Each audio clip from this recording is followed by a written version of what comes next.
What's going on, Milanisti? How's everybody doing? This is another edition of the Milan Forum, August 27th. Oh my God, how many things do we have to talk about today? Too many.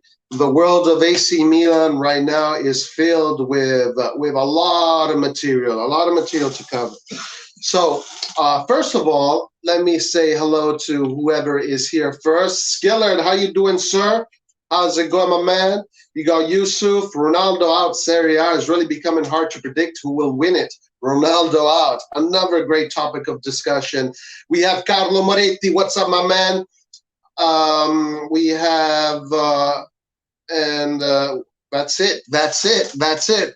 More than we want. More than enough. So, guys, how is everybody doing? I hope that everybody is having a great Friday evening, Friday morning, Friday, whatever it is. So right away, before we get into the Milan Forum segment, I want to talk a little bit about my feelings of what we saw yesterday. And this Milan... these group stages, the Milan group stages of the Champions League. First of all, how great is it that we're back in the Champions League? That's the best part. This is our home. This is where we belong. This is where we have written our history in that competition, playing against the best teams in Europe.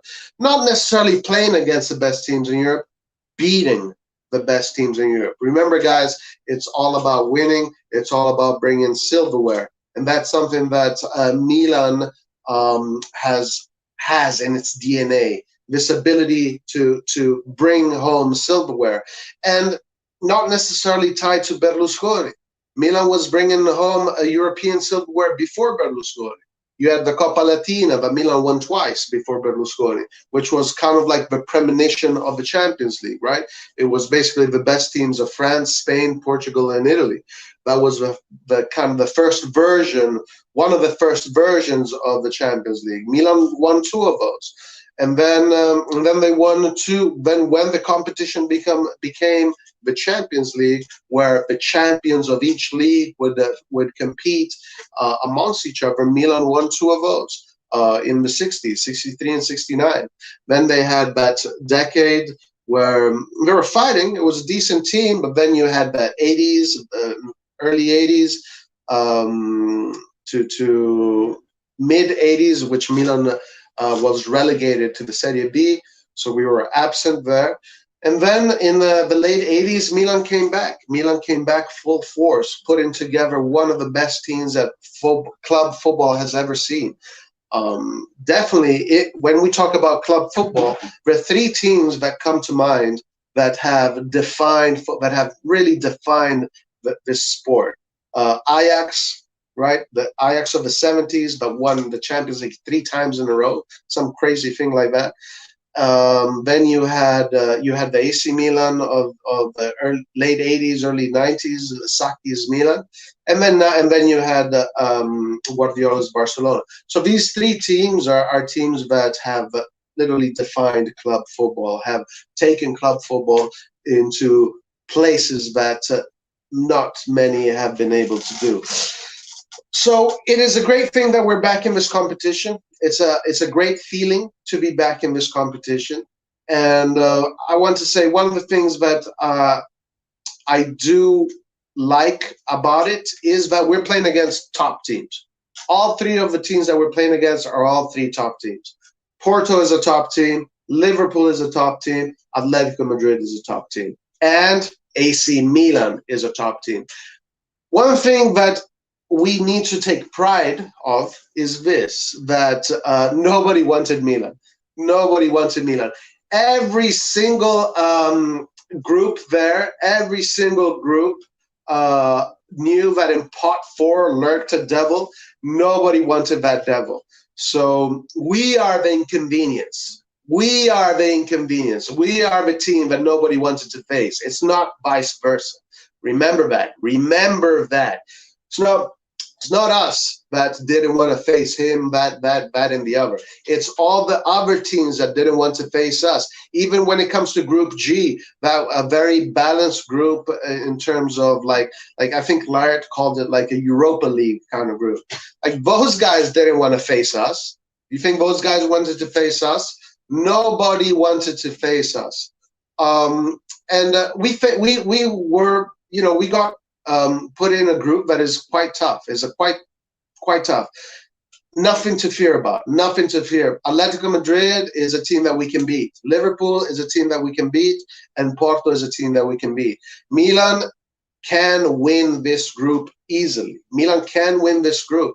All you need is courage. That's it. All you need is courage. Now, talking about the tactics and talking about how Milan is going to face these teams, it's hard to say right now. It's very hard to say.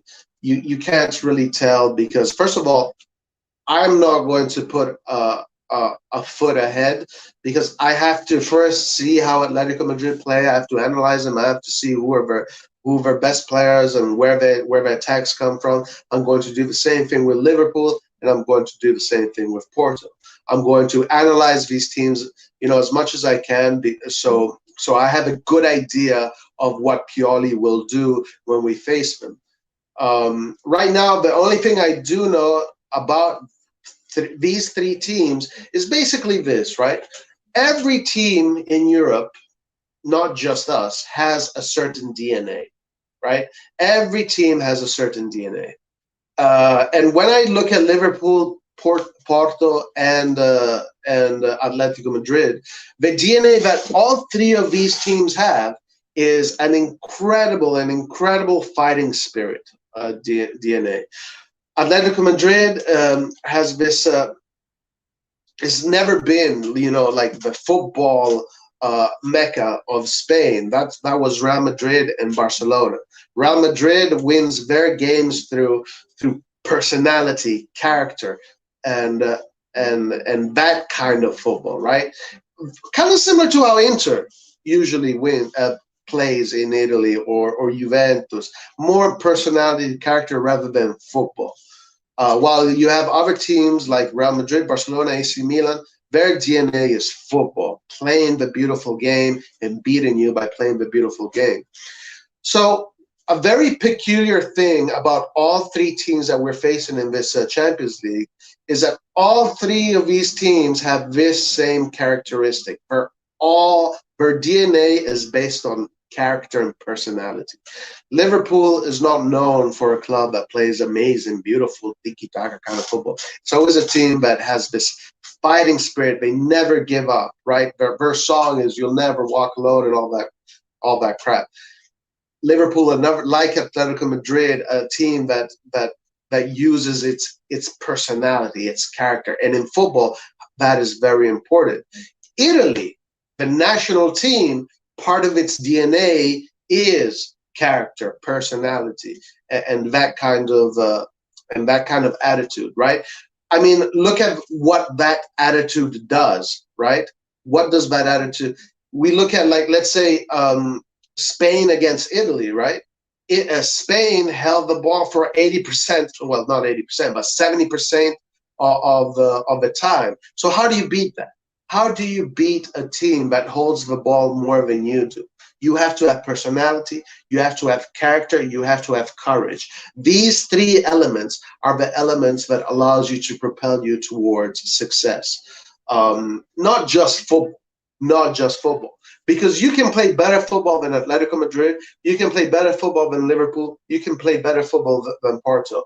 But if they have just 1 inch more of personality and character and courage than you do, doesn't matter how long you hold the ball.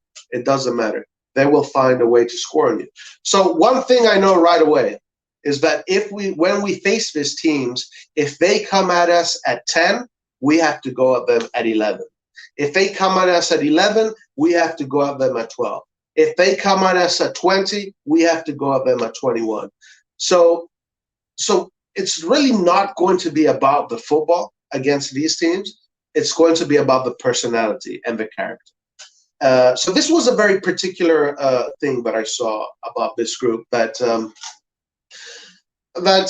honestly I kind of I'll be 100% honest.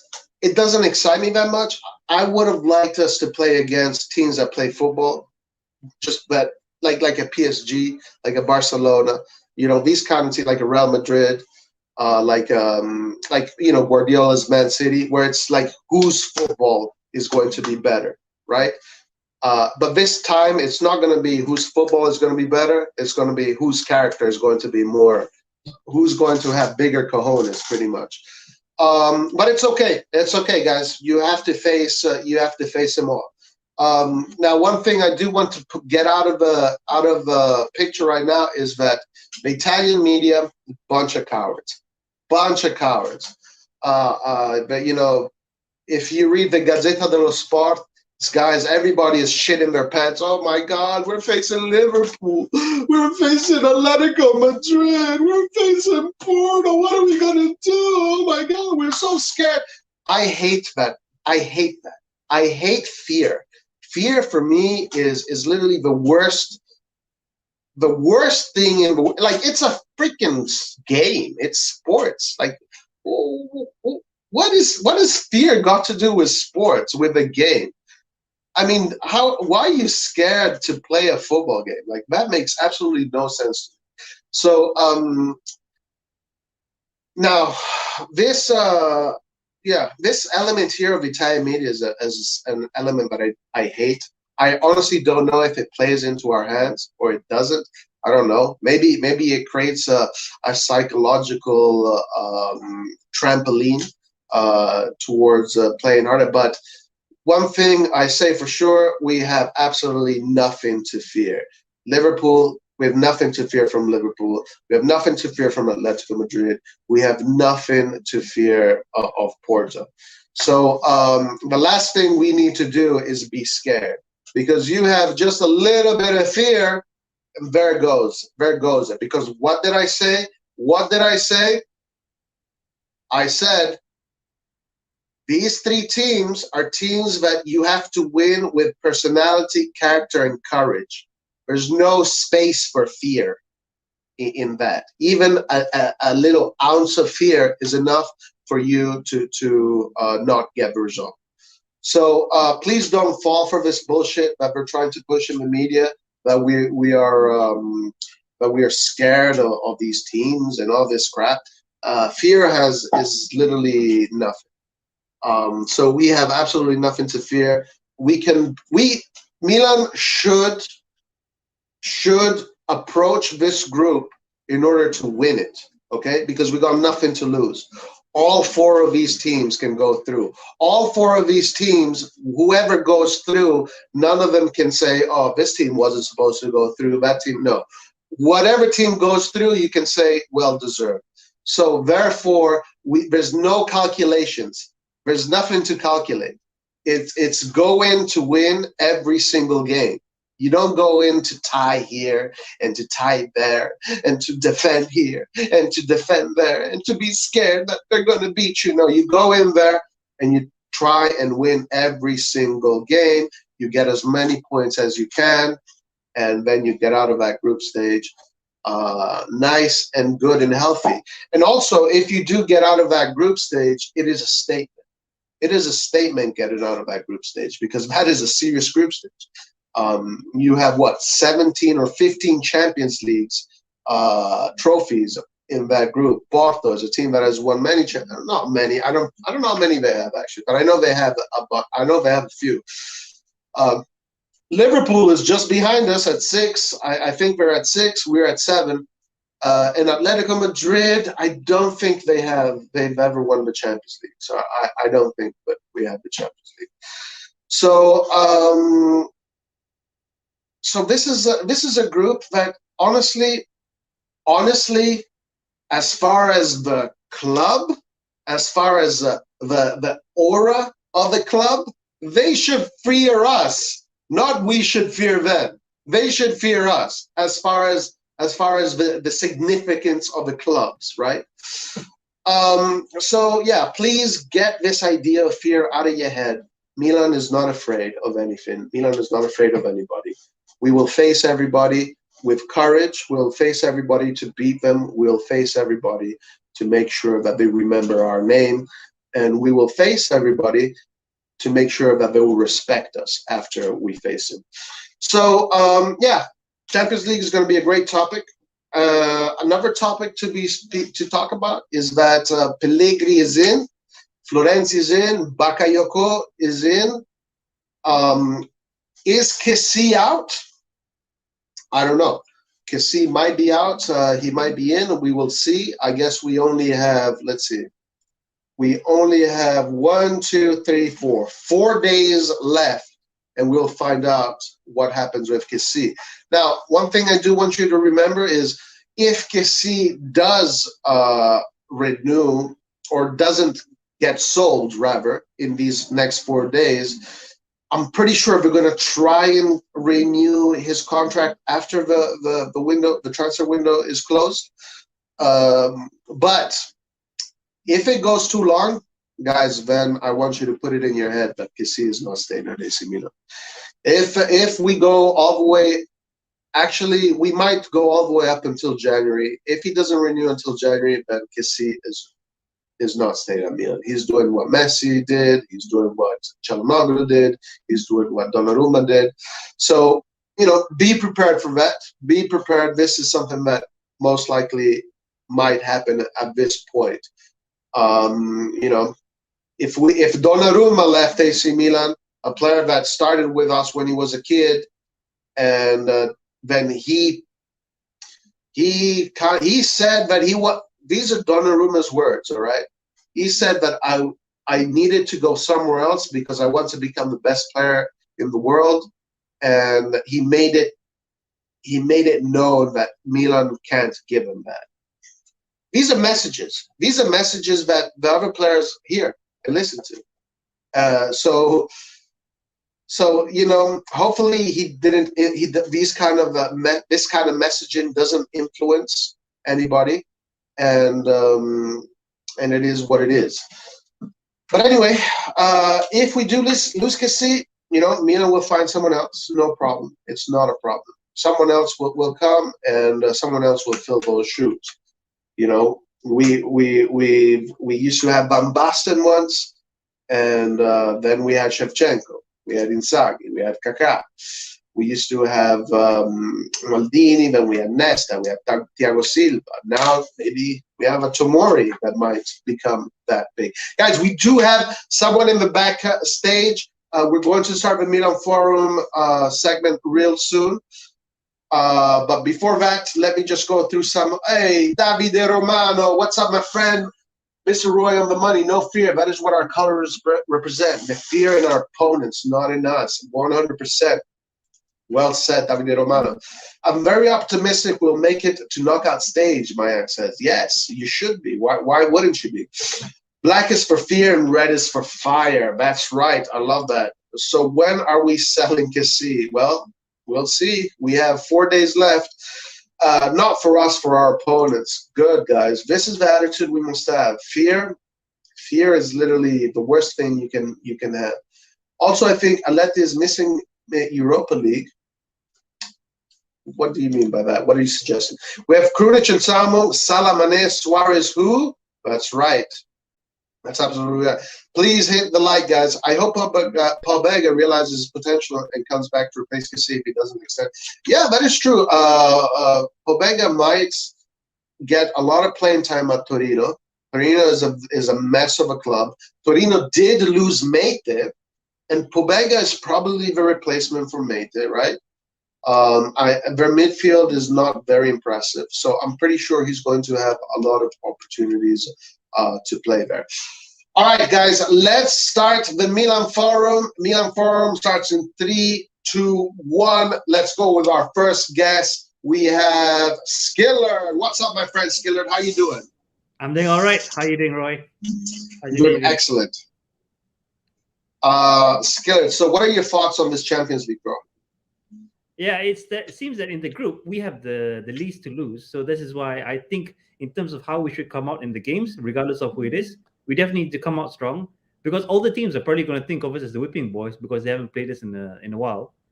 Every other team has been in the Champions League. I think Porto has been in it quite consistently over the years. So they're probably going to have to want to prove something to show that they can move up to the next level. And this is where we're going to come up from the unknowns into the big time upsets.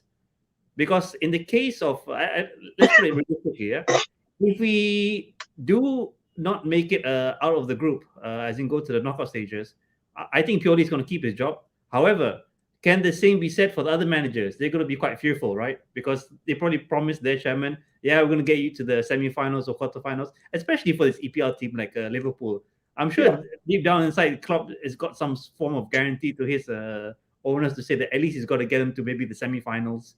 And the same could be said for Simeone, because Simeone, he's good in La Liga, so he's won the Liga quite a few times now.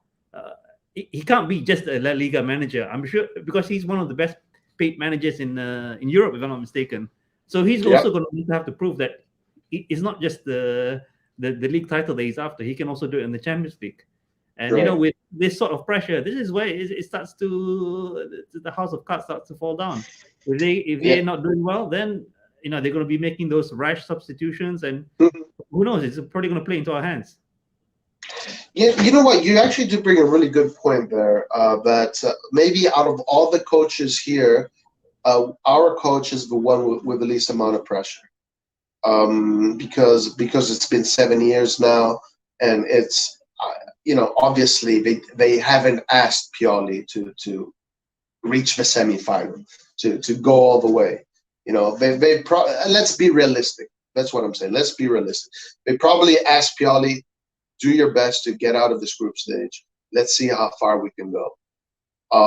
Even if we reach a third, I think that let's say if we do reach third and we can't go through the group stages, I think Milan is still going to show a good showing, right? They're still going to show good football and something to make us proud. And by the things this management is conducting its business in terms of Pioli, it seems that they will still give him faith. Now, but that doesn't necessarily mean that he's going to stick around for next year, because you know these people are kind of they are sharky. You know, if next year we can make the Champions League again, and let's say we did not pass the group stages, who knows? They might say, well, listen, Pioli, you did a great job. You got to sit back in the Champions League. Now we're going to go for someone bigger. So I agree with you. Definitely, that out of all the coaches, Pioli is the one that has the least amount of pressure on him. Klopp, huge amount of pressure. Simeone, huge amount of pressure. Conceição maybe is the third one with the amount of pressure, but Pioli is definitely the fourth one. And this will play in our hands. One thing I know for sure, but they have no idea what's coming. They have absolutely no idea. They're going to underestimate us, especially Liverpool. Especially Liverpool, because that's just in the nature of the English teams to underestimate us. Atletico Madrid is probably not going to underestimate us, because the Spanish are much more aware of these kind of things. But I do think that Porto is going to underestimate us. And one of the reasons why they're going to underestimate us is this, okay? That we have to be clear about something. Let's go through our team, okay, one by one. Our goalkeeper is 26, okay? Our fullback is 23. Our other central defender is 23. Then we have a veteran, Kessié. Then our other fullback is 23. Our two midfielders, one is 24, one is 23/22. Our attacking midfielder is 22. Our right winger is 21.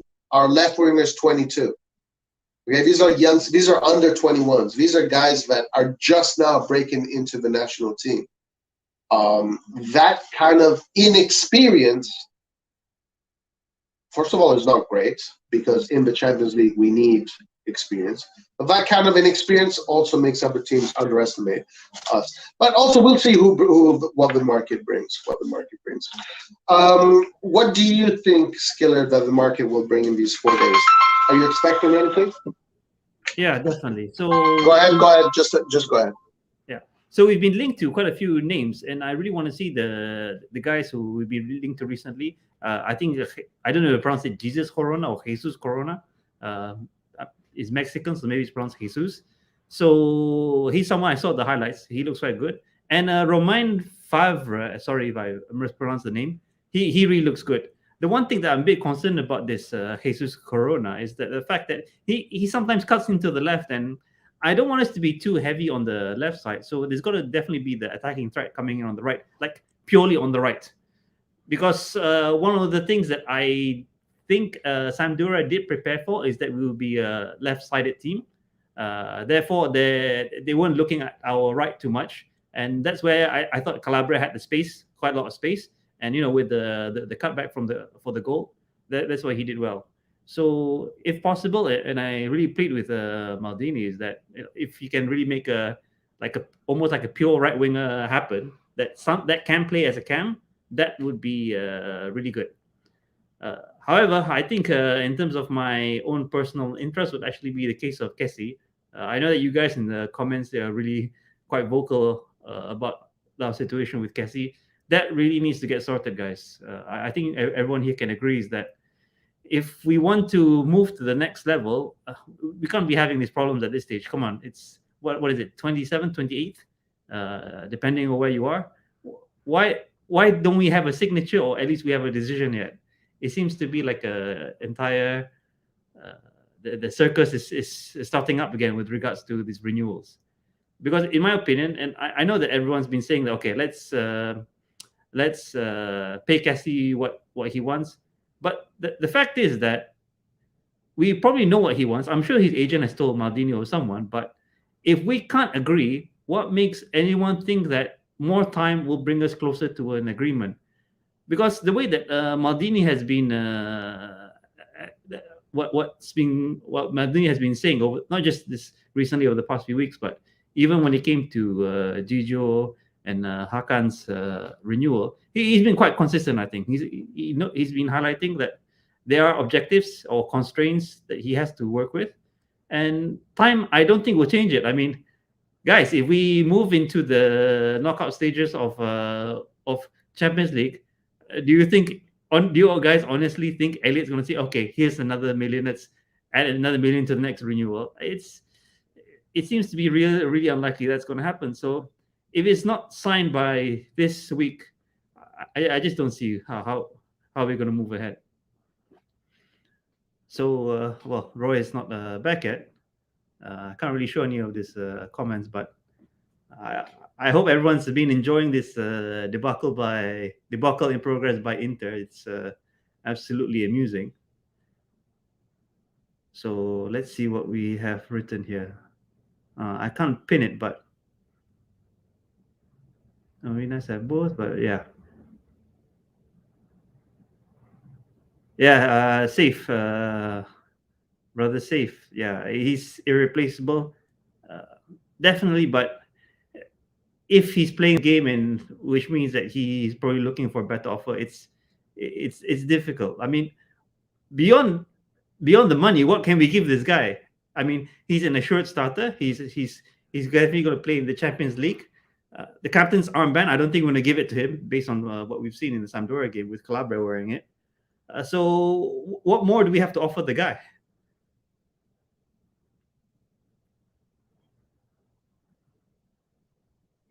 Yeah, and Carlo has it. Yeah, handful of good games, then 3 times pay rise. Yeah, you're right. And it's not just him. And I think I said it yesterday at some point, is that the deal that Maldini is now making for Kessié, or trying to negotiate with Kessié, is in a way representative of the deal that we're going to go with for Benacer, for Theo, and anyone else who's up and coming. And guys, even though Calabria signed the renewal recently, what makes you think that in the next few years he's not going to be knocking on the door saying that, okay, I signed the renewal before, but now I'm definitely going to go in it for the money?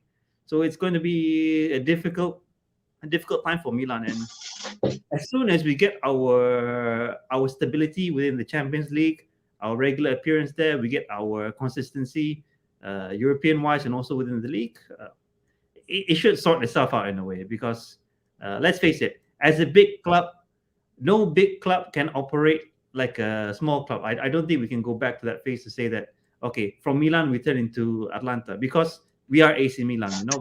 We have history, we have a legacy. It's something that you're gonna have to live with, especially when it comes for players wanting the prestige, wanting a big salary. So I guess it's a fact of life. Nice, nice.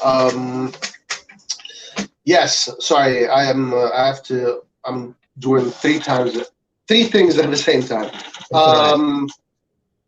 Okay, so out of all those three teams, let's talk about the individual teams. Out of all of those three teams, which team? Let's just go one by one. Let's start with Atletico Madrid, and tell me what you think about Atletico Madrid, and then we'll go to Liverpool, and then we'll go to the Verona.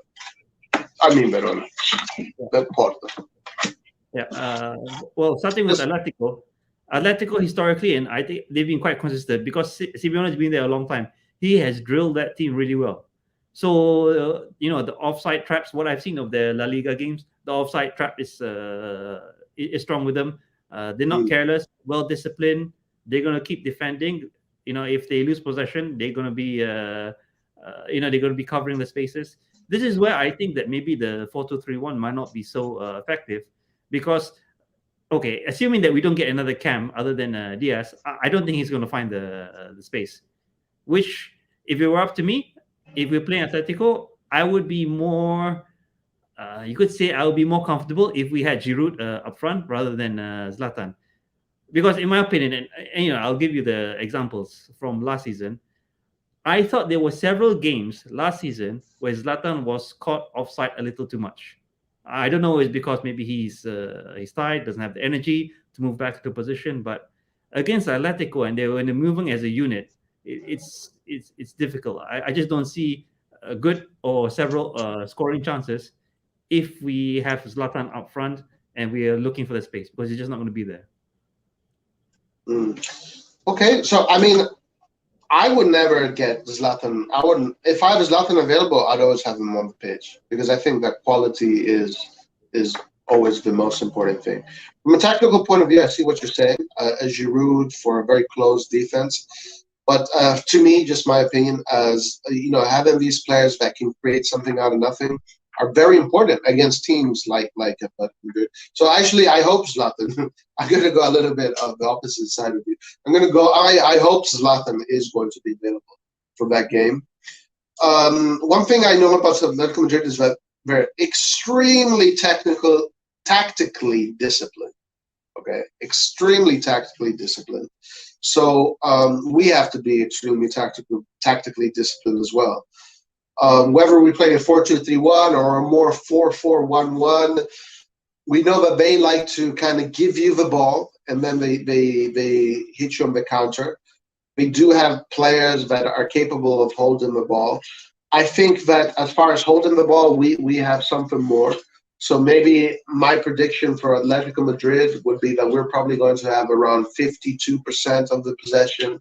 We're going to have 48 at the end of the game. I think we're going to have chances. They're going to have chances. So it's going to be a pretty balanced game, I think. And it's really going to be a matter of inches, kind of like millimeters. Who finishes that, crossing that finish line literally by your nose, kind of thing. So it's going to be a tactical affair with Atletico Madrid, more so than the other teams, I think. So now comes the question here, Skiller. This is going to be, who's more tactically astute, Pioli or Simeone? Who do you think? Well, I think it's no secret, or you guys can expect I'm not going to say Pioli when it comes to that comparison. I mean, Simeone, it's just proven, he beat Liverpool at Anfield. I'm mistaken, I think 2 Champions League back, and it was quite an upset because he beat them at home, and this was before we went into Corona lockdown. So I think Simeone, maybe it's not a matter of Simeone can figure out other teams as much, but he knows his players. He knows how to organize them. He's aware of what's the strength and weakness of every player, he's just got his side of the field figured out, and that's definitely a big plus. Yeah. No, that's the thing. Like, if you really want to, if we want to put it on paper, you have to admit, as much as it hurts, that Simeone is more tactically prepared, has better pedigree than Pioli. So it's going to be tough. It's going to be tough. But I do think that but again, this is the other thing that maybe we can think about: character, personality. One thing we know for sure is that when Milan wants to bring it on, they can. When they want to turn on the fire, nobody can beat us. Nobody. You can put freaking Real Madrid and Barcelona in front of us, and they still won't be able to beat us. So it's almost like finding that pocket, right? That pocket where the emotions of the Champions League, the emotions of the occasion, come to fruition, come forward. And then the fans, the history of the club, Paolo Maldini, what are they going to transmit to these players? So what Pioli has to do when it comes to Simeone and Pioli, you can assume that Simeone tactically is more prepared. But who is going to give the team more personality, more character?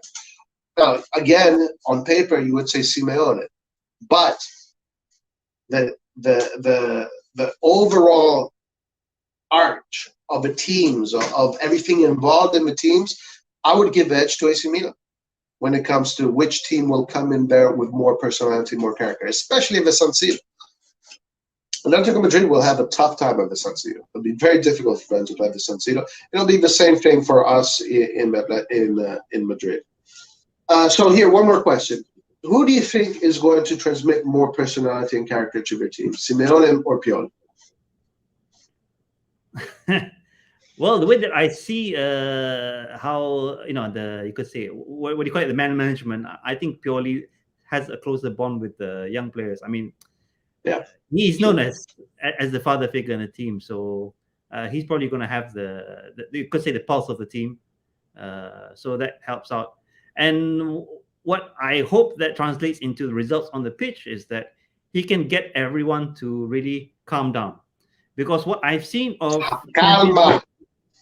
Champions League games, I even though every team is playing at a high level, the team that wins is the one that capitalizes on opportunities, because you've seen so many games against between big sides, and it's usually the careless mistakes that are the ones that they get punished for, regardless of who it is.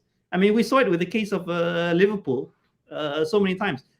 Liverpool, they have a decent team. Well, one issue that I've noticed that they've had over the past few Champions League seasons is that their keeper, they have a problem with their keeper. It's either the main keeper is injured and they bring on Adrian, I think was the last one, or Karius when they went all the way to the final. They're going to have a problem there. And when there's a mistake, you have to be clinical. You get a rebound, the ball comes to you. I don't care who it is, Krunic, Diaz, or whoever. You have to put it in the back of the net. It can't be like the ball comes to you, open goal, and you kick it wide. It's right. Opportunity. That's where we will lose the games if we don't capitalize on those opportunities. True. Very true. Absolutely 100% on the money there. Because, and a lot of coaches say that details, these Champions League games are about details. Capitalizing on those opportunities is the details that we're talking about, and the luck and so far. Now let's go to the players of Atletico Madrid. So what I'll do is I'm going to look at their roster. We're going to look at their roster, and let's see what kind of players we are facing. Do you know, top of your head, any of their players? Suarez, I think, is still there. Suarez. Is he still there? Yeah. Suarez is deadly. I have a concern for we pronounce it how Felix. Yeah, there's definitely another threat. They got Thomas. Okay. Let me see. What was the last game Atletico Madrid played? August 8th. Okay. All right. So this is the last game Atletico Madrid played, and let's look at their lineup. I'm going to put the lineup here, and then we're going to kind of see what we are facing. Oh, they have DePaul. Right? We know DePaul very well, right? Yeah, we do, and it's going to be interesting. But that's the thing. Simeone knows how to get his guys in line, so it's not going to be DePaul loose cannon. It's going to be DePaul playing with the team. Yeah. I mean, let's admit it. DePaul wasn't brought in because they needed him. Simeone at Atletico is in such a way that someone leaves, they know who's there to replace him, and it's the machine works. Yeah, absolutely. This is the roster that they played. Last game they played, they won 1-0 against this team here. I don't know what team it is. Oblak. Okay, so we know that Oblak is a top-notch goalkeeper. Savic, Jimenez, all these are, I mean, they're okay defenders. You know, I mean, I don't know if you hold them in high regard. Kondogbia, I'm not sure, which I don't know him very well, to be honest with you. Yeah. Koke, with this team is that this team has played champion. All these players, if not maybe except for DePaul, maybe they've played Champions League consistently, so they know that they're going to have to step up the game. And this is where it's going to really compare, or you're really going to see the contrast against Milan, saying that okay, if you've played this competition on year in year out, how do these players there compare to our players? Because other than Zlatan, and I don't know even if Diaz has played or even appeared for Real Madrid when he was playing there. I don't know. Yeah. This is where it's different because there's going to be the pressure. Everyone has high expectations of you, the media. And let's face it, guys, especially for those who maybe have contracts expiring in 2022 or 2023, they're really going to want to look good if they're thinking for another team. Yeah, no, I agree with you. All of these players have the experience. I mean, I think most of these players have that experience. And again, that's why I'm saying that personality and character, you're going to have a lot of personality and character to face these teams. And we have to, I think someone here commented, Ibrahimovic. Ibrahimovic, it's going to be almost up to, he's going to have a big part of it, whether it's in the locker room. You got Maldini, you got these big figures there in our camp that have to transmit personality, character. You can't go in there without any personality and character. Okay, so looking back, so now we know Koke. So let's first of all look at their system here.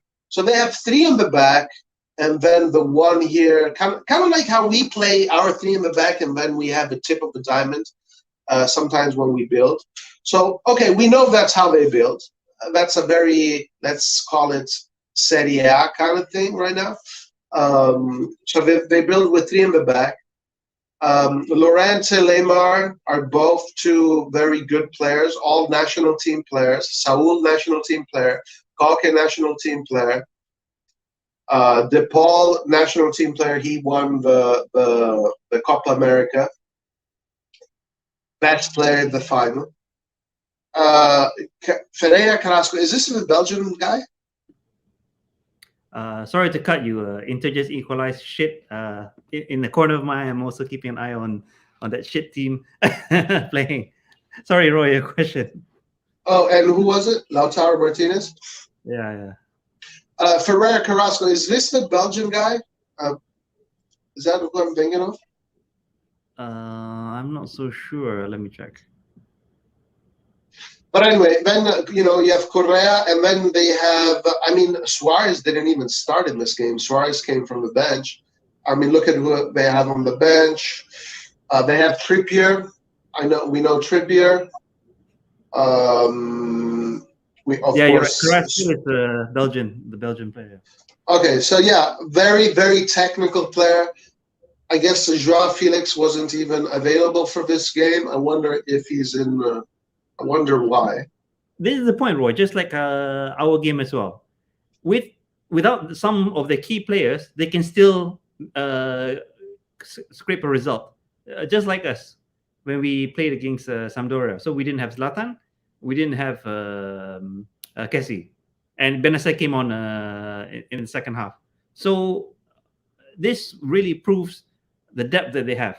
Uh, First Yeah. game, sorry, it's not the first game. Maybe it's the second game of the season.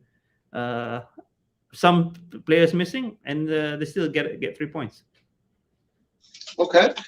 And yeah, I mean it's a big club. It's a big club, and all big clubs have depth.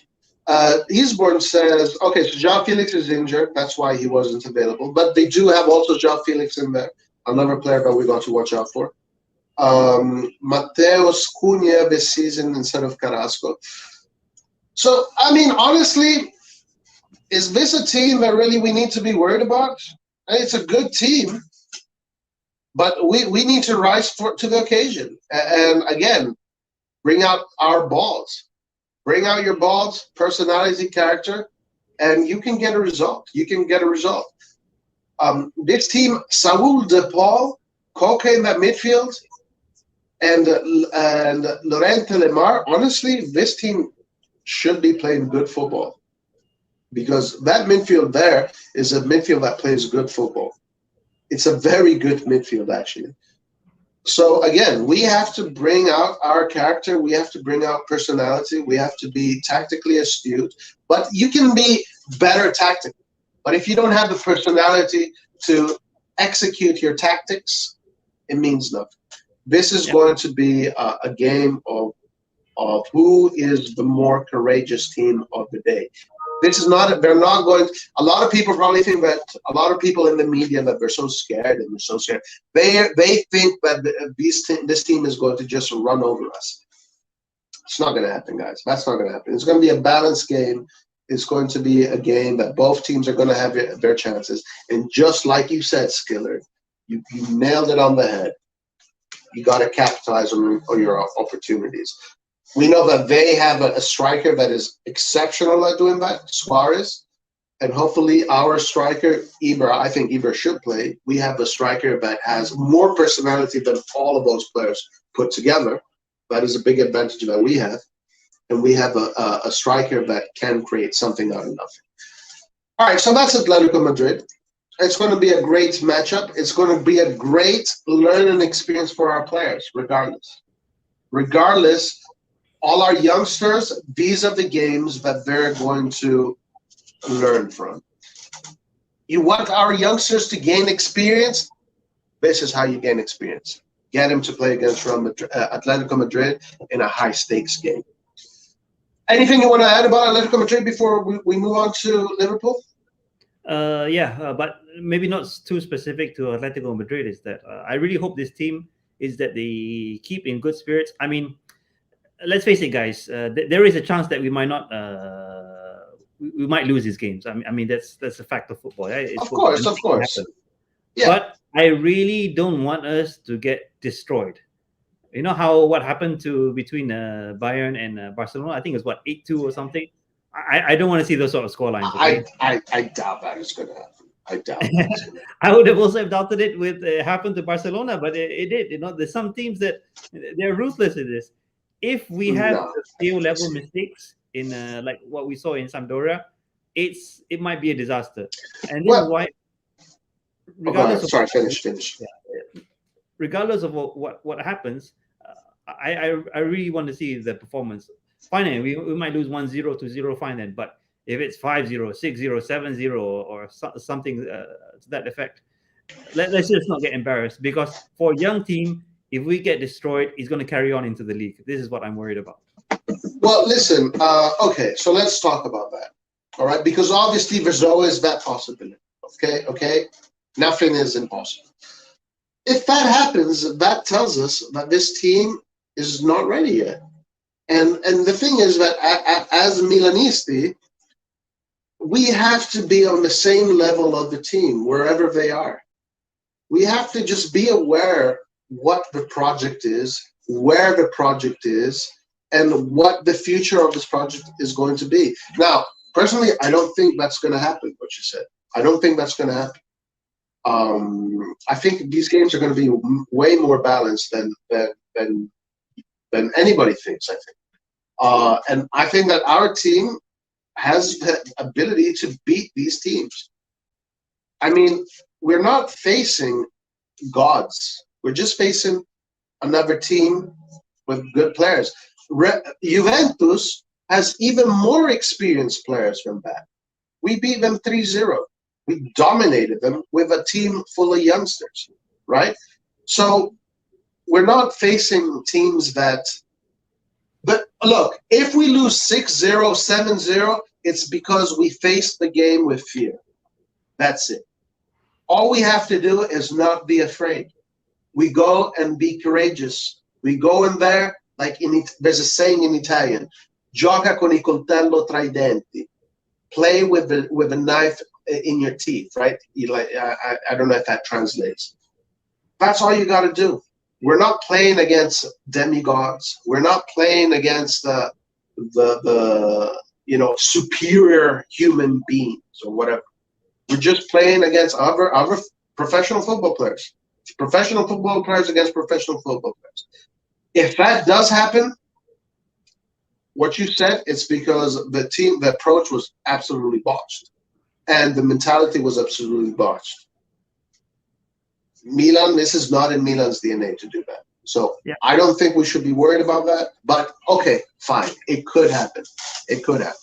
Yeah, but this is what I want to see in terms of our mentality, not only before we start or from the kickoff, but throughout the game as well. Because if you want to talk about the 3-0 against Juventus, okay, I'm proud of the result. It was a good result.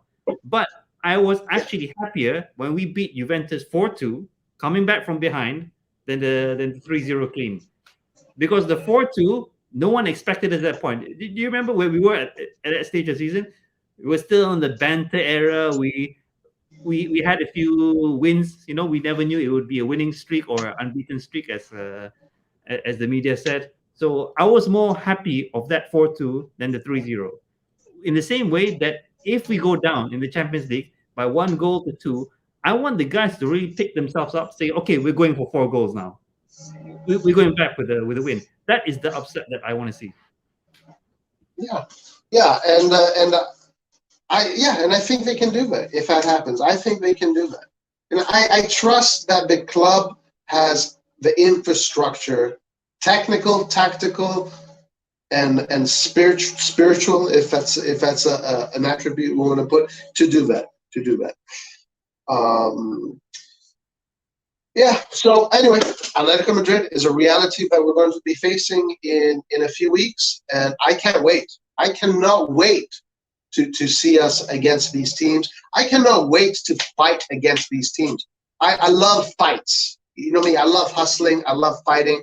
So I cannot wait to start this fight, and it's going to be very interesting. All right, let's move on to Liverpool. So what are your what do you think about Liverpool? Yeah, in my opinion, Liverpool, they're not only in terms of flashy teams. I mean, they got the big names, but they have performances in recent memory to really back it up. They still have very highly effective wingers. Mane definitely is not a player who you can expect plays a shit season, so that doesn't happen. Mohamed Salah also being quite consistent in the Premier League.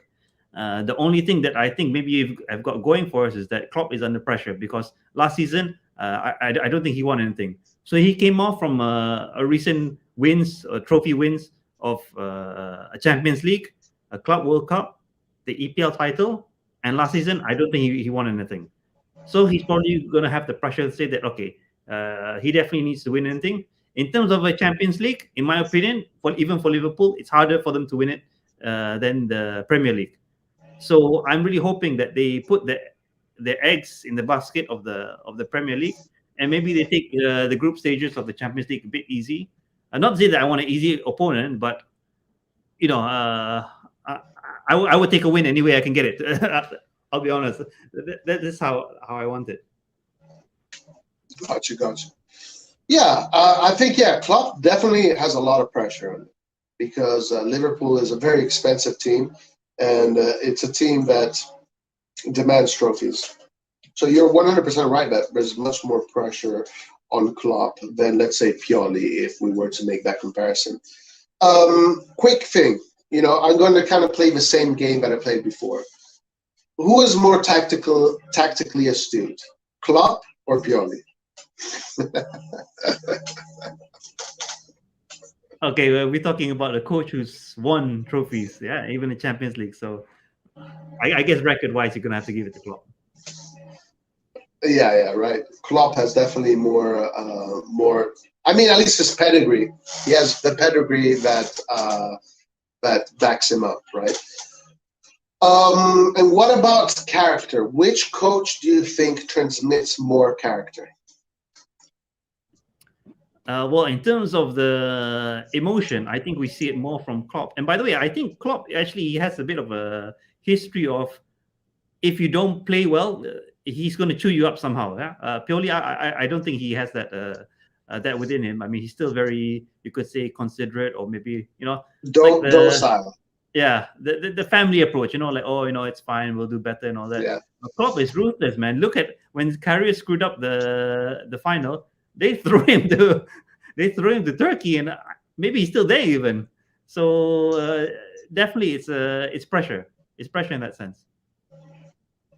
Right. So overall, on paper, you just have to say that Simeone is superior to Pioli and Klopp is superior to Pioli, right?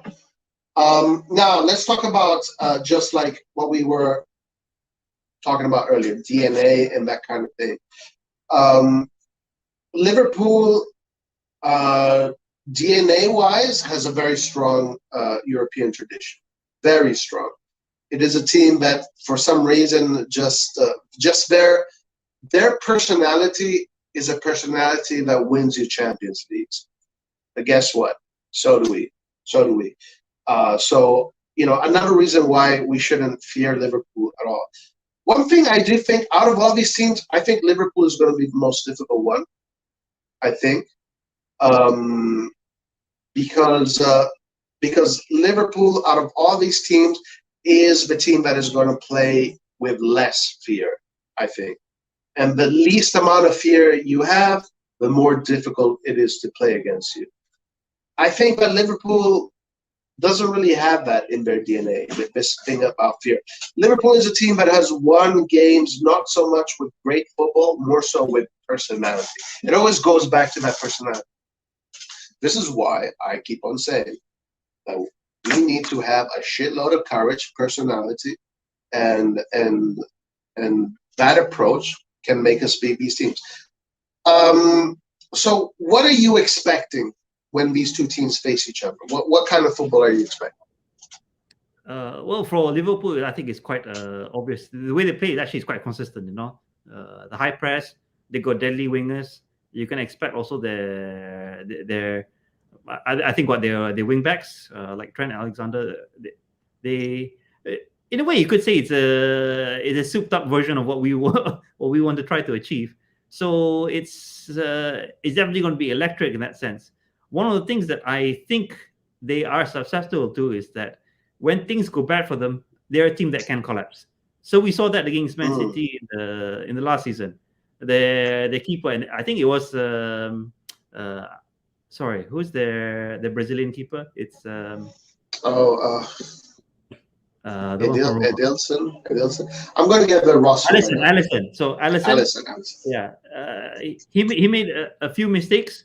Man City capitalized, and the team, you could say, collapsed after that. They had nothing. So with the case of Liverpool, one of the things that I really want our guys to do, get the early goal. Once we get the early goal, they feel the pressure. They know they're up against a real team. They haven't prepared for it. We're gonna win it. That's what I want to see from Milan's side.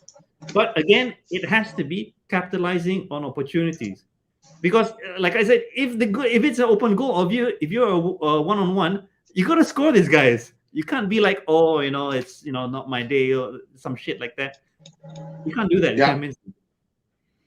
Yeah, absolutely. It's definitely going to be a kind of game that you're not going to have that many chances, and they're not going to have many chances either.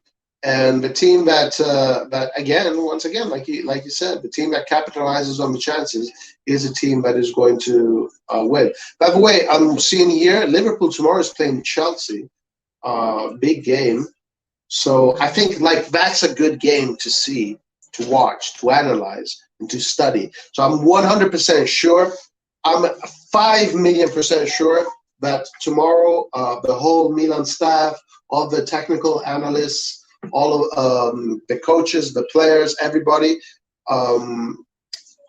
is going to watch, if not live, a video of that game, and we're going to start studying our opponents right away.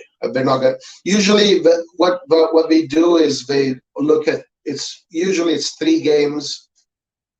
They usually look at three away games back and 3 away games in home. Right, three away games. They look at the last 3 away games and the last 3 home games. But since these leagues have just started, we're probably going to look at all the games we've played so far. So tomorrow we're going to be studying that game, and we should probably do the same, and just for the fun of it. Anyway, I'm trying to see what their do you know who they played? Do you follow the EPL at all? Sometimes I watch it, like the big games, but in terms of how their transfer window and the movement, I'm not really following that. Okay, got it. I got it. All right, so they played Barnley last, and they won 2-0. So let me see what. Yeah. And they had Norwich, I think, before that. So. Okay. Let me get their. Let me see what their lineup looked like. All right. Okay. Got the lineup. I'm going to share it right away, and let's look at this lineup together.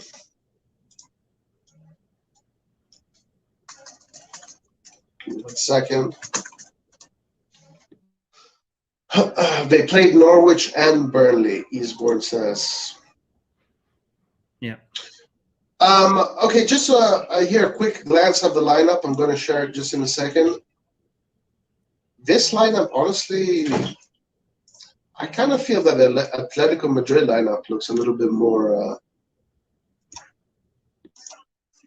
experienced. All right, here we go.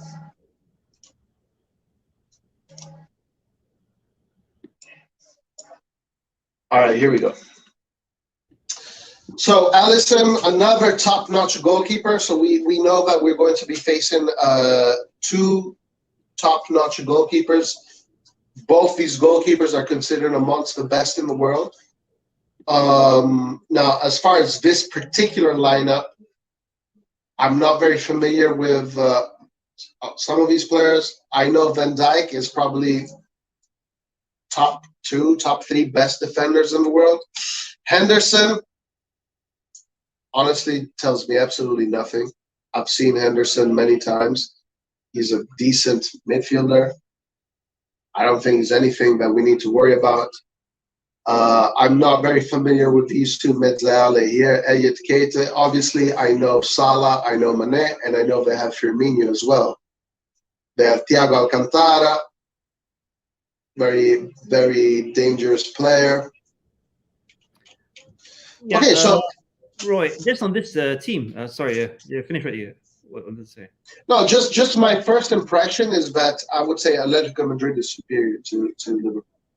Yeah, what I wanted to say is that this team, and if you look at their bench, they can still feel the same team that won the Champions League 2 seasons ago. So essentially the same players. They had Trent Alexander. I think they had what's his name, Andre Gomez, centre back with Van Dijk. They had Robertson, yes, as Jensel in the chat mentioned. Henderson was there. Naby Keita was from before. Mane was there. Mohamed Salah, and yes, as you mentioned, Firmino. I think Firmino's still on the team, so they can feel the same winning team. So, and they have Thiago Alcantara, which I think is quite decent as well. Yeah. Yeah, no, this is going to be another big test. And also, it's a great test, just like the Atletico Madrid test. After, I mean, honestly, let's look at it this way. After these group stages, our players will be experienced in the Champions League because we're not playing against Malmo, we're not playing against Sharif, whatever. We're not playing against we're playing against Liverpool that, as you can see here, has some top players in that squad, has a top coach, a club with we know what this club is. We've experienced this club. Luckily, we were able to show them what we're about too. Footballing wise, I think that we are going to definitely have more possession than this team. Having seen the Atletico Madrid team, I think it can be balanced. To be honest with you, that Saul Koke De Paul triangle in that middle almost makes me want to say that Atletico Madrid might have more possession than us. But this team here, I don't see them having more possession than us. I don't see that at all. Yeah, but the thing about Liverpool is that their effectiveness, they don't need possession. So I've seen some of it's direct football. Yeah, once they hit you, they go all the way. Once they take the ball from you, from the defenders, they're passing it all the way or crossing all the way to Mane or Salah. These guys are blazing fast. And the thing about Salah and Mane is that they're clinical as well. So it's not going to be like okay, they get past you, then in front of the goal, then it's like a 50-50 kind of thing. They're most likely they're going to put it back on the net. And what I want to see from our guys is that defending wise, you have to keep up. You have to really recover it very quickly. Like in the case of Mane, he's quick. Calabria really has to be, right next to him. You could say like join at the hip. So because if you aren't, he's going to take that shot. Yeah, and I wonder what the tactics will be here against Liverpool, because already I'm kind of looking at what our tactical approach has to be. We definitely know that I think this is the kind of game that you want to approach the same way you approach Juventus, where you will have to sacrifice Calabria and play with three in the back. The reason why is not because of Mane. Of course, Calabria has to stay on Mane, but you need Tomori on Salah. So you need to move Tomori on in. You basically have to have Tomori on Salah, Kjaer on Firmino or whoever that mid center forward is, and Calabria on Mane. It has. I'm expecting it to be a man-on-man kind of thing, and because we know that obviously Theo Hernandez is going to be deployed as that makeshift winger. So I don't think that this game in particular, Pioli is going to do what he did against Sampdoria, have them both fullbacks go up. And I wouldn't do that. If I'm looking at this team and I'm seeing how am I going to mitigate those three, I just transition into a line of three in the build-up, sacrifice Calabria.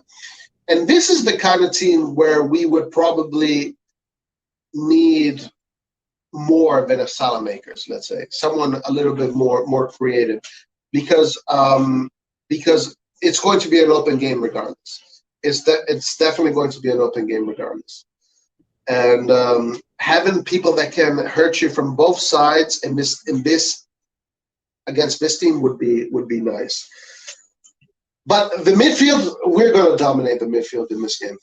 100%, and you're right. Liverpool is going to attack you fast, going to play direct football. So that's the danger of this team. We have to mitigate those three players. But I think, and then Van Dijk is a tough guy to beat. So whoever it is that's going to be playing in that striker role is going to have a tough day. And definitely. One thing I would say, at least against Van Dijk, you're better off playing to feet than in the air, because in the air, Van Dijk is probably going to beat you. Both Giroud and Ibra are tall guys, but Ibra has better feet by miles. So if I were to approach this game with Ibra, I'd look for Ibra on the feet, let Ibra create in that middle, bring the players in. Kind of like that drill. You saw that drill he did that he posted? Which drill? Huh? Well, which drill are you referring to? He posted a drill where he's playing back to goal. He's passing back and forth and creative. Okay. So Eastbourne says they have Thiago and Fabinho.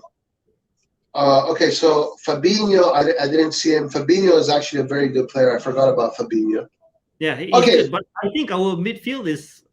I think they're better than the one thing about Liverpool, and why a lot of fans who don't know AC Milan would say they're better, is because they definitely have more visibility in the EPL. But I think in some positions we have better guys than them.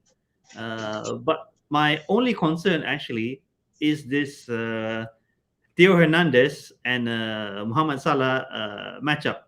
Because if we see Theo breaking into a counter or into attack, losing possession, and just walking back, we're screwed. well, he can do that. He can do that. And that's why I'm saying that I think they're going to transition into a three in the back against this team, because and honestly, who better to mark Salah than Tomori? Tomori is perfect for Salah, perfect matchup, because Salah is about speed, and you need a very fast and speed and space. So Tomori is actually the perfect defender to put on Salah, while you kind of you attack in numbers. Now, even if it is honestly Fabinho, Henderson, and was it Fabinho? Let me see. Thiago, Fabinho. Now, I don't know if Thiago will play, to be honest with you. Thiago seems to not be getting a lot of playing time. But okay, even if it is Thiago, Fabinho, and Henderson, I still think that it's a midfield that is good, is strong, but holds him the ball. I would still top Benacer and Kessié. Yeah, I think they're better.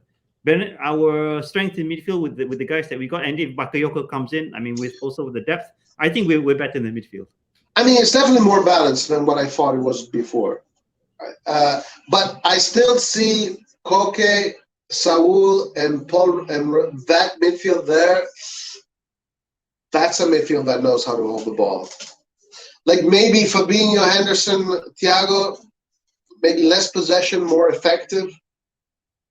But those are good players that I did not see, and Eastbourne is right to point them out.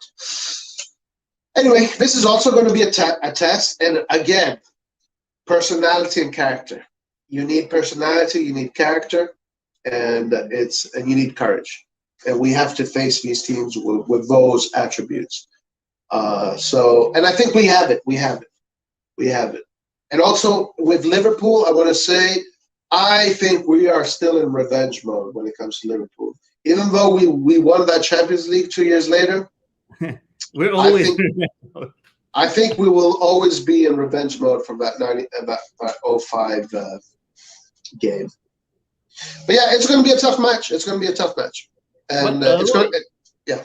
Just one thing, when you were talking about I was just thinking about the three in the back. If it were up to me choosing for three in the back, I would actually have Kier, Tomori, and actually Kalulu, because these guys are fast. Yeah, and Kalulu, I think also having. I like the way Kalulu gets into space. This is the one thing that I like that I observe Kalulu. So you would sacrifice Calabria for Kalulu? No. I mean, if you go three in the back, and let's say, for example, we're playing 3-5-2, I would have a. Well, we're not going to play a 3-5-2. We're going to play a 4-2-3-1, and when they build, it's going to be a three. It's going to be a three in the back. The reason why they're going to have three in the back when they build is in case of counterattacks. That's why they do it. So that's the main purpose. The main purpose of having three in the back is to mitigate those counterattacks. That's why. But it's not necessarily going to be a 3-5-2. Anyway, go ahead. Oh yeah, it's okay. If we ever move into a 3-5-2, I don't know what's going to happen by the time we get to that game, and because even the Sampdoria game purely switched it up in the last 20 minutes of the Sampdoria game. Last 10 minutes. 10 minutes. I can understand it, but I thought it was a bit too risky. No, I don't know. I don't agree there. I think that's actually quite standard. It's quite standard to do that. At the end of the game, you want to seal it. You want to seal it. That's normal, That's pretty normal. I understand why you're saying risky, because you're inviting the opposition. That's what you're thinking, right? Not to say inviting the opposition. I mean, we didn't see enough of it in preseason for me to feel confident as a fan that this is going to work. Because if it didn't work, guys, the purely out banners will be out again. Well, I'll be honest with you. That's something that also, of course, in my experience, where is nowhere near the level of Serie A, but that's something that also I have done many times, and it's pretty standard. If you win in a game, the last 10 minutes, you're you have two choices. Either you're going to play to score one more, or you're going to play to seal it.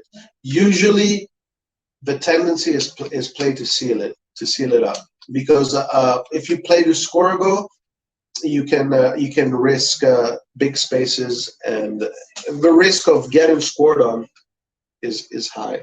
So I actually thought that Pioli did a perfect job against Sampdoria in the way he changed the formation and tried to keep the score. My opinion. Anyway, go ahead. Yeah, well, let's see how it plays out in the Champions League. But yeah, I mean, we can all agree that it's something he did. It worked. We didn't have our best midfield pairing, so yeah, 3 points. I'm alright with it. Okay, let's move on to Porto. So we've spoken about Liverpool. Let's look at Porto. What do you think about Porto? What do you know about Porto? Yeah, Porto, they looked quite impressive in the last Champions League outing. This is where I'm concerned, because every team that does well definitely wants to keep building on that level of performance. So it's going to be a tough game, as expected in any Champions League game. But with the case of Porto, it's they're the team that caused the upset, and we want to be the teams that do it now. Whether they'll let us or not, there's going to be different story. But no doubt about it, they have quality in their team. After all, we're also after one of their wingers, I believe. Corona. Jesus Corona. I don't know if that will get done if we're in the same group. Right. Yeah. Have you ever seen this player before by any chance? Personally? Porto? The Corona player. Have you ever seen him? Have you seen his highlights or anything like that? Yeah, I watched the highlights. He's good. And Mexican international as well. So a good right winger. He takes on players. Very aggressive and quite physical as well. So one thing I know about Mexicans is that I live, in California, and of course it's right next to Mexico. So I know there are a lot of Mexican here, so a lot of Mexican friends and people. Is that if there's a Mexican player in a European team, the whole country supports that team. So I'm gonna admit that Mexico, their national team, is actually very good. Yeah, they're a pushover. Oh no, of course, yeah. Mexico has actually given Italy a lot of tough times. Yeah. But I mean, whenever these players go like a big club like Napoli, you see Mexico just goes crazy for Napoli, and so if a Mexican player does come to Milan, the whole country will support Milan, which is pretty cool. Okay, so let's see if that happens. I haven't seen this player. I honestly don't know too much about him. I'm kind of upset that we're not going for Berardi. It looks like Berardi might be going to Fiorentina or Atalanta, so that kind of pisses me off. I'm not excited about Jesus Corona. I don't care about him. I'm not excited about Messias. I'm honestly not excited about any of the players that are being proposed. I just want Berardi. Yes. Are you upset we most probably won't get Berardi, or because we don't have money to get Berardi?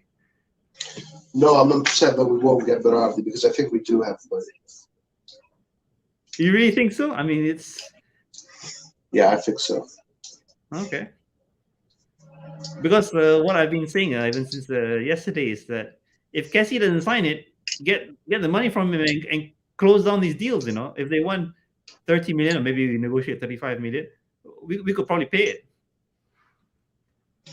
I don't know, but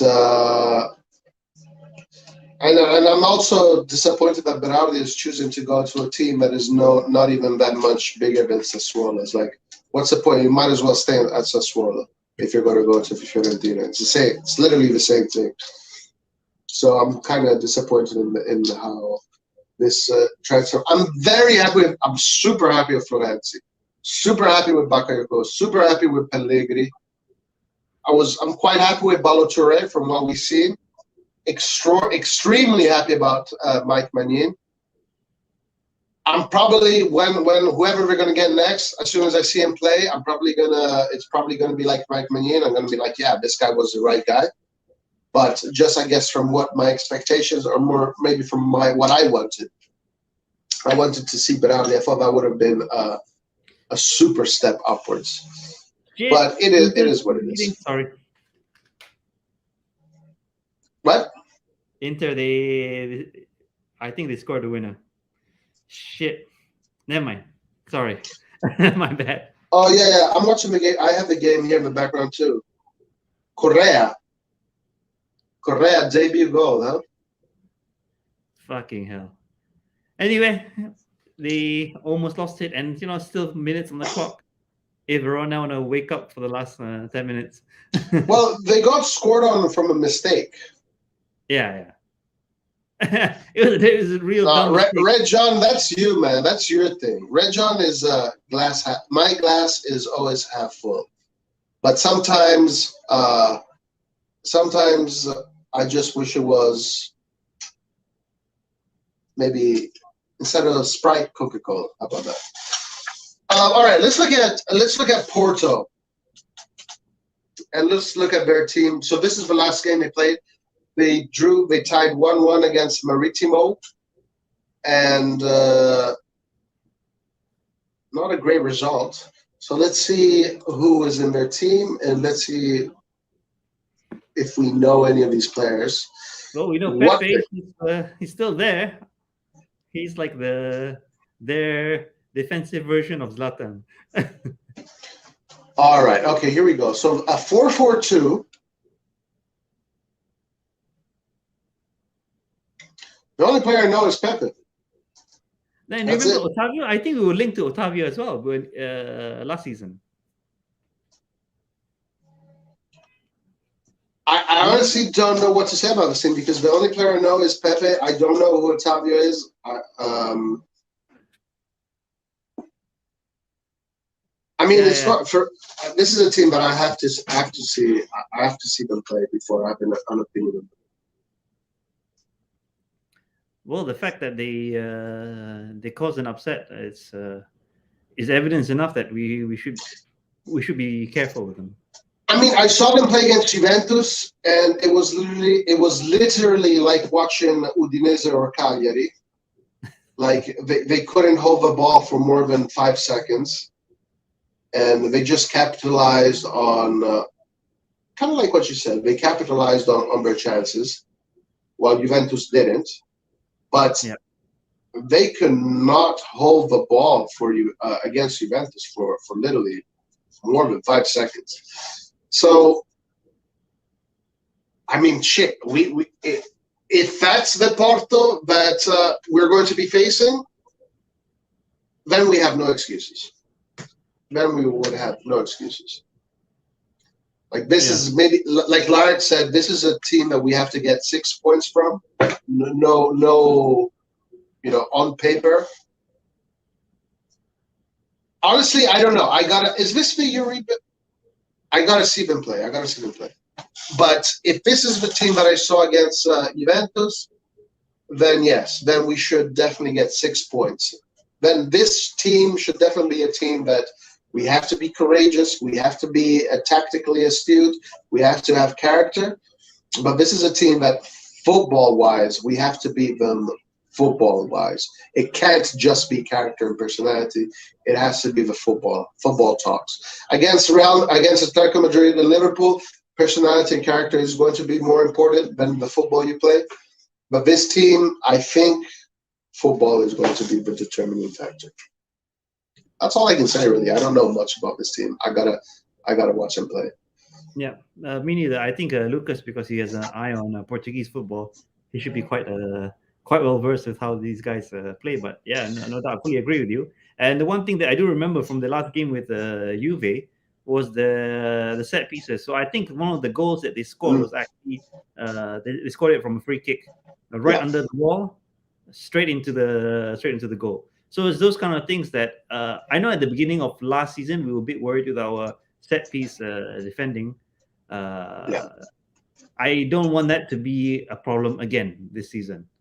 So if you know some teams that they have good free kick takers, we got to be careful as well. Yeah, that's right. The set pieces. This is a team that can beat you on set pieces. They're not going to beat you footballing wise, I don't think. So I really can't. I can't say more than that. We'll see how they play. I wonder. I don't think our fixtures have been written down yet. So I don't know who we're going to play first. But I'm sure that we'll have an eye on Porto and see what kind of football team they are, and we'll have a better understanding of who we'll be facing. All right, let's go to some comments right now. Let's go to that. Let's go there. Let's go to some comments, and then let's talk a little bit about Cagliari. Let's see what our friends are saying. Luis Diaz is a menace, according to Lucas. I'm not really sure. Roy Fiorentina have a great project going. Saif Najar says, what more can we ask for this window? A more skilled version of salad makers with better product. So I think Saif is talking about Jesus Corona. I think Saif knows Jesus Corona pretty well, and Saif was pretty happy with the prospect of having a Jesus Corona come into Milan. So that's a positive thing. That's positive. Oh, the fixtures are announced. Fixtures are announced. Let's take a look. Here we go. So let's look at these fixtures.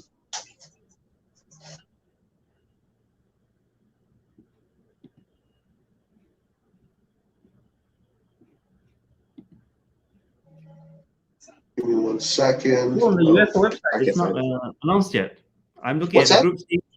On the UEFA website, it's not announced yet. I'm looking at the group stage, match day 1. It's not available yet. Guys, look at this. Lazio, Liverpool, Juve, Atletico. What a man! That's poetry. That is poetry. You know, like that run makes boys into men. This is the kind of stuff that makes boys into men. So this is going to be fantastic for our youngsters. This is going to be fantastic for our youngsters. Absolutely brilliant. For Benasser, for Tonali, for Diaz, Leao, Salamakers, Calabria, Tomori, for all these youngsters, this is going to be incredible for them. What a beautiful run of football. And guys, for us, what a show! What a show of emotions that we're going to have to go through.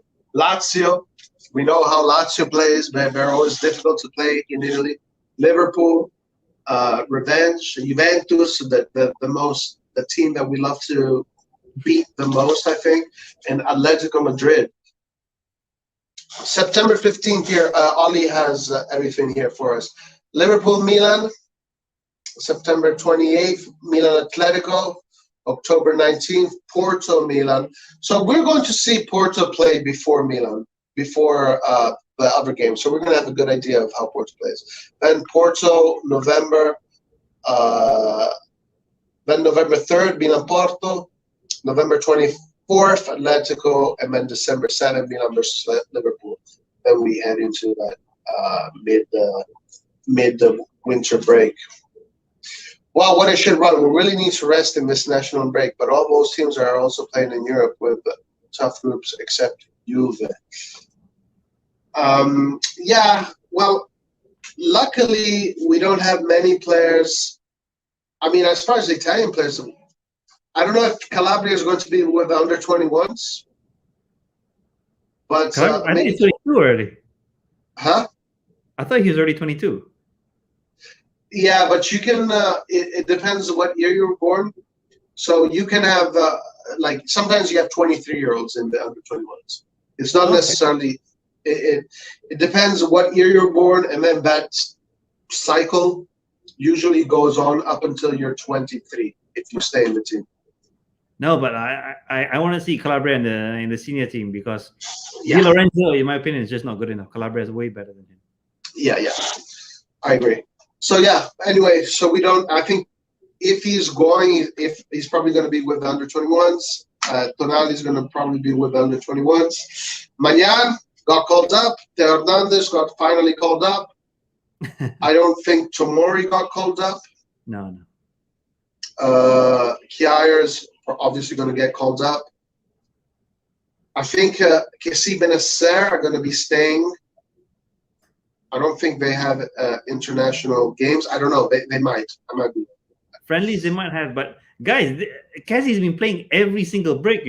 He's playing the Olympics. He's playing the friendly games. Then he's gonna play the AFCON. When does this guy ever catch a break even? Yeah. Right.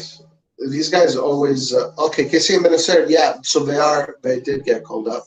Saif says, what gives me confidence is that the players have gotten used to playing with each other now.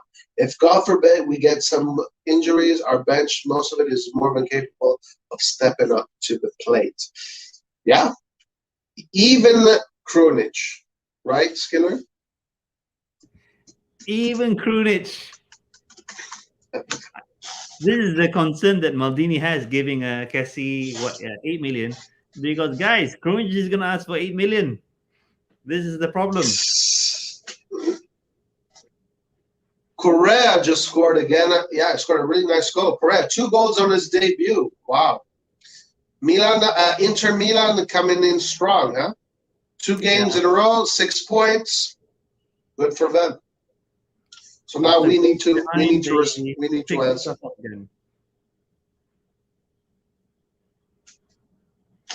This Paramount commentators are so shit. So what? You're getting Paramount? Are you? Where is Lucas? Lucas is in the UK, right?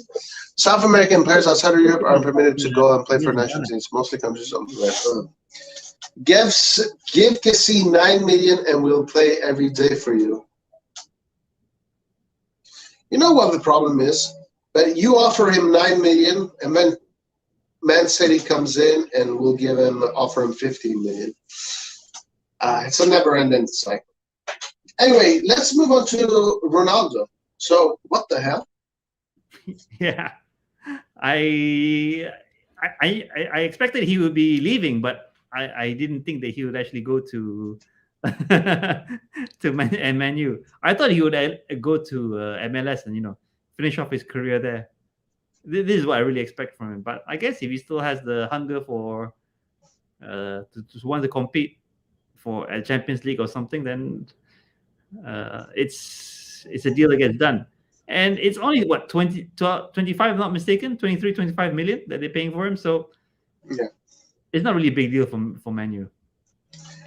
And you know what makes me more curious is to see what Juventus is going to do in these last 4 days, because they have gotten out of their books a huge wage bill. 30 million, 60 million gross. 60 million gross, bro. 60 million.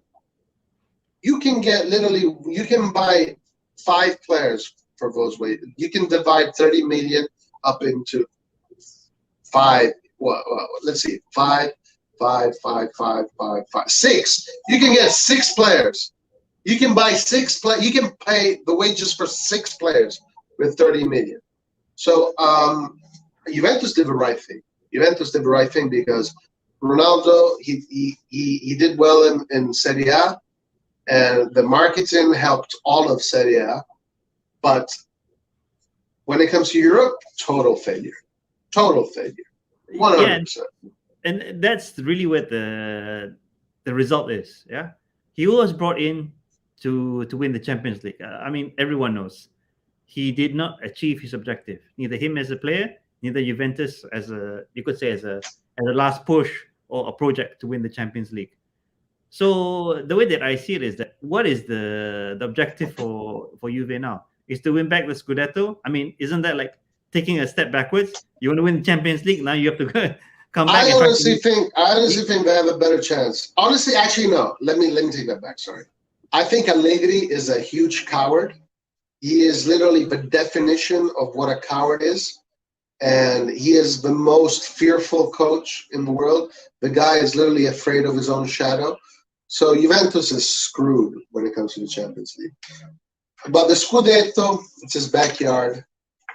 So, yeah, I guess so. You're right. They're taking a step backwards, and we're just going to go for the Scudetto. Go ahead. Finish what you're saying. Sorry to interrupt you. Yeah, it's all right. I just want to add one more thing for this CR7 thing is that I know people saying that he's, like you said, he's off the books and all that. But I think as a bigger impact to Juve is the visibility and, of course, the merchandising revenue. Right. Because other than CR7, I mean, who do you have in terms of as a brand to your team? Nobody. You could even argue that Milan, that we have a better brand to our team. We still got Zlatan, who's still a star. Right. Who's the next star in Juve? Chiesa? Dybala. I think it's Dybala or Chiesa, yeah. But nowhere near Ibra. Yeah. Let's see what Oli says. Oli says Inter are going to fall off against bigger teams. Hellas lost their coach to Torino. They're horrible. Okay, I do want to say something. This thing that because Inter is beating Hellas, Verona, and Genoa, and now all of a sudden Genoa sucks, Hellas, Verona sucks. I just want to remind you guys that these are the same conversations that we were saying about Italy in the Euros. Oh, well, Turkey sucks. Switzerland sucks. Oh, no, because Wales sucks. Oh, no, Austria, whatever, they suck. Oh, it's because Belgium sucks. Oh, it's because Spain didn't have a striker. Oh, it's because England didn't. No. If a team wins, it's because the team is good, guys. So let's not take it too far here. Inter is still looks like still a very good team, but is going to give everybody a run for their money. Last year, Old Trafford's performance gives me hopes for the Anfield game. Yeah, I think that's a good assessment, right? Up to now, Milan has not signed a player who raises the team to another level, and every good player goes free on a transfer. What do you think about that comment? Well, this raises this team just by looking at it at face value.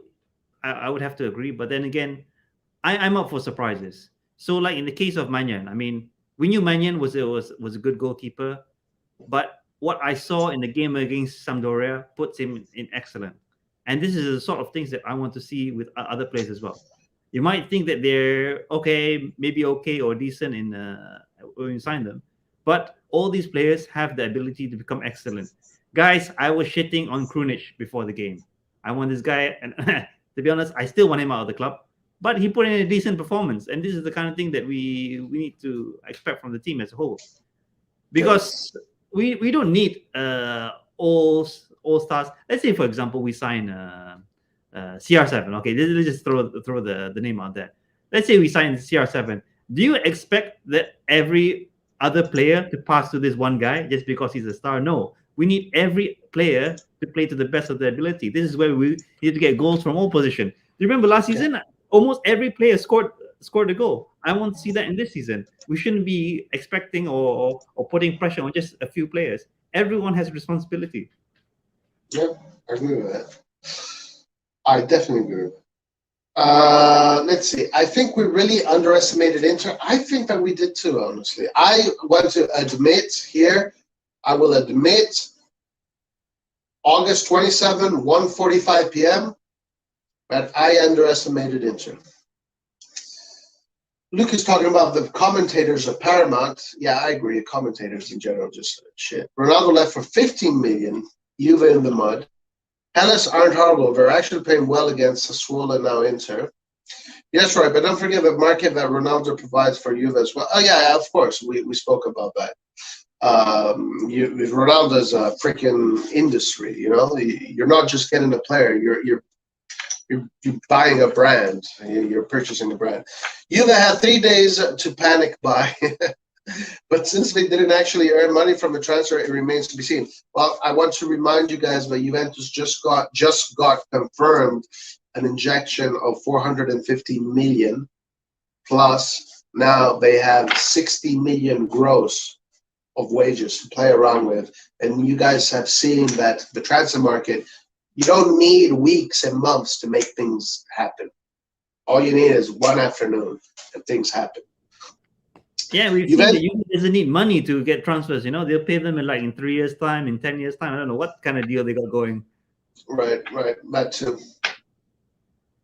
That too. All right, guys, we have Lucas in the house. Hi, Lucas. What's up, Hi Lucas? guys, How you doing? I'm good, guys. Is something you want to say? No, not really. I was going to talk about what happened last time, but nah, I just forgot about it. Okay, Lucas, I wanted to ask you about this Porto team. What can you tell us about Porto? You might not watch them that often, but I'm sure you've seen it a lot. You've seen them a lot more than I have. Yeah. I watched them against Sporting and Benfica and other teams last season. They're very pragmatic. Their coach is very pragmatic, but they still have like great attacking players and great midfielders. They're not better than what we have in Milan, but they still have quality. Nice. What's up, Nathan? How you doing? Hi, Nathan. How's it going, guys? What are you doing, Nathan? Are you in your uniform? I'm at my last stop, and I'm just standing here while the fuel empties out. So I got plenty of time. Nice. Nice. Um, Nathan, anything you want to say? I mean, everything is pretty much the same. I saw that Allegri, or however you say his name, is going to be available he might be available this weekend, so we might get to see what he's capable of, since Giroud is Yeah. not exactly 100% fit. So maybe he can come in with like 20 minutes or so left, maybe even earlier. It'd be nice to get some guys in there if we can get a commanding lead, but you know how that goes. Yeah, I think that if Pellegrini was available, he would have probably played against Sampdoria, because you could tell those last 20 minutes, those last 15 minutes, Giroud was struggling quite a lot. Rico Romain says, "What's up, Roy? What do you guys think about the Kessié situation and Bakayoko's return?" So let's start with that. What do you guys think of Bakayoko's return? Well, One at a time. we clearly need him now. Yeah, well, as a depth player, I'm okay with it. Not too much of a big deal. I had thought that maybe this story of his him coming joining the club was a bit stale, because it's the same storyline from last year. However, it seems that this year it's going to get across the line. So I'm all right with it. In terms of the Kessié, I'm more worried about Kessié, to be honest. It's the situation everyone wanted to avoid, and it's happened. It's happening again. Yeah, I like the fact that Bakayoko is coming. My concern was that he's a player that sometimes I think that he kind of suffers the bench, and he lets that goes into the locker room. But overall, I'm pretty happy with Bakayoko. I mean, if we can keep Kessié, which is the key, Kessié is the key. Kessié, Bakayoko, Benacer, Tonali. I mean, come on, we're talking about a solid ass midfield. Nathan, what do you think? Yeah, I mean, I never had a problem with Bakayoko. Was with us the first time around. I mean, and we're pretty much, we're playing with two. It'd be him and Kessié. I mean, they already played together as well, so it's not like he has to like gel with Kessié or someone like that. So, I have no problem with it, honestly. So, I mean, we clearly need him now because we don't know what's going to happen with Kessié. So, yeah. And as for Kessié, I mean, I'm not going to say I'm over it, because we definitely need Kessié. So yeah. Let me ask you just your gut feeling. What is going to happen with Kessié? My gut feeling, I think we're going to lose him. right? You think so? I get feeling. I'm getting the exact same feeling as I got with Donnarumma, and I wasn't, I just kind of joined y'all just a few months ago, but I said in the beginning of June that this is going to happen, and I got crushed by anyone who disagreed with me, and it was the same feeling I had with Donnarumma, and here we are. I mean, it is true. Like I never believed that Donnarumma would have left. I thought it was just media played around, but it turned out that he actually wanted to leave. But So, Roy, so it was obvious, Roy. Like, if y'all step back and take a look at the Donnarumma situation, we renewed Zlatan before Donnarumma, and giving Zlatan 7 million in wages, and remember, him and Donnarumma have the same agent. It was a no-brainer that they were going to push for more money for Donnarumma. So that whole situation, I knew from the moment that happened that those type of mind games were being played, and well, on our side, we failed miserably to notice that. So, and but now, the thing is, Nathan, that Donnarumma didn't want more money. He wanted a better club, what he thought was a better club, because he's not getting more yeah. money. Oh no, He thinks that I agree. he thinks I that agree. at PSG he can achieve his career goals by sitting on that bench and watching Neves play. But I admit I didn't think that was going to happen. I By the didn't way, think that was going to by the happen. way, were you guys gassed when Milan had the choice of being in Group A or B with Donnarumma's return to San Siro?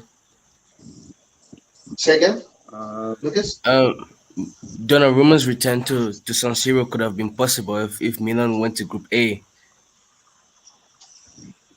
yeah, but who knows? And you know what, Lucas? That's a good point, because I think they would have played him because he knows our players. So it would only make sense to play him in that game. That would have been good. What's up, Red John? Hi guys, how you doing? Good. I don't know, man. I just heard too much positivity here, so I thought. Yeah. Not good. No good. No good. You're welcome.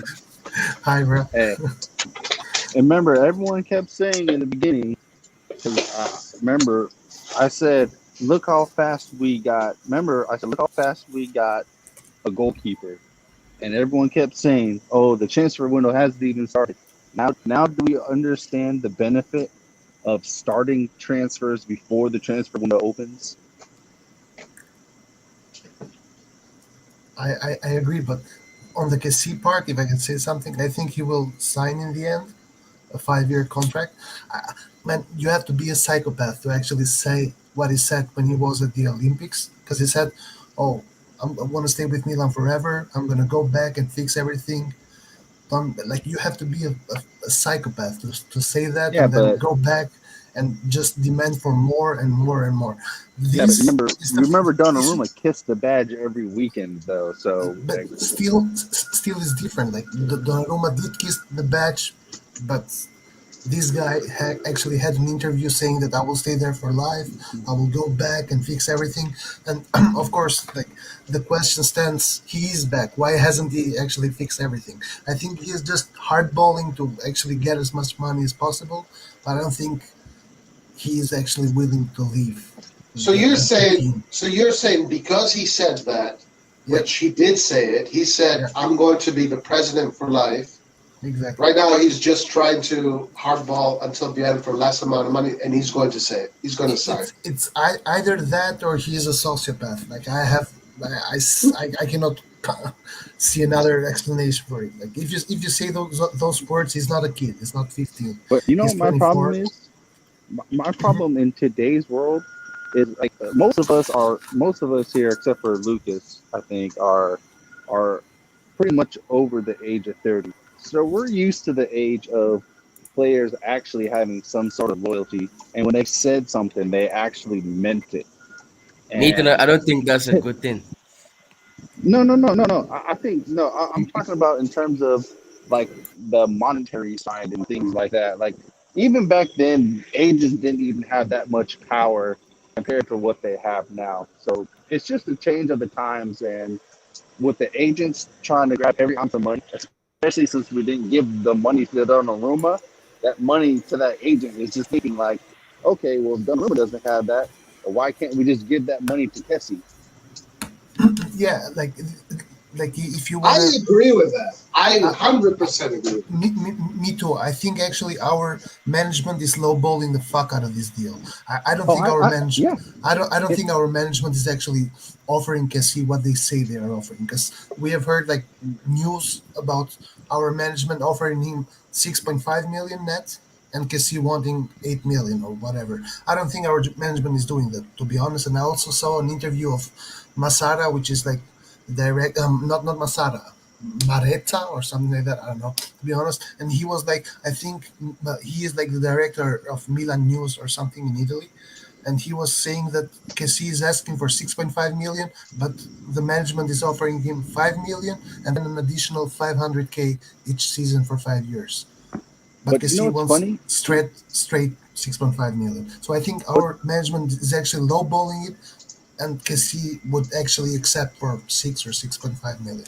Because man, It's 6.5 million means almost three times what he's earning right now. That's But you, crazy in what's itself. funny is in the beginning they were asking for 6 million.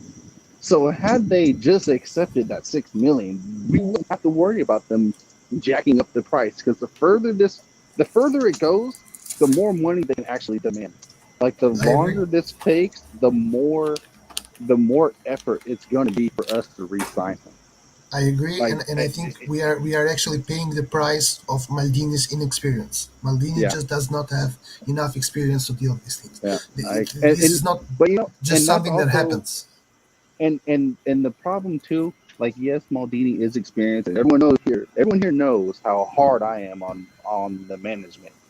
But Yeah, if the owners would just stop being cheap, it would not be an issue. Like if true, you but have an inexperienced person, you need to Mhm. help them as much as possible, not make their life 8 times more difficult with stupid shit like this. But our current owners will never do that. This is my thing. Our Exactly. current owners are not there to make us win stuff. Or our current owners are there with a financial plan. They don't, in my opinion, they don't actually even give a shit if we lose players, valuable players, whatever. All that matters to them is to have books fixed in the end, so they can present it to the potential future buyer. And that's the Yeah, thing. They're And they're that's literally about it. walking backwards. They're literally walking backwards, these owners. If you want to get the most money from this team, you keep the best players. You keep the players that everybody wants. Then your team becomes more valuable. You lose a And player, then the team becomes less valuable. Like it's literally backwards. and I guys. agree, but I think they are willing to bet on cheaper players with lower wages for us to make top four than to actually invest for us to be 100% part of the But top four, and why that's not still not fight for the gonna Scudetto. that's still not gonna be a better overall profit. If those young players, if they still keep us in the Champions League, that player still will not raise the value of the club compared to a person like Kessié. Like no matter what, it's still backwards. Guys, we got to be honest here, yeah. Elliot and the owners, they're not fans. We are fans. We want the team Yes, to do well. We want the players that we perform well to stay in the team. They are of a different opinion. But I just want to, jump into this thing about Maldini. And one of the things that I personally am quite pissed off about is that one thing I think Maldini is making a mistake or he is inexperienced is that he doesn't know when he's being played. If Yeah, he has put in an offer, that is his last offer, and the player or agent refuses it, what is the solution? Is he just going to arrange for 10 more meetings and keep rehashing the same story? There has to I be agree. something that something moves, right? I agree. Is either you're going to move your offer or the agent is going to move the offer. If no one is moving, then you're going to have to do something about it. yeah. We only have a few days left and I nothing is being done. And who knows 100% if we agree. can? And who knows 100% if we agree. can And get 50? yeah, exactly. Like, the thing is, it's too late. We will not get to sell Kessie in this transfer window unless we sell Low him ball for under. way Unless we off. sell under, instead of 50, we'll get 20. I would even say Exactly. 25 when he's going to be free next year. Exactly. And for 25, we better keep him for one more season. In my Yeah. opinion, I'm a little bit like harsh about this. In my opinion, Maldini should go there and tell him this is our final offer, 6 million. Now you have time until the 31st of August to bring me a 50 million offer from another team so we can sell you. Otherwise, sign the contract or we will not play you for an entire season. Yeah, because we could And even you, reinvest that money. Even if we sold it for 50 million right now, we could not invest in a player that is his same quality for that same price. true, but the thing is, we have to send a message to the Teos, to the Benacers, because we're gonna have the same problem. What's stopping Teo? I think what we did with Chananoglu and with Donnarumma set a very, very dangerous precedent for Milan. Now Yeah, especially for the every players that actually are good. Like we have exactly players because that now these teams want. every player knows that if they see their contract until the last year, the management will still play them and they will go to another team and get the price that they want. It happened with Donnarumma, it happened with Yep. Çalhanoğlu, it might happen with Kessié. And if we set this precedent for three players, then we're going to have the same problem with all the other players. So And you know the what? management. Oh no, go ahead, finish. So this is why I support this kind of approach, super hard and strong approach, so that you make a player an example for the other players. Otherwise, We need Galliani back. Saif Najar just said our owners wouldn't mind destroying a team just like how Cranks did with Arsenal. First of all, our owners want to make profit out of Milan and want to build a stadium for Milan. So your point isn't valid. Sorry. they, Well, but that's exactly what I was saying, Lucas. I was saying like the way that they're doing it, Arsenal's a different story. Arsenal couldn't even fucking make the thread they used to make the Milan jersey. So that team's garbage. I don't care about them. Milan is infinitely more profitable. But if you sell your best players, man, like I don't understand what they're thinking. That's just baffles me. And not only that, I was about to say too. If you're a young player and you're trying to make a name for yourself, AC Milan is literally the team that you want to join. Because at some point, if you do become world class, you know that they're not going to be able to pay you, and then you're going to be able to go to any team you want. Like literally, like that's that. If I was a person like that, I would use Milan as a stepping stone because they're not going to pay me in the end. like what you just said right now is exactly what we are becoming, a stepping stone kind of a club. We are becoming not even a Dortmund, because Dortmund is actually able to sell their best players. We let them go for free. Yeah. Like we are the poor guy who's not even able to sell their fucking players, but it's unbelievable. Let's be positive here. We lost like two of our most valuable players, and we're still able to spend like 70 million in the market. These So so guys, so Yeah, yeah. but So on what though? What do we spend our players on? Do we spend it on um, people who were coming from loan, or to actually new acquisitions to come in and improve the team? we still have 4 days until the market closes But now. I do want to say Everything that everything is cooking. I'm done with that, bro. I'm done with that. 4 days left, 3 days left. At the end of the day, we're panic buying. No, At the end of I the don't day, think we are. I don't think we are. bro. Okay, who would you get right now that could replace Kessié? We are not selling Kessié. Kessié is going to renew. No. There's no I'm reason. saying I'm giving you a hypothetical situation. Who would you get right now that could replace Kessié and do what Kessié does? Nobody apart Here, from Sanchez. I'll even help Maybe. you. I'll help you. no one. No. Renato Sanchez is an Sanchez. attacking midfielder. Sanchez is not a CDM. No, He's not going to defend the same way Sanchez as isn't Kessié. an attacking midfielder. Sanchez No, isn't an attacking midfielder. Sanchez Sanchez is not isn't. going to defend like Kessié. Plain and simple. If Sanchez. you watched him last year, Sanchez does not Yeah, defend like I Kessié. watched him last year. I've been watching him since he was 18, and he And defends. everyone defends, but do they defend like Kessié?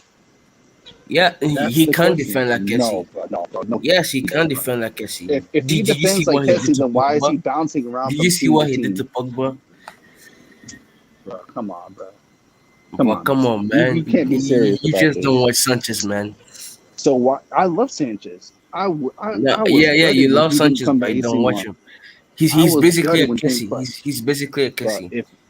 if we got Sanchez, I guarantee he would be competing with Diaz, not with Bakayoko and Tonali. What? No, I guarantee it. I I think 100% guarantee it. Yo, Sanchez Roy, is. please pull up the highlights. Roy, you need I to think pull up the No, I highlights. can't. I Agrees with can't. me. I can't. I think Sanchez is more or less a Mezzala kind of player in the sense that Exactly. he can defend and he can attack as well.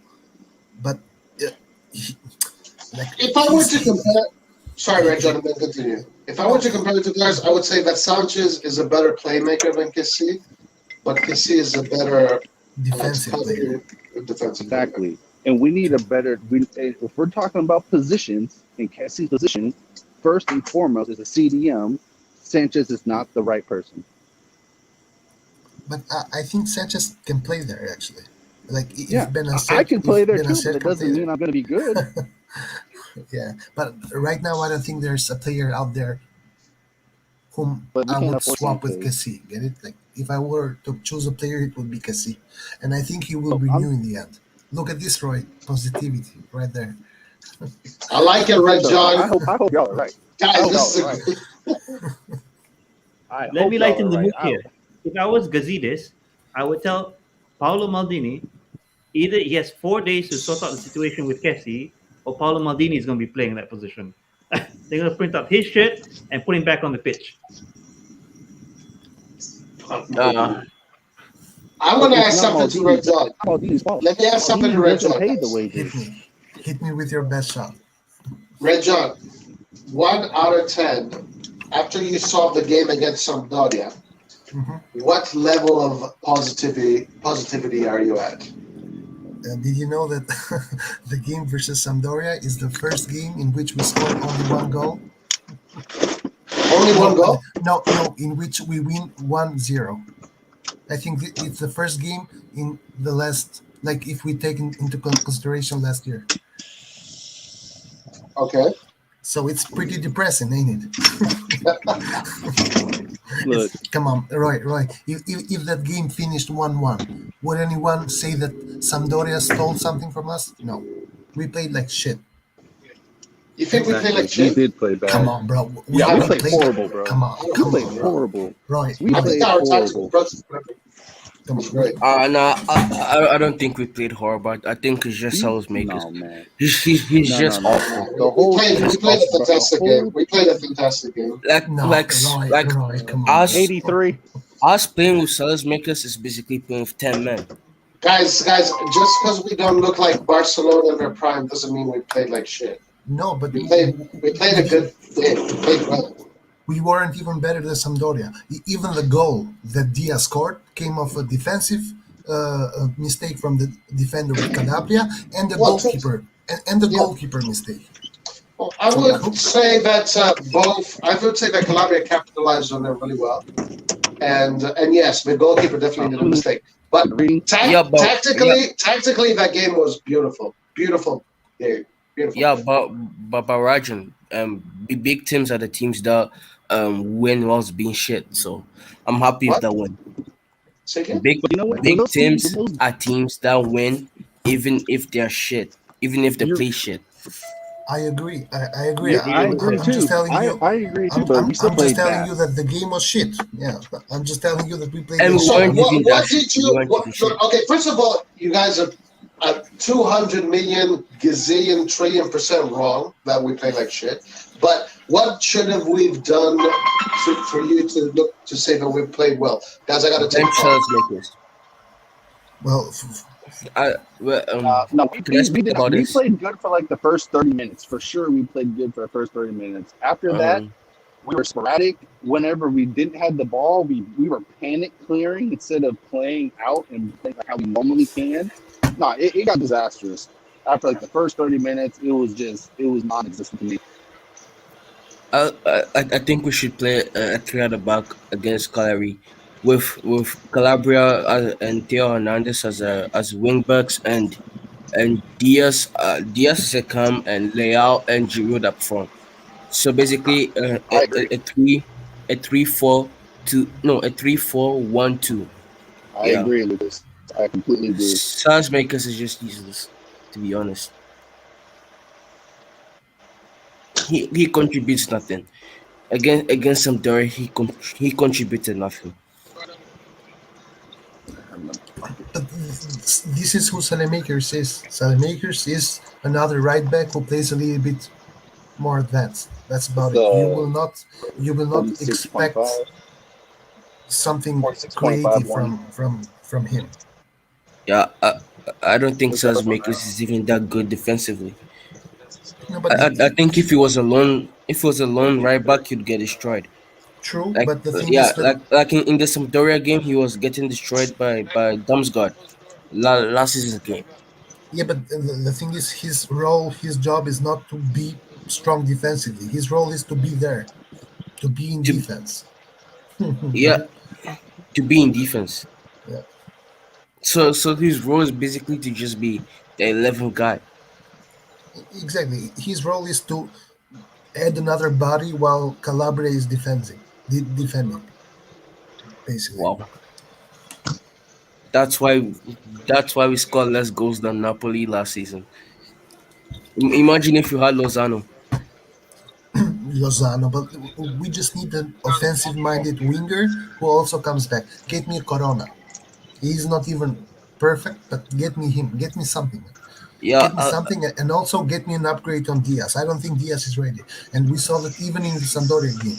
We had one yeah, chance, and he got lucky that the keeper got fucked it up. First of all, and second of all, he disappeared. Then after the goal, I don't even remember something from Diaz yeah, other than getting the yeah. ball and getting smashed on the ground from the defender every single time. Yeah. I actually wanted to speak about tactics too. I think Milan is going to be playing a 4-4-2 this season instead of a 4-2-3-1. I I think we want two right mids in James Rodriguez now that Corona is expensive, and also Roman Friver, the breast player. Corona costs Um, 12 million euros, man. Fucking no hell, no it's no no no no expensive. no no. I just checked Twitter, and Porto are asking for like 18 mil.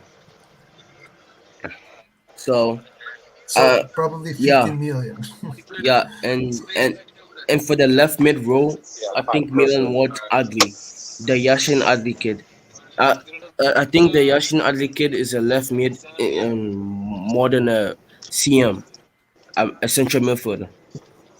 Mhm. I think the left mid is not natural. Makes sense. Yeah, makes sense. And Diaz is a second striker with Ibra up top. I think that's a great team, a great starting 11. But I just doubt that Pioli will actually change the formation. Pioli, I No, think no, he's a he did that for the final 5 games of the season. The Juve game, he played Hakan as a left mid. yes, and Diaz as a second striker. Yeah, true. Yeah. He did that for the Torino game, for the Cagliari game, and for the Atalanta game. Yeah. So I see why. I see why.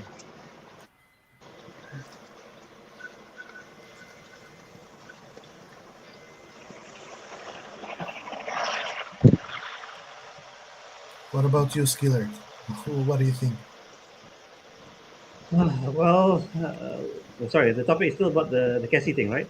Or we talking about the tactics? The topic is whatever you want it to be on, man. Okay.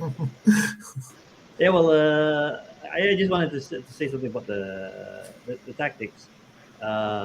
Yes, in terms of the tactics in the last few games, it's worked. I mean, we've gotten the wins. Well, most of it, except for the Cagliari in the second last game.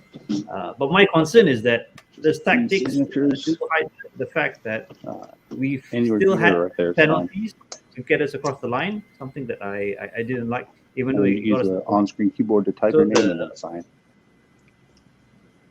Oh, it's Nathan. Okay.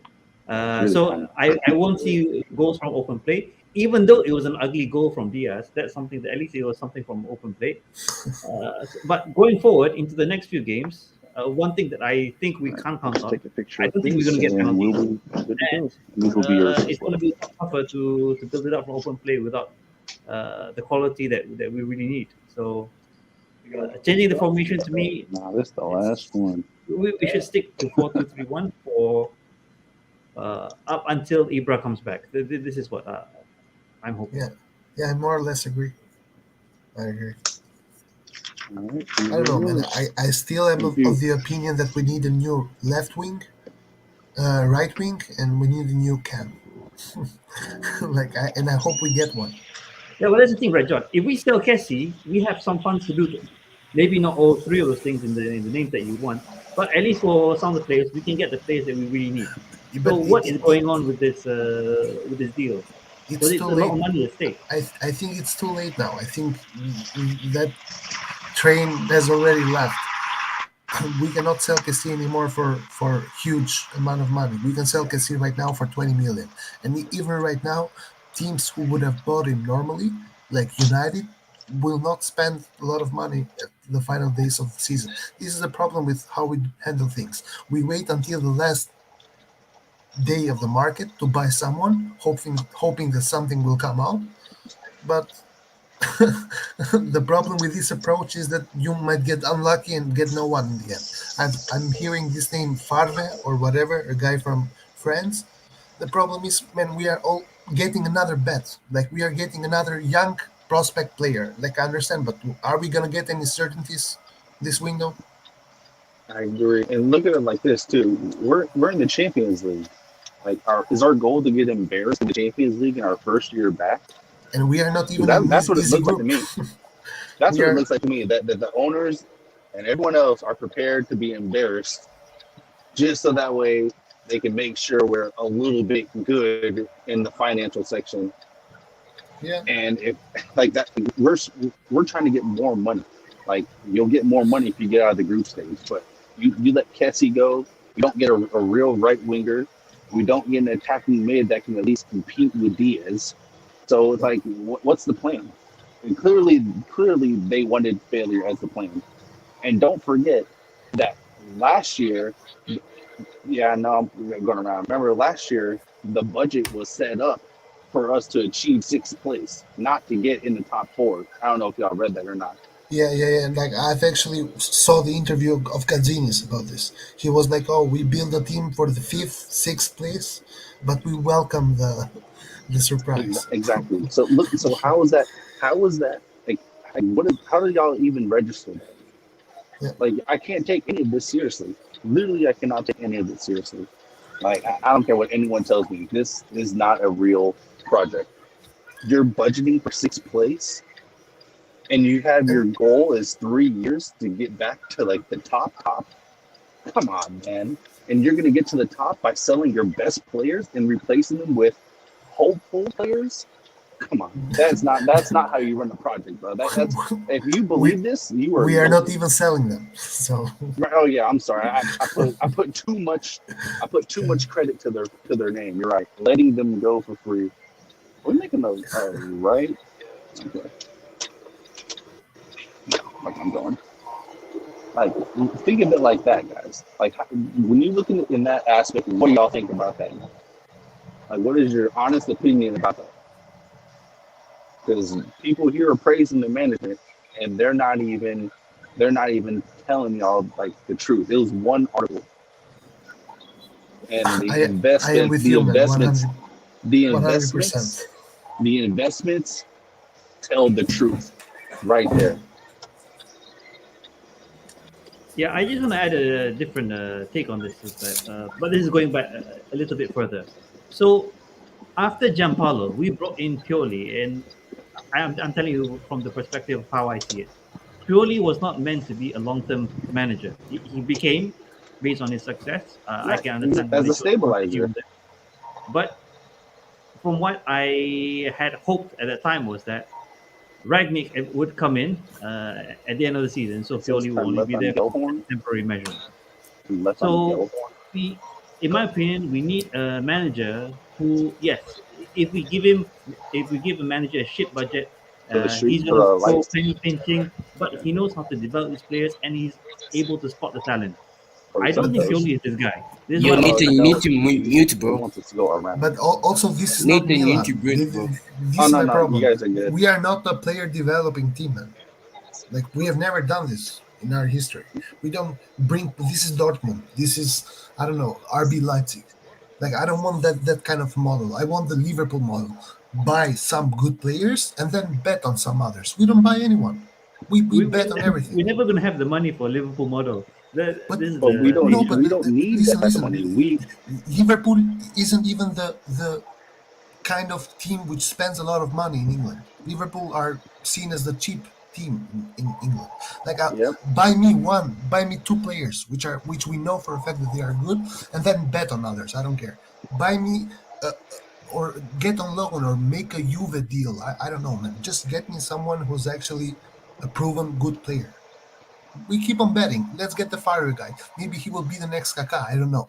But this model is the model of betting on players and hoping that something will come out. The problem is that if it doesn't turn out to be a good bet, then you are not in the top four. This is my problem. Yep. And then on top of that, when this bet that they're doing with these players, how do they determine the length of each player, and how do they determine how successful they're going to be? Like, it's like, how do they determine this?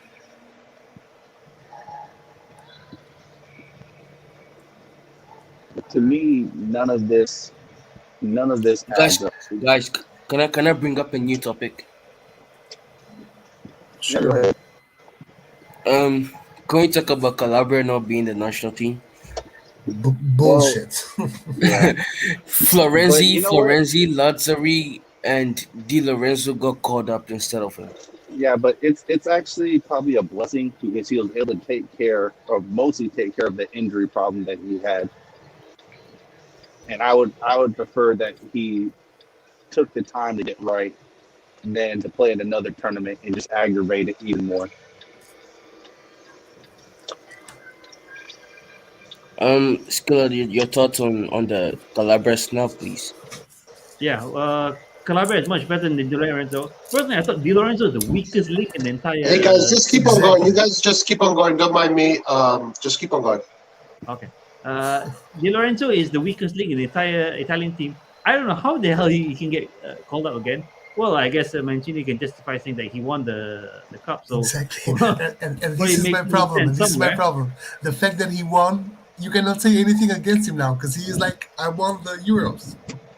Yeah. But it's kind of funny that Calabria's sub gets called in, but Calabria doesn't get called in.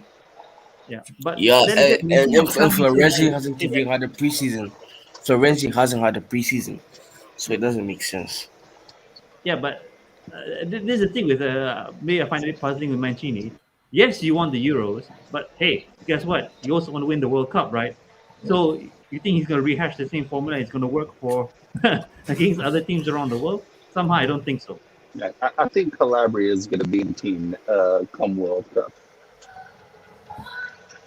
I see Calabria. I see Calabria slowly working himself back into the team after his injury. I don't think we should read too much into it. Yeah, I'm not going to read too much into it. I was at first, but then remembering the injury that he talked about, like, I mean, why would you even want to take a chance?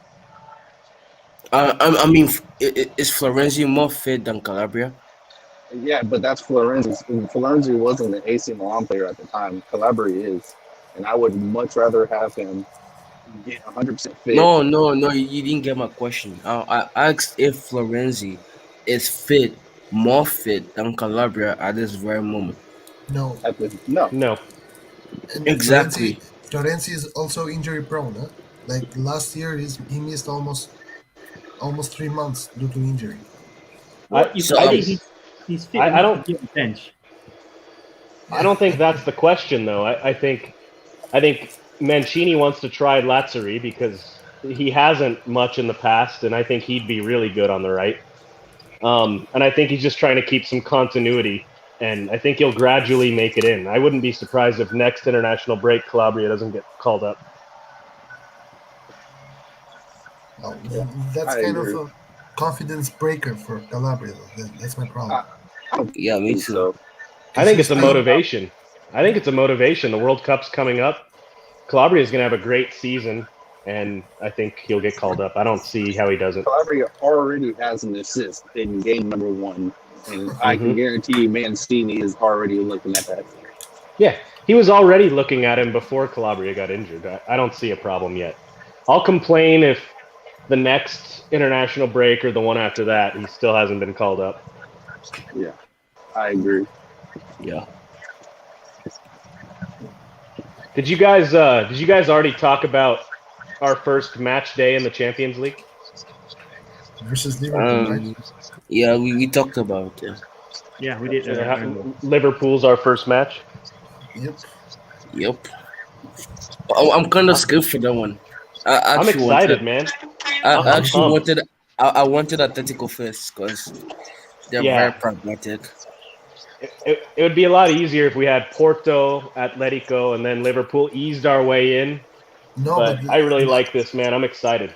yeah, I wouldn't have liked that because then we would have Liverpool back to back, like first on Anfield and then on San Siro directly. This way, at least we have Porto back to back, which Yeah, means two easier matches where we should hopefully get 6 points. yeah, and not Yeah, only that, that's but a good analysis. if you guys have played like in tournaments and stuff, I can promise you, getting right mentally early is way more beneficial than getting mentally ready later on because you're not going to be prepared for the games that you're playing like you should be. Like every game should be played like you're playing against Liverpool and Atletico Yeah, or whoever. Yeah, I agree, man. If it goes really badly, the first match goes really poorly, at least it'll be a wake up call. Yeah, You know, it'd be different if we beat Porto like just maybe like 2-1 or 1-0, and then you know draw with Atletico, and then all of a sudden we face Liverpool and we get crushed. That's a much worse scenario than what we have now. I think. I don't think we will get crushed on any of these I games. don't think so either. Yeah, like, well, I'm excited, man. If we lose Kessié, we are going to be in trouble. I don't think we will, man. I think that's all ginned up by the end of Yeah, the yeah, year. yeah, yeah, yeah. Nathan, you're being too negative about the I think Kessié I'm I'm just renewal. not gonna. taking anything the fucking football media tells us anymore. It's such bullshit.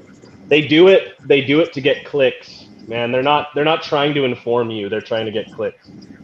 I don't And know. they don't There's care they smoke, don't there's care about fire. their reputation either, obviously, because they fuck up all the time and continue to put out shit and we all lap it up like dogs.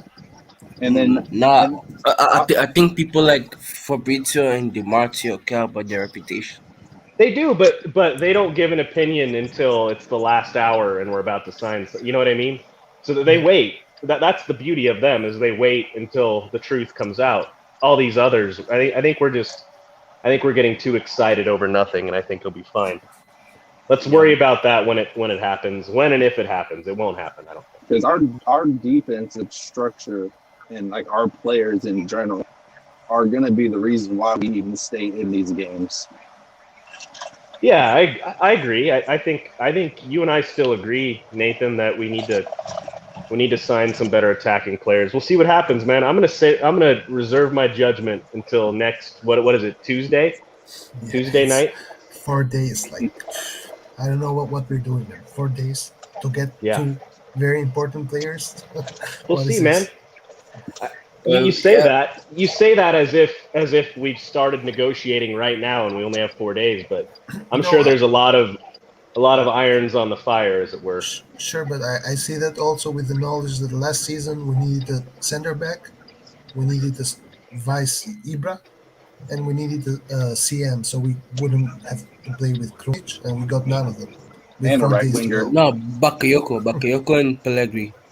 No, I know, but I said last season. Last season we Oh, needed okay. a sub for Ibra. We didn't get it. No, Simakali. Roger, please wait for me to say something about this. Mhm. Last season, you all the Milan fans were like, yeah, let's bet on Colombo. Let's bet on Colombo. Colombo is going to like be the second striker. He's going to be the next Vieri and all that shit. Then Colombo couldn't start games. Then we said, okay, Leao as a striker, he could be good. We said, oh, Rebic played as a striker against Lazio. He scored 2 goals. Yes, we want Rebic. He didn't turn out well.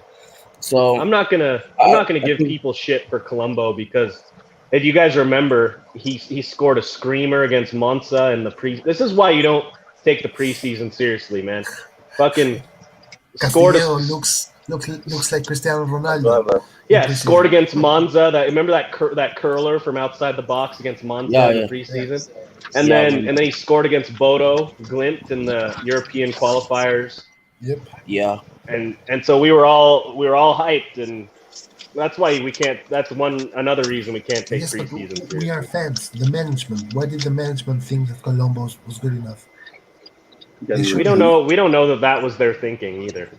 Necessarily. Maybe they just failed on buying someone. No, I just think we're broke, man. We're not broke. We're just not willing to spend the money. I mean, you see teams like a team like Inter, right? Anything if Morata has an idea, Zhang is going to be behind it, whether they have the money or not. So he can go ahead and make that deal. With us, we negotiate initially, and then have to go to Elliot and say, hey, Dad, can I borrow $20? I want to go to the mall with my friend. That's us. Yep. Guys, just a thing that I was thinking about when you were talking about the media, all that shit that comes from the media. I'm still waiting for Chiesa to show up at Casa Milan, by the way. I remember the media last season, they're saying it's a done deal. I'm still waiting for Simakan's plane to land. Yeah. In Milan for his medical. Remember that? Yeah. Simakan's on the plane. He's going to land in Milan any minute now, and he's going to sign his contract. What do y'all think about that though? If he's doesn't end up signing, Milan should definitely go in for that. If Chiesa doesn't end up signing, he will. Like if for whatever reason, because shit happens. If Milan don't go in, I would lose my mind. No, but it's an obligation. It's an obligation. They have to buy it. Yeah. No. Rajan, it's an obligation in terms of like achievements. Yeah, there's milestone. It's a milestone obligation. That's right. Guys. No, it's if Chiesa scores 10 goals or if Juventus qualifies in the Champions League, then it becomes an obligation to buy. So it's already an obligation. Because Juve qualified last year. I don't think Chiesa. Okay. I think this is dumb. I think Juve would sign Chiesa. I think so too. I don't think anything will happen there. Yeah. We're on our own, man. We have our own path to follow.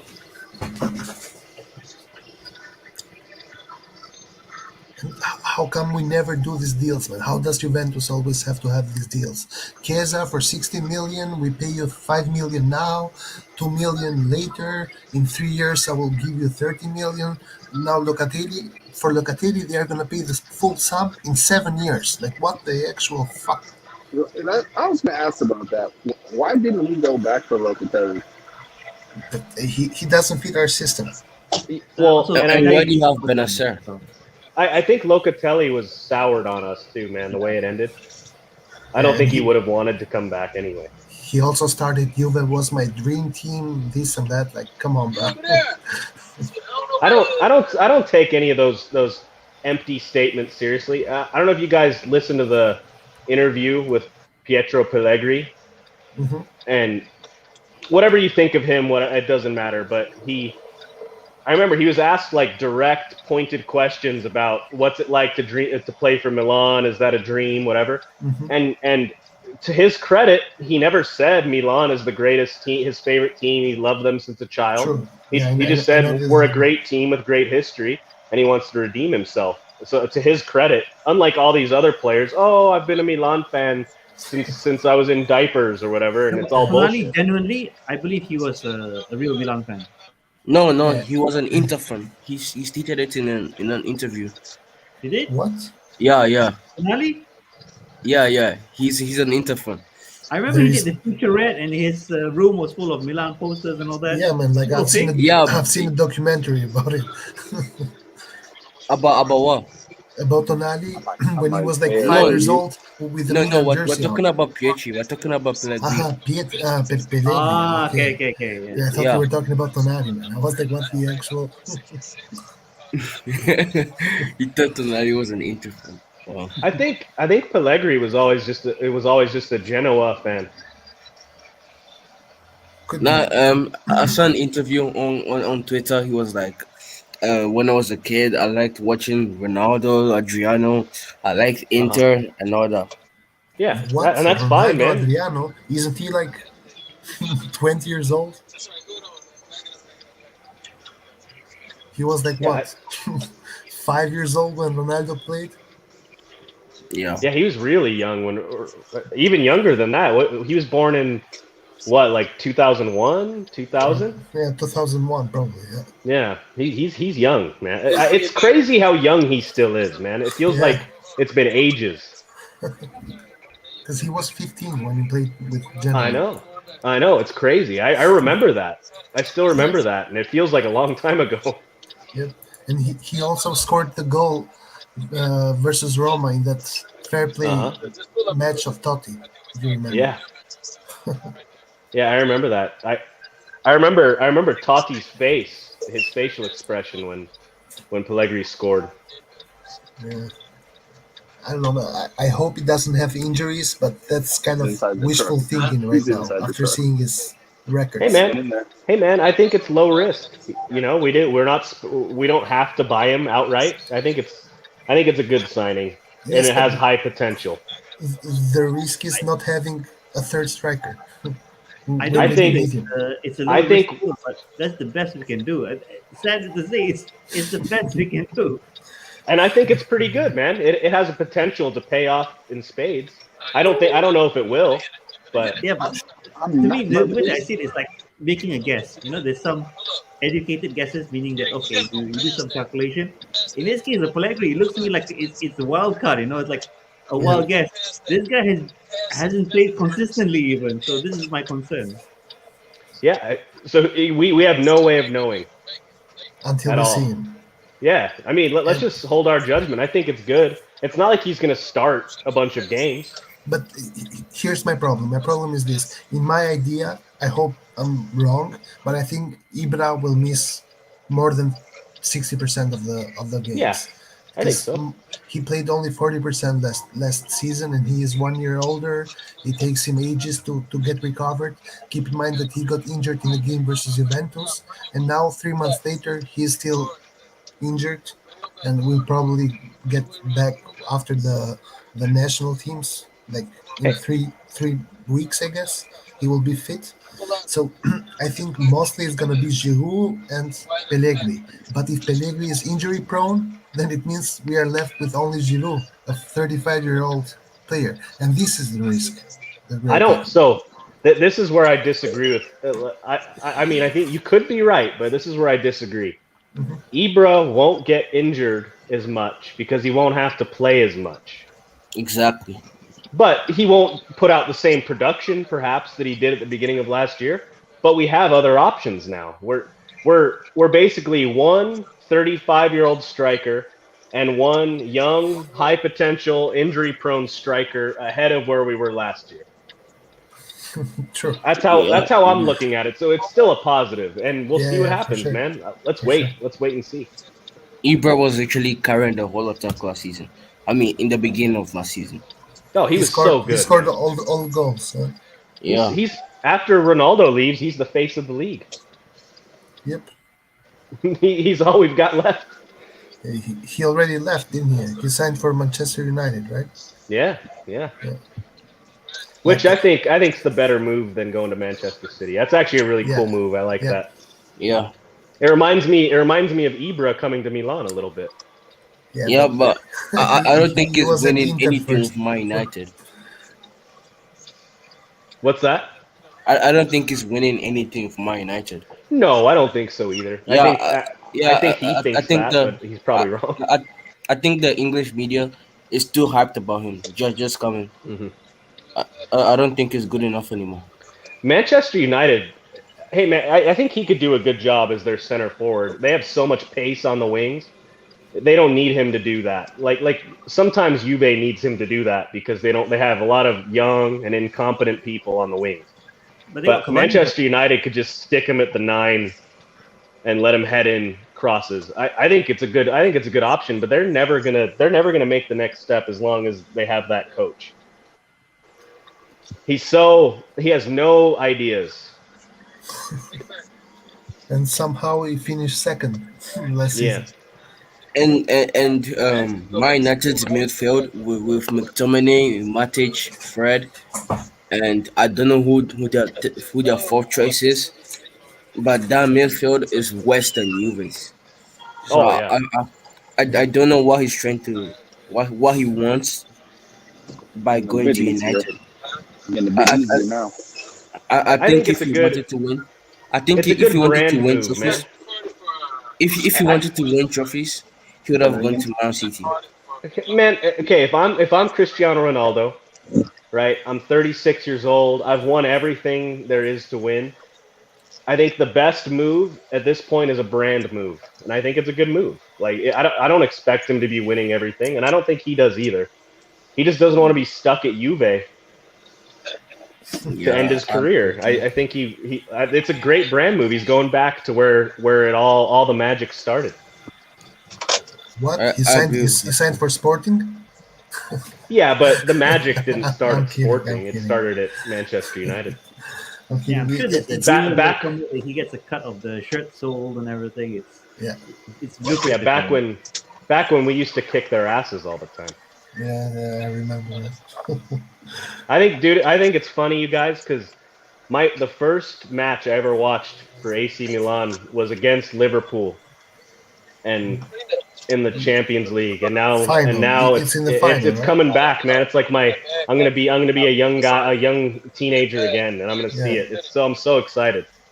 It's so which, nostalgic. which one? 2007 or Istanbul? 2007. I didn't have to Oh, suffer okay. through 2005. I didn't even know soccer existed before Really? 2007, and then I saw Milan and I just fell in love. Holy shit!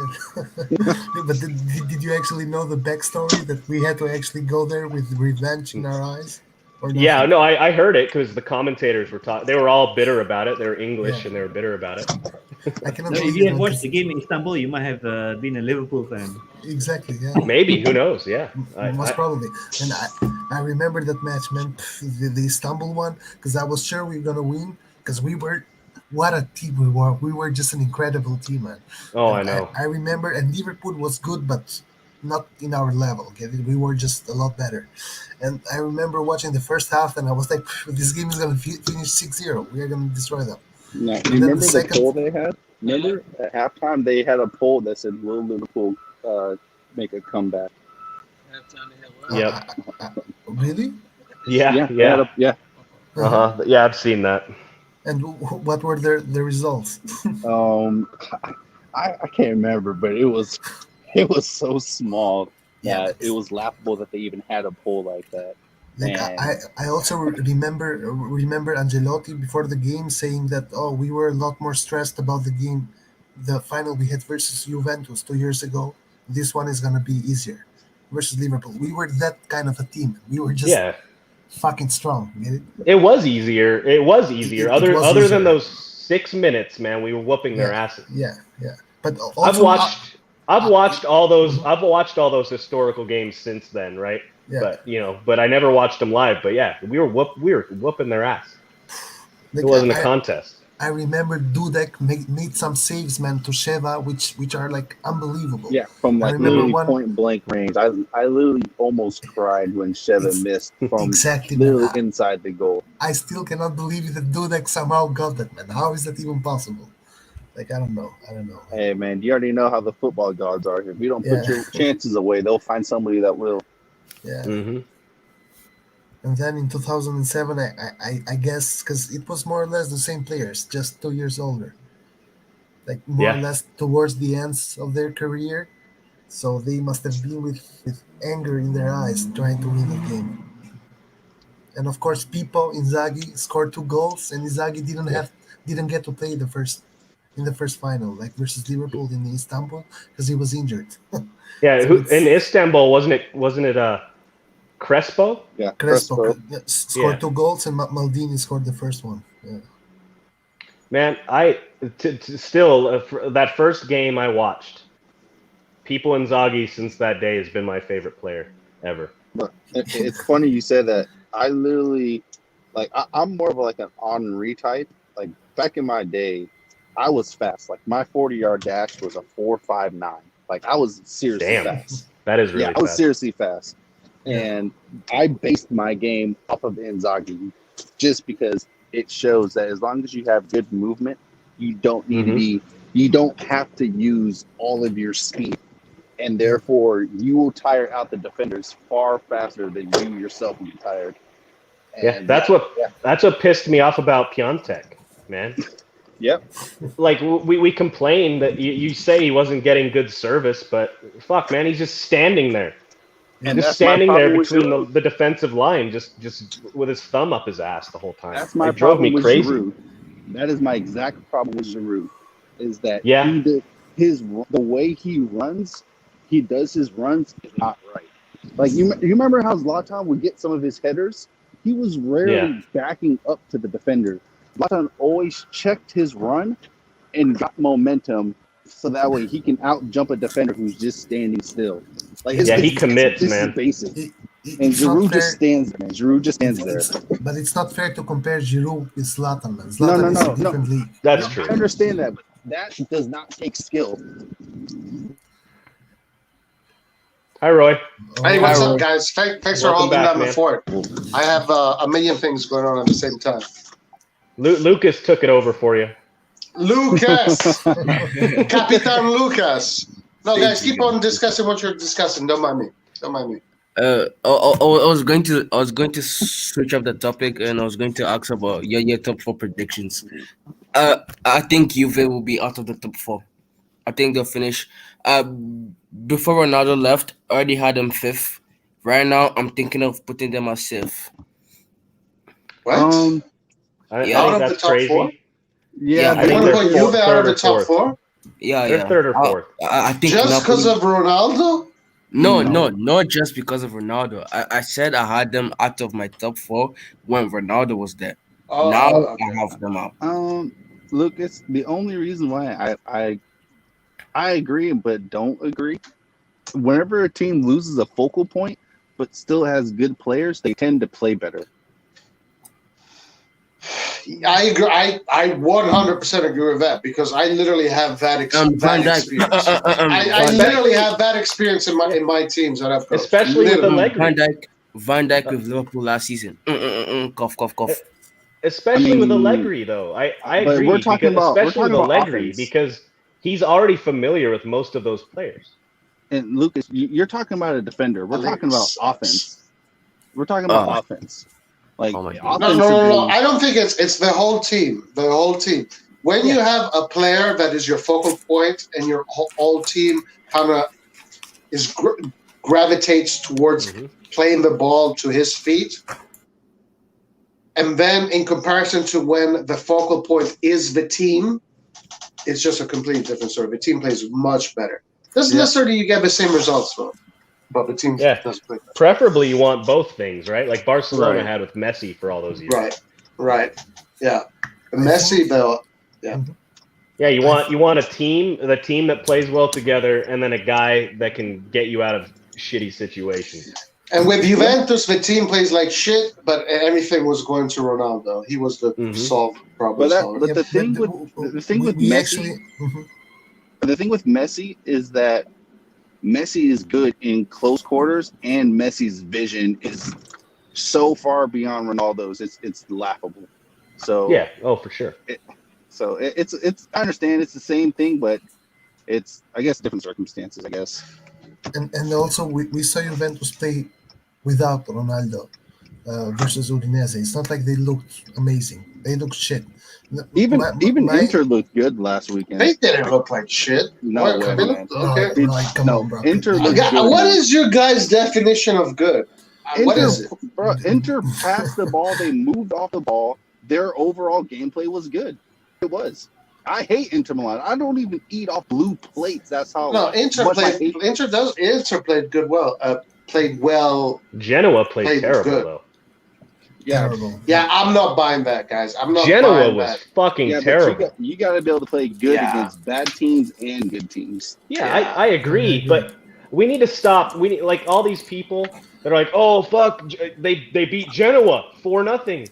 I don't- Oh man, I should have predicted Inter to win the Scudetto. It's bullshit. Oh no, I don't care But about it's the Genoa. scoreline. Come on. I don't care. I about don't. the I don't scoreline. look at it Yeah, that way, yeah. guys. Hey, I don't care look about at the it that way. scoreline. I look at how they played. Like, Guys, you can get Genoa four. is going to win games, guys. You How know, much you don't. space they were No, given. Genoa was trash, bro. They were given Okay, so much- but that's what everybody was saying about Italy in the Euros. Oh, Turkey was trash. Switzerland was trash. No. Everybody Right. everybody that played against Italy was trash.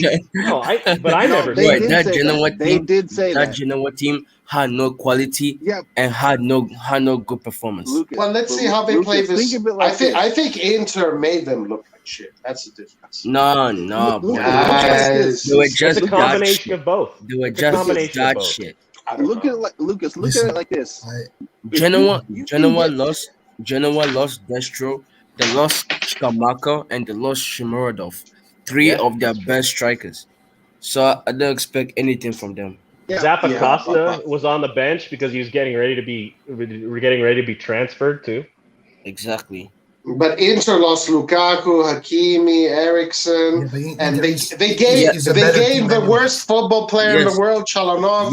Yes, Roy. But Inter He's the replaced greatest those- of all time. Inter replaced those three players with good players. Genoa didn't do anything. Yeah, Guys, but Lucas, if Lucas, Hakan Look at Çalhanoğlu was Bosnian, he would have won Bosnian Player of the Year. That's how good he is. Hey, I want to see something, guys. Hold on, let me see if Çalhanoğlu got any assists today. No, I just Oh, checked they at played this today? moment. He didn't. did they I win? did it. I just Damn. checked. They must not have. I haven't watched the game, but I didn't watch the game. But they probably didn't have a lot of set pieces. Wait, did A lot they of corner. win? They didn't have enough corner kicks. No, I, it was I scored saw from the first set piece. time. Yeah. I saw Hold the, on, the guys, first guys, half, did- and Verona was superior in the first half. To be honest, Wait, so I don't know what Inter happened in play the today? second. No, they Yeah. already played. They won. They won They three. played Inter Verona. already 2 wins in the bag. Okay, did anyone 7 watch goals. They played the failed. They played the failed coach of Cagliari last year. Wait, but did anyone watch the game? I I watched. did. I I watched did. the first I watched half, it. and I in the watched first half they looked like Okay. shit. Then in the second half they scored 3 goals, so I have no idea. But in the first half, Verona should have scored at least 2 goals. They had a very low pass accuracy, 79%. Inter. That's pretty low. Yeah, because Hellas Verona was actually a good team. Genoa is just trash. They don't have Krunic in the center mid. Right. That is true. Hey, Group. so I'm gonna switch it over to Tonali. Hey, Tonali is developing pretty nicely. Yeah. Oh yeah. I think so. I'm too. kind of excited to see. I'm pretty excited to see how he does with Benacer, and hopefully, if we keep Kessié, I would like to see how he plays with Kessié. I think that's Kessié the Tonali future is a right good there. combo. Yeah, that's the future, man. That's 2 years from now. That's the best midfield pair in the world. I think 2-3 years. I agree with that. I like and that. I like this. agree I like with the y'all. sound of that. I agree with y'all's assessment. In the first half, Tonali was a bit timid, but when he decided to finally say "fuck it" and go forward, Tonali looked fucking good. Like when he got Yeah. the ball in like near the defense and he saw he had space to go forward, he gained like 40 yards. Yeah, he still has a little bit more to gain with decision making sometimes. Yeah, But it's getting better, but- man. It's getting Yeah. a lot better than it was. Yeah, it's getting a lot better, and his passing range is fucking good. Yeah. I mean, yeah, he had that one missed pass to Salamakers, but I mean, he wasn't gonna do anything with it anyways. But I was impressed personally. I think was the impressed. The difference is his confidence this year, I think.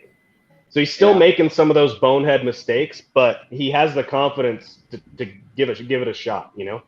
Yeah. Yeah, Yeah, he looks he'll like a get shy it. boy. He'll get it. He looks Yeah, like for an sure. introvert. If we can Yeah, get he him to does. play with Kessié, Tonali and Kessié can literally be the two players that jumpstart our counterattacks. Yeah. I think in 4 years we'll be comparing. They'll be like a prime Yaya Toure and a prime like Albertini in a midfield pivot. I see that. I see the Albertini in comparison. Yeah, he's a lot more like deal Albertini. done. Guys, I'm logging off. It's a bit late here. See you guys next time. Later, Good to bro. see you, man. See you, bro. But See you, Skiller. Thank you, Skiller. Guys, a Bakayoko deal is official As of Yeah. is it official as of when? as of now. Is Hell it yeah. a two-year loan deal with obligation to buy if certain conditions are met? How is What's the formula? what's the option number? 15 million. Okay, 15. so Yeah. yeah. So like 2 days ago it was 10, yesterday it was 20, It- and now we're right in the middle. Yeah, it's all bullshit, man. Like I saw Di Marzio saying that it was 20 million 1 year Uh-huh. loan, and then Yeah, me too. since yesterday it came that it was 15 million, and it's a 2-year loan deal. I think that's a great deal, man. If it doesn't pay off, whatever. 15's not that much. I think that's great. For Cagliari, we already have a Florenzi more, a Bakayoko more, Well, and a Allegri. Pellegrini more. Bakayoko, I doubt he will be available. for Yeah, I the think match. that's Why after not? the Has he international not break. done? Has he Yeah, not I don't done think a No, preseason? Sure, but he has not done the medical part yet. Blah, blah. Hasn't trained with the team there yet? is some bureaucracy in between. I don't think he will be able Yeah, to it's not be- enough Oh time. yeah, You need like yeah, 3-4 yeah. days. They only have right. The game is in 2 days, so yeah. I bet his medical isn't until next Monday or Tuesday. Something like that. It'll be a Yeah. minute. Yeah, We're good. true. They're saying So- Benacer will start. the new forward, with Benacer and Tonali, I think will be the two starters there. Yeah, and Benacer, and Tonali. Pellegrini, does anyone know like how he is? Dude, Yeah. I watched his highlights. I don't want to sound arrogant, but technically, I'm better than him. oh my God. Like he's an athlete. I don't have his physique and I don't have his athleticism, but from a technical standpoint, like I'm literally better than him. like his first touch is bad? So be worried. I mean, Like I'm his first very touch is technical, bad? but I mean, he's just not very technically. He looks kind of like Krunic, honestly. Yeah, but he's like what 188 tall. Like he's a tall guy. He's Yeah, a big boy. No. He definitely, let's put it this way, he won the genetic lottery. Like for his age, Yeah. his physique and his athleticism is out of this world. He looks What do you like- guys think? What do you guys think? Like best case scenario, give me a player to compare him to, and worst case scenario. What do you think? Mine is best case Vieri, worst case like Petagna. Okay, I was going with the Tanya comparison as well. Those are the same. That's the guys I worst was it getting gets. He doesn't have that body type, bro. Petagna, he's not that big. Petagna No, is but like- no, like I'm a just talking mountain. about quality wise. I think Petagna. Ooh, Petagna is like I would say the least Lukaku. technical player I've ever seen. Super I was gonna bad first say- touch. If the scenario is worse, then maybe like Poloski. But I don't think he'll be as bad as Alberto Poloski was. I say best case scenario Lukaku Damn. Maybe. He's big boy. because You said best case scenario Lukaku? yes. I don't think he'll because- get that high. That's a really low. No Because- way, dude. That's not going to happen. Because that's his game. His game is very similar to Lukaku's game. Yeah, but Lukaku's fast as fuck. Well, but this guy, this is what he does. He He's uses fast his too. speed. He looks for those in-depth runs. It's that kind of at striker. Worst case scenario, shit, I don't know. Well, you know what? Pellegrini Technically, I'll is the give him. worst case scenario. Technically, in terms of technical skills, I'll give him a pass as long as he can score goals and his movement can at least create space. Oh shit, guys! Sorry, I gotta go. 1 second. You guys want to chill? You guys want to stay? Yeah, we're good. Yeah, we're I good. am okay. anyway. I'll be back. I'll be back in half an hour. All right, bye. See ya. Like how are his like runs off the ball? Because if you notice, I will. This is gonna be one of the few times I praise Salamakers, but we got that goal because Salamakers drifted inside, which gave Calabria the room outside. So how is it like? Does anyone know how his movement is, where he can draw defenders and create space? That's his biggest strength, man. His biggest strength is moving defenders and drifting in behind the defensive line on good. He makes good timing on his runs. Okay, That's his strength, but we haven't seen a lot of it yet, man. But those are the moments you see where he's at his best, or those moments. As a forward, those are good signs. Movement. I just think he's still young and he's been through a lot of shit, man. He's seen some shit just because it's been so tough so far. That gives me encouragement. Is if he can stay healthy. A lot of the analysis I've heard is that a lot of his injuries were from gaining way too much muscle weight way too fast at an early age. Okay. Right? So he was just overdoing it, right? He was lifting way too much weight. He's like at 14 and 15 years old, there's a lot of like pressure from his family to become this like big hulking figure, and that just caused him a lot of muscle problems. His muscles were too big for his frame. And he's going to be growing into that frame, and I'm hoping that alleviates some of the problem. Okay. Well, I hope he plays this weekend. Like, I really hope he plays this weekend. Me too. It is a good thing that we are, we added another Italian player to the roster. We simply just don't have enough. So that's a good thing. I hope he plays, and I hope he can surprise us. I only think he plays is if we're a couple goals ahead when Giroud starts getting tired, and that's going to be difficult because of how Cagliari plays, as we know. They love to sit back with fucking 10 men in front of their goal.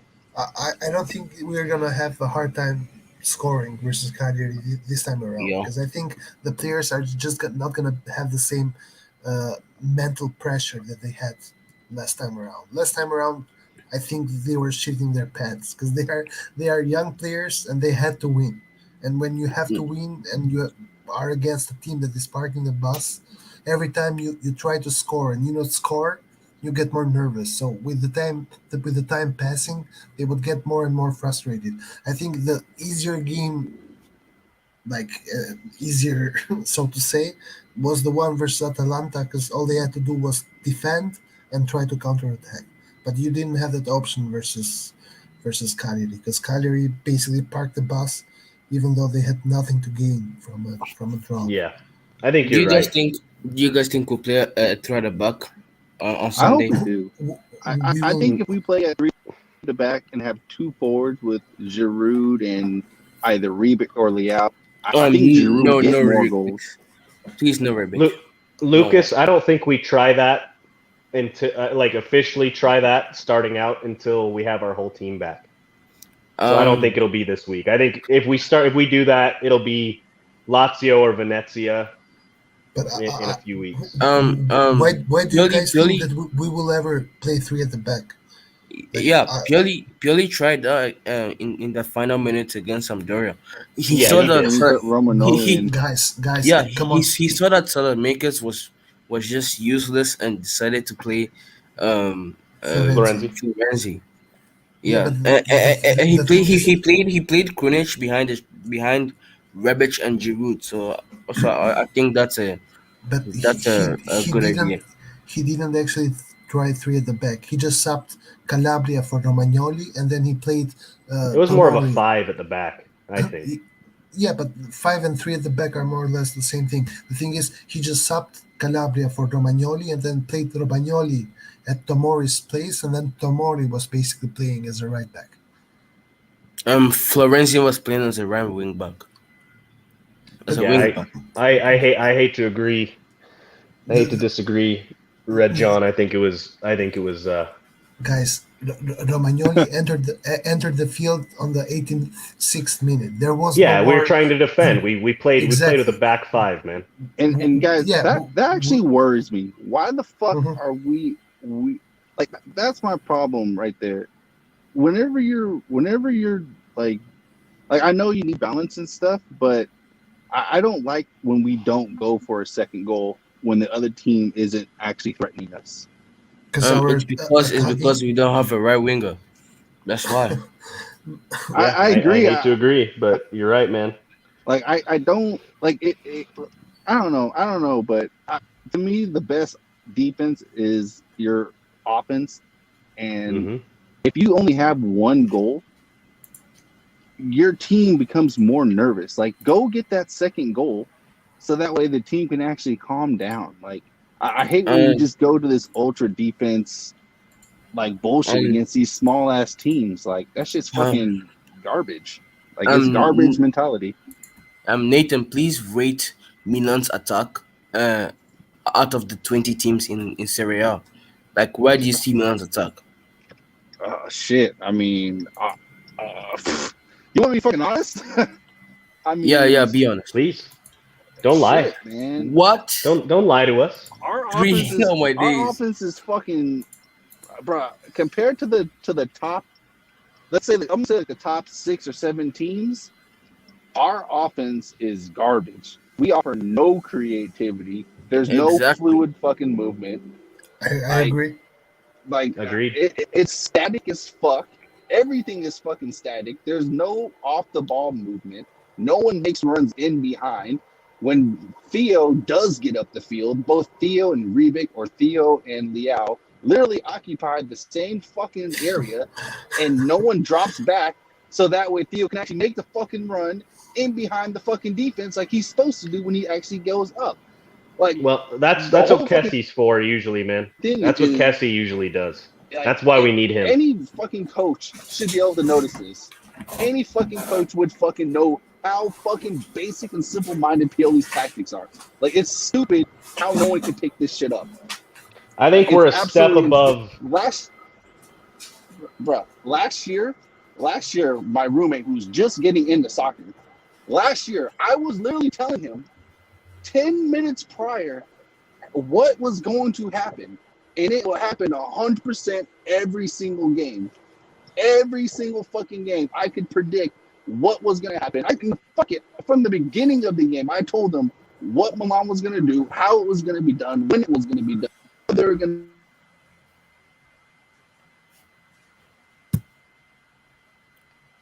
Nathan, you're muted or something. Yeah, guys, I think we're a step above Fiorentina, if not closer to Uh, Fiorentina level attack. yeah. With Berardi, I think Fiorentina will have a better attack than Milan. I love that. What Gonzalez, Nicholas Gonzalez? He's a great Yeah, player, man. I was yeah, watching that game against Roma. They played a lot better than the scoreline suggested. yeah. That's why I said they'll finish safe, and everyone laughed at me. But I know my shit, and Fiorentina will finish safe So because Lucas, because Napoli and Lazio have to play in the Europa League, and the Europa League is mentally and physically draining. yeah, Playing I on think Thursdays, the only thing, playing on Lucas, that Thursdays changes is that is if Vlahovic gets transferred. I don't think he will, but if he did, that's the only thing that changes your calculation. yeah.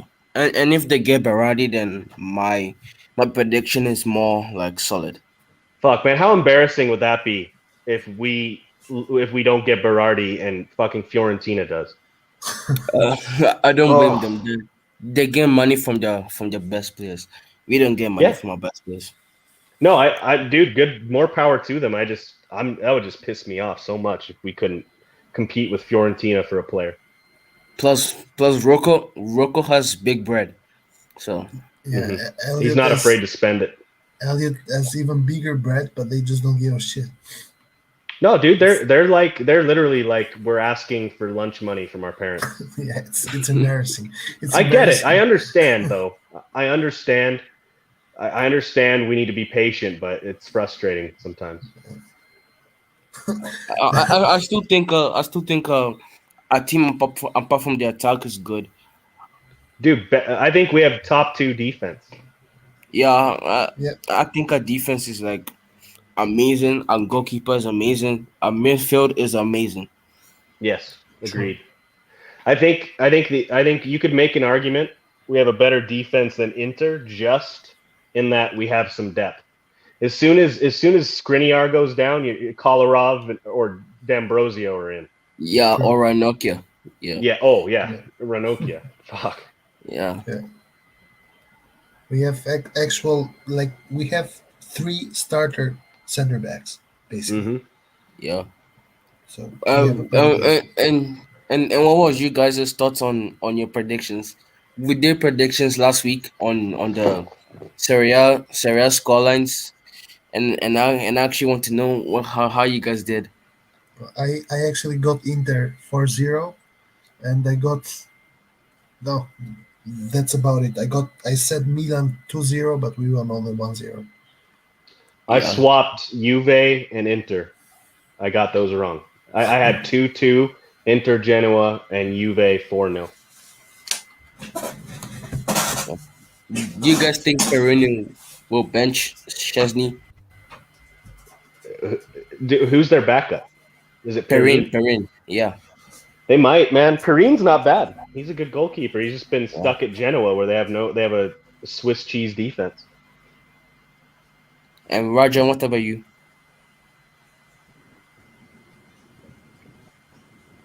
Rajan. Can y'all hear me?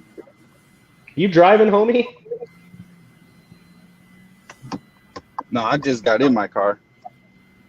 You about to do a drive? No. Like I'm just like getting in my car. Like I'm just in my car. Oh, okay. All right, don't drive, man. I don't want you to die. That'd be fucking horrible if I'm sitting here and you die. I don't know how to stop the stream. Like Roy's not here. If you died and there's like carnage everywhere, we're just gonna be sitting here like live streaming your death. He's driving, bro. Stop saying that he will die. We're gonna be sitting here live streaming you dying. No. Didn't We you can know tell the once you EMT get your name, I CDL, guess. What's that? You must not know this, but once you get your CDL, you're automatically the best driver on the road. So My dad it's my impossible. dad is a CDL instructor, Nathan, and that's not true. He's a terrible driver. So are you saying that they lied to me? Yes, they did.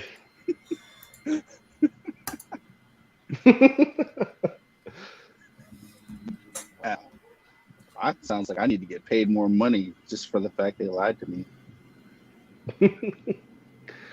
Not nowadays, man. What do you guys think What's the about topic Osimhen? now? Osimhen. Super talented, way too not enough discipline. Do you think he's the best striker in the league since Lukaku and Ronaldo left? Hey, what about these guys? Just think about it. Serie A lost their best defender of the year, which was Romero last year. Best goalkeeper of the year, which was Donnarumma. Best striker of the year, which was Ronaldo. And best player of the year, which was Lukaku. How fucked up is that, man? The league lost 4 of their 5 best players this season. Like, holy shit. It's pretty embarrassing, isn't it? Yeah. Yeah, but we have the funnest league to watch. Right now, yes, but also it's fun because it got weaker. Like Juventus is not, in my opinion, it's not the favorite anymore because they don't have Ronaldo. I don't care what people say. Oh, they will be able to play better. Well, this even and that. last year, Rajan, one of the best leagues to watch. I don't think the league got weaker. I think Inter got stronger compared to the Spalletti years. I think Milan got stronger compared to Gianpaolo years. No, I sure, think but Roma got stronger, the Atalanta league, got stronger, the league Napoli got got stronger. weaker compared to last season's league. Wait, please say that again. The league this year is weaker than last year, not Gianpaolo years. Oh, okay, Last year. yeah, I agree with that. I agree with that. So I think Inter and Juve downgraded. Inter is downgraded, Juve is downgraded, Atalanta is downgraded because they lost their best defender. No. Yes, Come on, yes, come on. yes. Demiral, they signed Demiral and they signed Matteo Demiral, Lovato. yeah, both are not as good as Romero, if not mediocre. Lovato, I find mediocre, to be honest. It's not even. Oh my days. It's your opinion, but I think Demiral and Lovato are two good players. The only team which I can think of that actually upgraded this transfer window is Roma, which got a pretty good attack. I really like the Shomorodov guy. He looks like a really good player, to be honest, from what I've seen so far. Yeah, me too. And also, Abraham had a superb debut versus Fiorentina. Yeah. I think Lazio's better. Also, Lazio is about to get Kostic, which is probably the best Oh. player of Frankfurt. Oh, Like, he's that dude is so underrated, man. Yeah. His crossing ability is insane. Crossing Kostic, crossing Filip speed. Kostic. Yeah. He's a Serbian national team player. Mm-hmm. Plays for okay. Eintracht Frankfurt. Yeah, such a good player. You know, I think we'll be better once the transfer window's ended. I'm still positive. I'm staying hope optimistic. So. The only problem I have is that we are not getting certainties, man. I hope we do, huh? Like, I hope I'm wrong, and in the end we bring, I don't know, Bernardo Silva or something. But Like, can we at least bring Vlasic? Like, he's going to West Ham for 20. No, he's not, apparently. No? No, Lingard is going there. No, really? Shit! Because Ronaldo came, they're gonna send Lingard to West Ham or what? Yeah. Oh shit! Yeah. Fucking Vlasic is stuck in Moscow now because we're not making a move. He's trying to engineer his way out. Hey, I could see if they don't get any concrete offers, they're in such bad financial troubles. CSK, I think last day of the window, I see an opportunity. Could be. Yeah. We'll see what happens. That will still happen. I hope it. We need a player that can I think Yashin Adli was the alternative to Vlasic, and we've heard nothing about Yashin Adli to Milan in the past like 24 hours. So I think they will still on. I think there will be something. I think it'll reappear on the last day or last couple days. Maybe Monday we'll hear some shit about Vlasic. But I'm scared of the transfer of our transfers going to the last day because of Simakan. Yeah, but I think it's a weird window, and I think like a player like Vlasic in the situation that he's in, I think that's the only time it's going to happen. Is they're going to be desperate. They're going to be like, well, we want that $5 million up front for the loan. We need it because they're desperate for cash. That's the opportunity, and he's going to want to leave too. So if no one else wants to sign him, that's our opportunity. I think that opportunity is still there, and I think we're going to hear a bunch of names over the weekend, and I think we'll hear that name again on Monday. Whether it happens or not, I don't know. Yeah. But I just wanted to ask about what you guys think our main formation will be this season. Our main formation. Top 4. 4-2-3. What ranking we end up in, or formation? No, like the main formation for this season. Like 4-2-3-1. 4-2-3-1. Yeah, it will be the 4-2-3-1. Just like last year. I think it's a 4-4-2. I agree. I think it depends, Lucas. I think it depends on who we bring in. If we don't bring in another attacking midfielder, I think we'll slowly move to a 4-4-2 or a 3-5-2. But I think If we bring in someone solid like Vlasic, I think we'll stick with our 4-2-3-1. That's what I think. I hope to the heavens that we do not play a 4-4-2. But I know we I do played not. a 4-4-2. We already played a 4-4-2 last season in our last 4 games, and Bruh. purely did that against Valencia. He also did that against I forgot the other teams that we played in the preseason, but we have been playing the 4-4-2. It wasn't a pure 4-4-2. It's not your traditional 4-4. Yeah, that's not a pure 4-4. I That's get not. it. The 4-4-1-1. We're playing like a flat 4. We're playing like a flat 4. I can see us playing a 4-4-2, but I'm not excited about it. If we're going to play 2 strikers, not a 4-4-1-1, but 2 strikers, we need to play a 3-5-2 or a 3-4-1-2. I don't think we're going to play with 2 old strikers. I hope not. What I was trying to say is that Milan will probably play with like a Giroud or an Ibra, then a Leao or like a Diaz. 2 big guys won't work. Like we have no. You didn't get it. We have 3 second strikers in Leao, Rebic, and Diaz, and we have 3 main strikers in Pellegrini, Giroud, and Ibrahimovic. So that's why I thought the 4-4-1-1 was perfect. I think you could be right. I think it depends on who we sign. Yeah.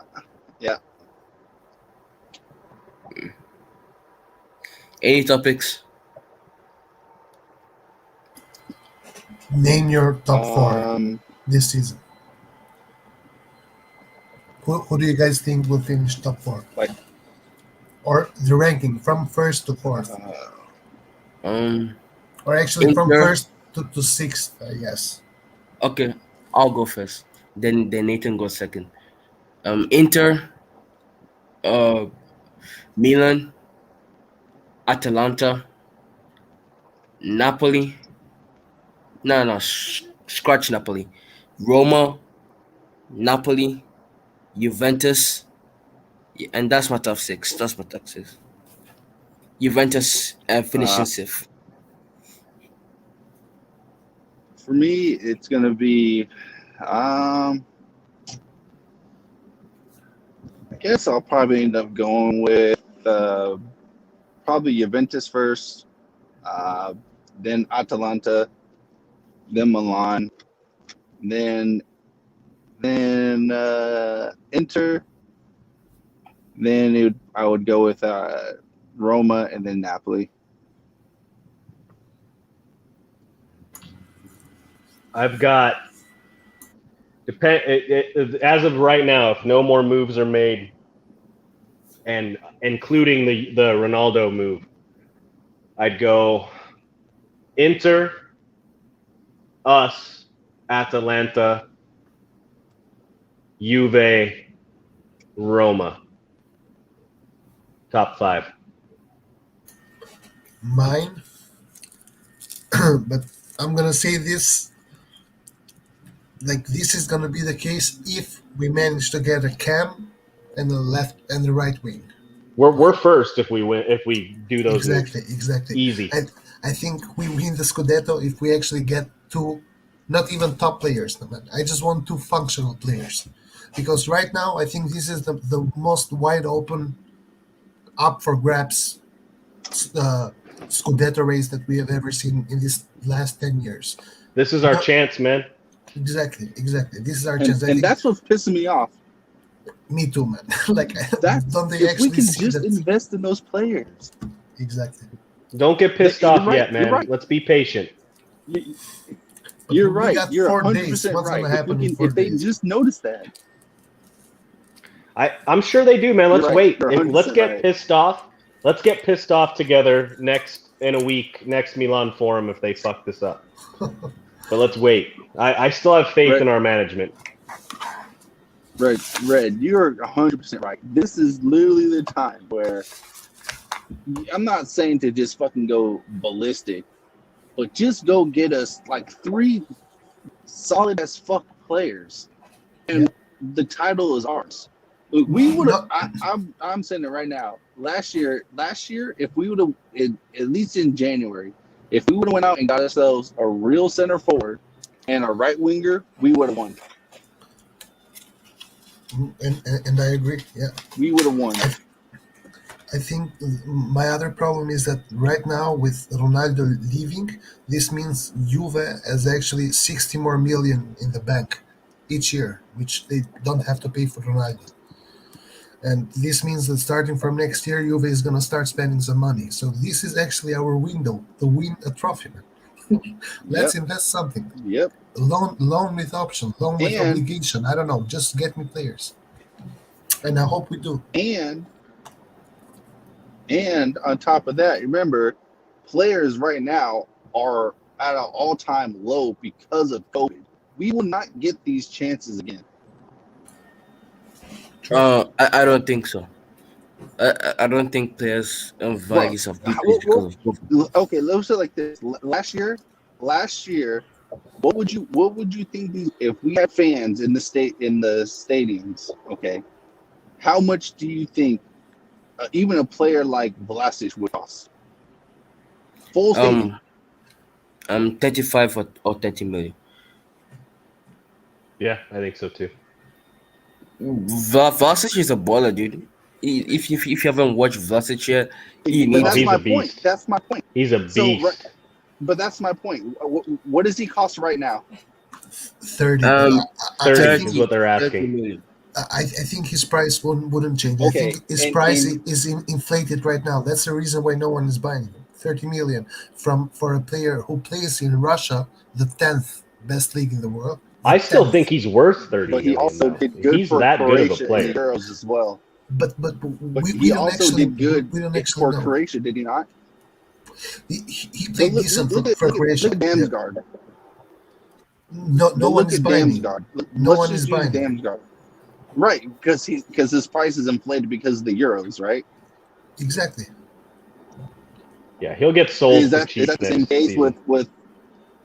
Is that the Vlasic. same thing? Can we say the same thing about Vlasic as well? Yes. No, Vlasic isn't. We're not prisoners of the moment with him. He has a track record of being a really good player. Yes, but the problem is here. The fact Okay.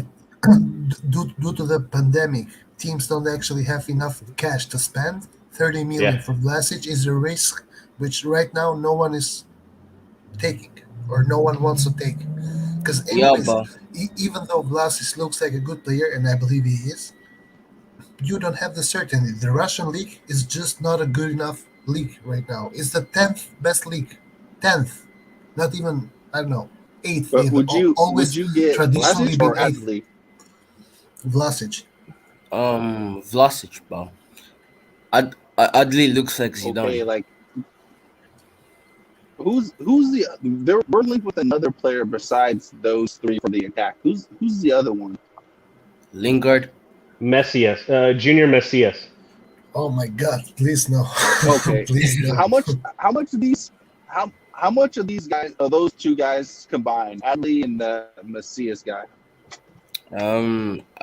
According to their clubs, I had Bordeaux want 15 million. 25 and Cotrone- total. 25. Yeah, and Cotrone won like 10 million. 10. How much? Yeah, they want 10. 25. So Yeah. do you think Vlasic is better than both of them? Yes. Yes. I would. So I would I scrap. would I would just scrap get both Vlasic. of them for Vlasic. Yes. And I agree. The thing is that our management is that's never going to that's pay what you need to 25. look at then. I understand that it's a risk, but it's a well, like the saying we can't goes, hear you, man, Nathan. buy once, cry once. Buy cheap's gonna make you weep. So And I agree with That's all I'm the saying, problem man. is our any owners. player that you buy outside the league is gonna be a risk, no matter what. True. Yeah, I agree. Maybe You have we to should take go these for risks, Zakani. man. So what? Maybe we should go for Zakani. He Yeah. actually played an awesome game today. Huh? He's a really good player. He played really good. He wants to come here too. Yep. But is he a right winger or because today he played as a left He's a winger? left mid. He's a left mid. He's a cam or left mid. Yeah, but we are stuck in that position. Yeah, I agree. No, we're not stuck, bro. Like right now, Nah, I just need like I I agree with Lucas on is that one. born is born. If you're watching, clip this right now. Clip what I'm about to say. We are going to play the 4-4-2 this season. We're going to play with a left mid and a right mid. That's why we want players like James Rodriguez, Jesus Corona, and Roman Frave. Those guys aren't right wingers. Those guys play calm, but we don't need all those guys for calm. We just need a right mid for the 4-4-2, and I'm sure Daniel Maldini would play as a left mid in our team. So Isborn, if you're watching, please clip this and show it to us when the season is in the like conclusion. I don't think we will play with the 4-4-2 this Lucas, season. I think we will play with Lucas, 4-2-3-1, but Diaz being Diaz and not Charanoglu, thus not a real Cam, but more of a second striker kind of player. He's gonna play a little bit more forward than the I still typical think it all Cam. depends, man. I still think it all Depends depends. on the players that we get. Yeah, true. Yeah, because you saw how gassed, how exhausted Diaz was when he And got he has taken always off. been like that. Do you ever remember a game in which Diaz started and played until the end? Never. No, Always in the 60th minute, Pioli subs that's him out. that's what I love about him, though, man. It's because he's running and working the whole time. He needs True. Yeah, better stamina, but I love that about him. He's always go, go, go. We need another option. If we're gonna do a 4-2-3-1, we need another option at Cam. Yeah.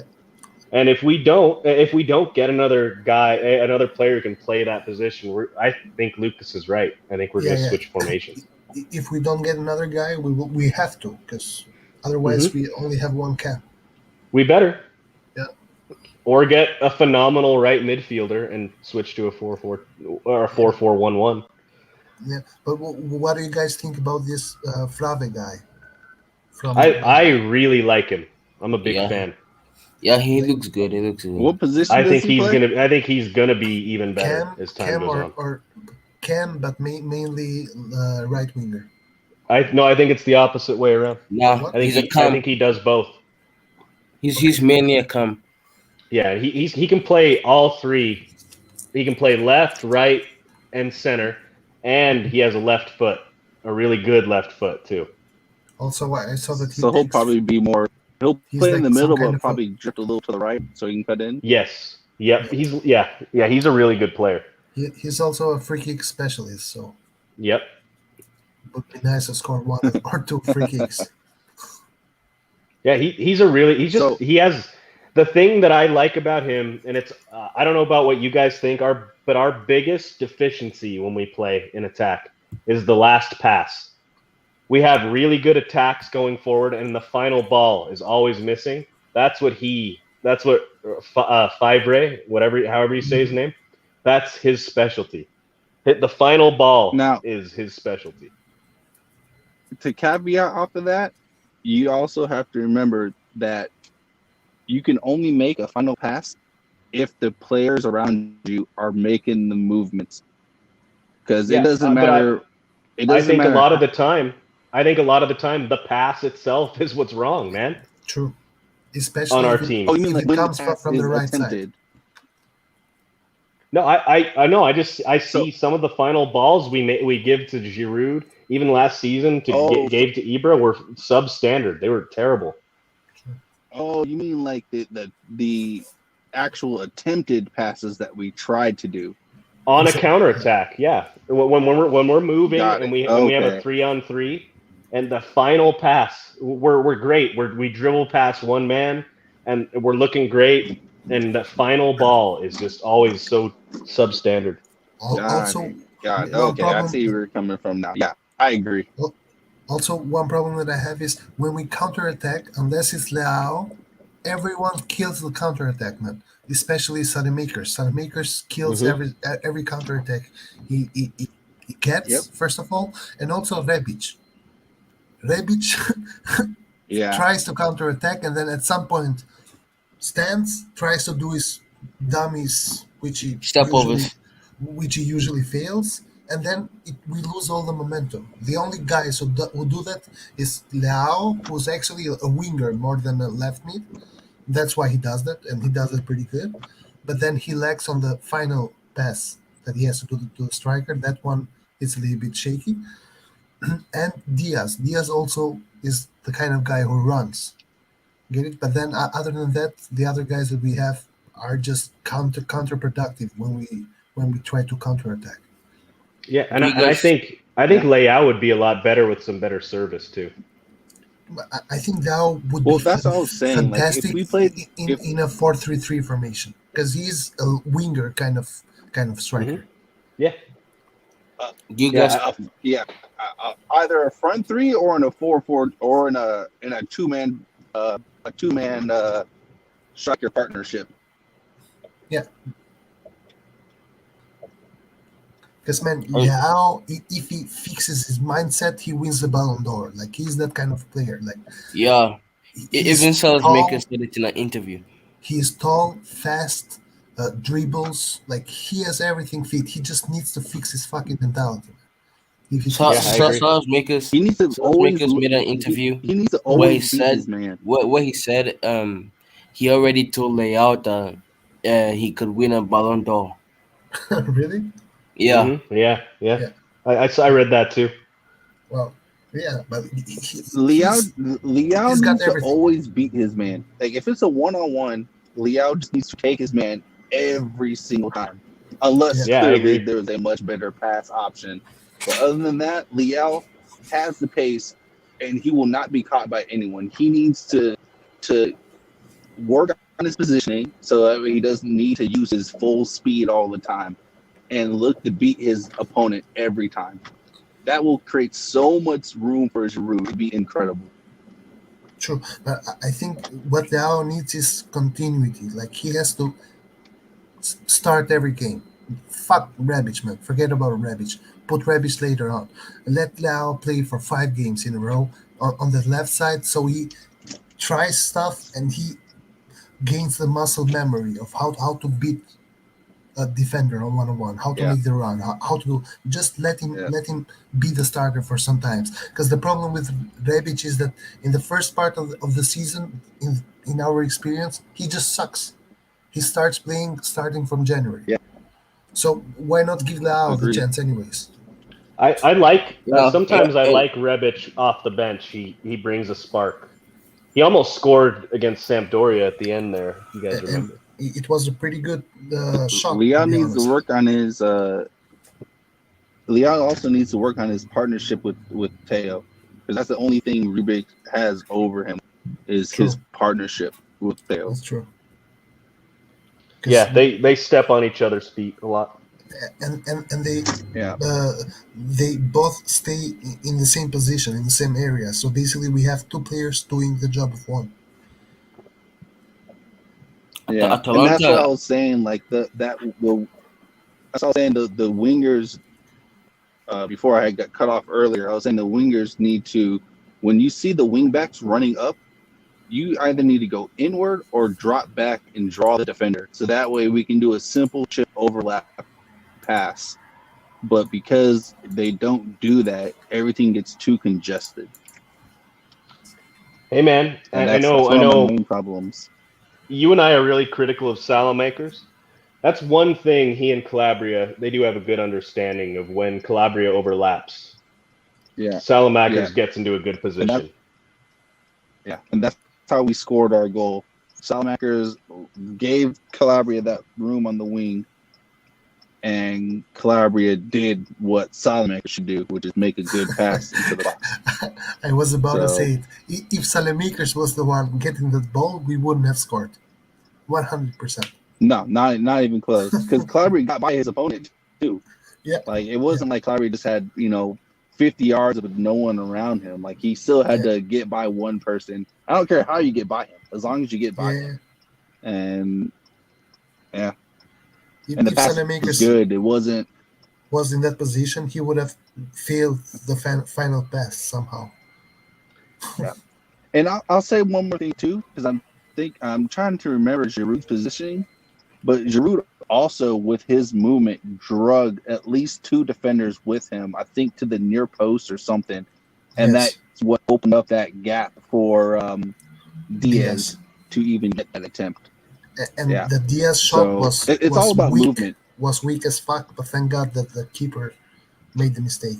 Yeah, The Diaz shot was yeah, bad. I agree. Had good But movement on if it though. That's It's why all he about fumbled it. movement. if you guys are so pessimistic about the transfer window and about the attack, why do you guys still put Milan in the top 4? I'm not pessimistic about the transfer window. I'm hopeful. I think we'll do a good job. That's why I have them as high as I do. Well, I put Milan at top Uh, 4, hoping that we will get the transfers needed. I hope, because there's this rumor that Getafe is offering us 8 million for Castillejo, which Please, I pray, I please. pray, I pray for it to be true, because but that the would thing is, mean Castillejo doesn't want to leave. He doesn't want to leave. I know he A loves it, player man. doesn't have to He leave. loves it. Like if the Did you club guys- want to sell you, like if the club wants to sell you, that doesn't mean that you automatically leave. Like you still have a choice in that I match. know, but- If you don't want to but- leave, you don't have to leave. I They- know, they but cut- I think Pioli more or less gave him like an indirect answer by subbing Florenzi in the match instead of Castillejo. Yeah, did So- you guys Yeah. see that? They when they subbed Florenzi in, they cut to Samu on the sideline, and he had this stank face on. He was so pissed. I think it was after the game. Oh, okay. So you saw what I Yeah. saw? Yeah. Yeah, he looked pissed. Yeah, most Nah, probably. he just looked He like should. he looked disappointed. He did, yeah. He Yeah. looked like he was going to that's his Getafe, fault. I mean, and he that's all we need. Castillejo had his chance when Suso left. Started playing Castillejo over Suso because we were so fed up with Suso's mentality and his attitude, and that's when Castillejo had his chance and he blew it. So he can only be mad at himself. Yeah. And now that I'm thinking, I remember myself being happy when Castillejo would get subbed in for Suso, and now I Yeah, think me too. how bad was Suso, man? Me too. How Me bad too. was Suso for us to be happy about No. Castillejo? Exactly. Nah, I was happy. I think I was Suso. happy. I think Suso would be great in this team. It's just his attitude, man. That's all that was missing. The talent It was always there. That was never the Yeah. problem. Yeah. He was always talented. Yeah, I think Suso would do great numbers in this team. I think he would. It gives Suso the Salamakers mentality, and he's world class.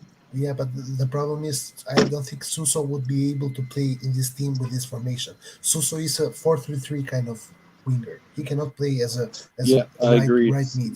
No, Yeah. I don't agree with that. Suso is the slowest winger. It's Exactly. probably the slowest winger in Europe's top 5 leagues. Well, There that's is why. no That's way. why. Exactly. That's All why the that- speed in a 4-2-3-1 For comes like on a- the wings. Exactly. So you have to play him in a 4-3-3. Hey guys, I'll be back. All right. So that the mezzala makes up for his lack of speed. Are you sure about that? Because in the Euros we were people were complaining about Berardi because he didn't have enough speed to get past his man. That's why they wanted Kessié. But anyways, I think I'm wrong. Can I ask you guys? I wasn't here for it. Can I ask you guys your prediction for the group stage, Group B? Yeah, you can ask. My predictions, if my market predictions go according to plan, I think we'll finish second. I just think Atletico Madrid will bottle it, just like how they did it like 3 or 4 years ago when they were in the same group with Chelsea and Roma. They bottled it. They finished third and they went on to win the Europa League. So I think we'll finish second, maybe first, maybe. What second? I think. What about you, Red I John? think historically we've been a different beast in the Champions League. So I would like to keep this mentality. I think we will do better than we think right now, but also I think it will depend on the kind of players we bring in these last days, because this is going to be very important. You cannot go there and pretend to score goals with Makers. You need something more. But overall, I think we will finish second. I think Liverpool will be left out. So I I'm think Atletico Madrid first, our second. Liverpool goes to Europa League. Yeah, so I agree with that. I think if we make it to second, I think first will be Atletico Madrid. Just because of the way they play and the team they have this year, compared to that year you were speaking of, Lucas, they have a much better attack than they did then, for one. They had that year. Oh, I'm trying to think of the attack that year. That was right. That was the year right before João Felix, wasn't it? Yeah, I think it was Ye- the attack with No, Llorente. it was the year that they won the Europa League. So that was it was the year before João Felix came, No, and Diego Costa was still at Griezmann. Chelsea. I think Griezmann stayed for one more year. Yeah, The year that John Felix, the year before John Felix went to Atletico Madrid, it was the year that Chelsea won the Europa League. yeah. Oh, okay. Yeah. So Okay. so so Griezmann went like in 2 years. So the attack was Diego Costa and Griezmann. And honestly, that attack is better than this attack. This attack is awful compared to the attack. I'm looking at the attack and I'm seeing Correa, I'm seeing Cunha, the guy that they Luis got from Suarez, Germany. 34-year-old Luis Suarez. Well, Rodrigo Uh, De Paul in the midfield, though. Yeah, DePaul in the midfield, Suarez, Cunha that they got from Mhm. Hertha Berlin, I think. yeah, Then they but have Defense. They Suarez. still have Jimenez in the defense. they're a good team, but I just think their away attack was better because Griezmann was world class when he was at Atletico. Which team just individually do we have a bigger problem with of the three? Atletico Madrid. I think Liverpool is not that much better than us, to be honest. I think our midfield is better than Liverpool's if Kessié and Benacer are both fit and play.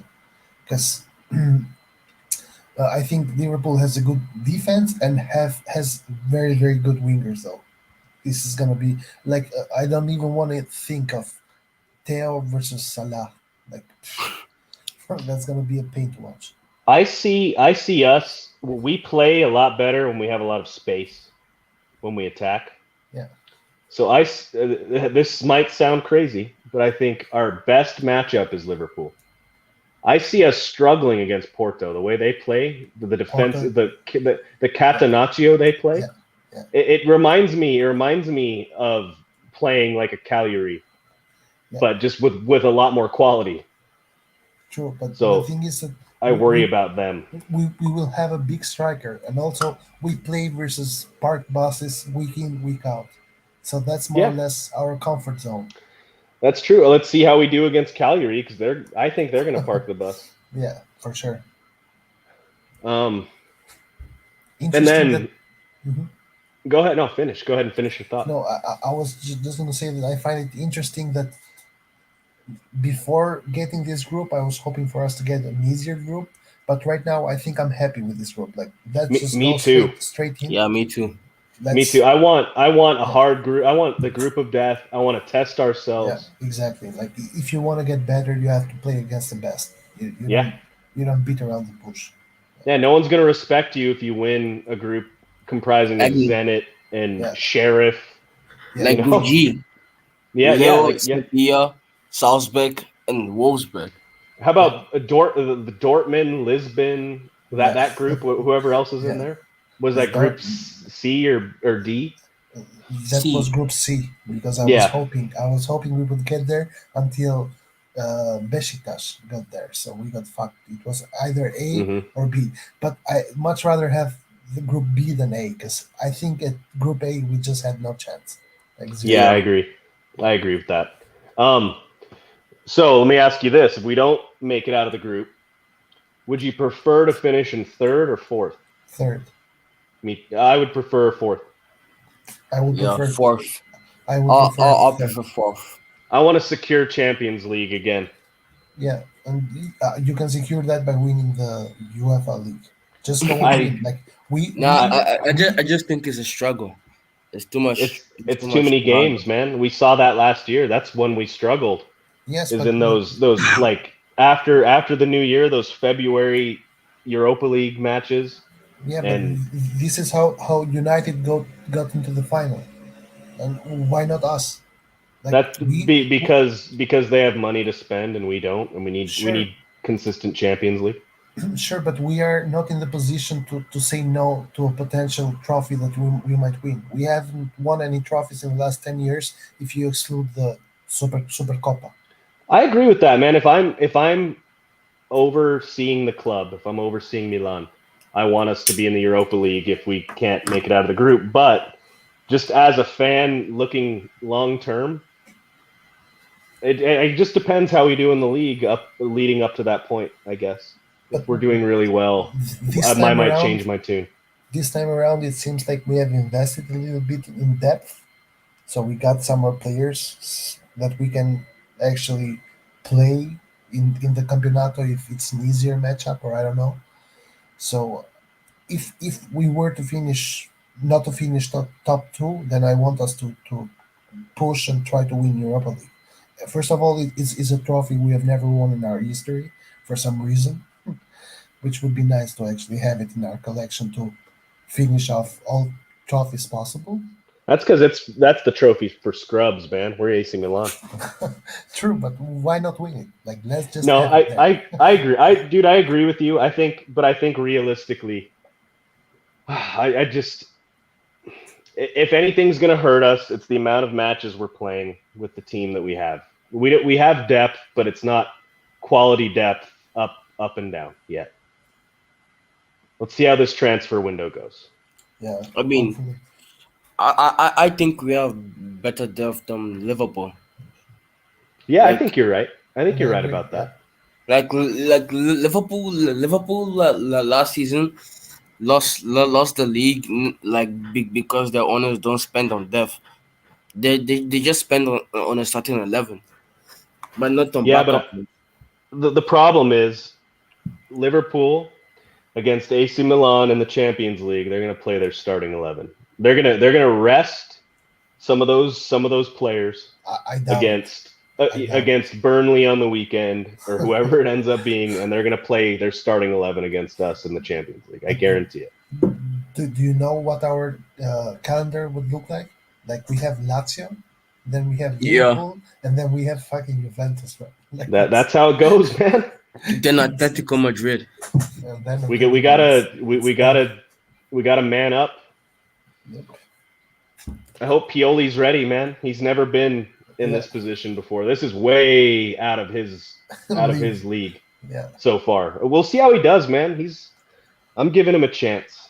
You know why I think we will do good? Because we make a proactive type of football. We don't just wait and defend like Inter does. The parking the bus does not work in Europe. When you play open Yeah. football, you might actually have a chance to win. Well, and we don't So- play scared like Roma and Lazio do in the fucking Champions League either, and Inter for that matter. Everyone and Juve, they all play scared. Yeah. Why are you scared of Lyon, Juve? We're not. We don't play scared. We proved that against Manchester United. We just didn't have the quality of depth last year with all those injuries we had. And also that Yeah. Kessié goal was a regular goal, man. Like, Dude, I never absolutely. saw a fucking hand there. Like, I have no idea why they. I was why so they mad didn't give about us the that. goal. Yeah.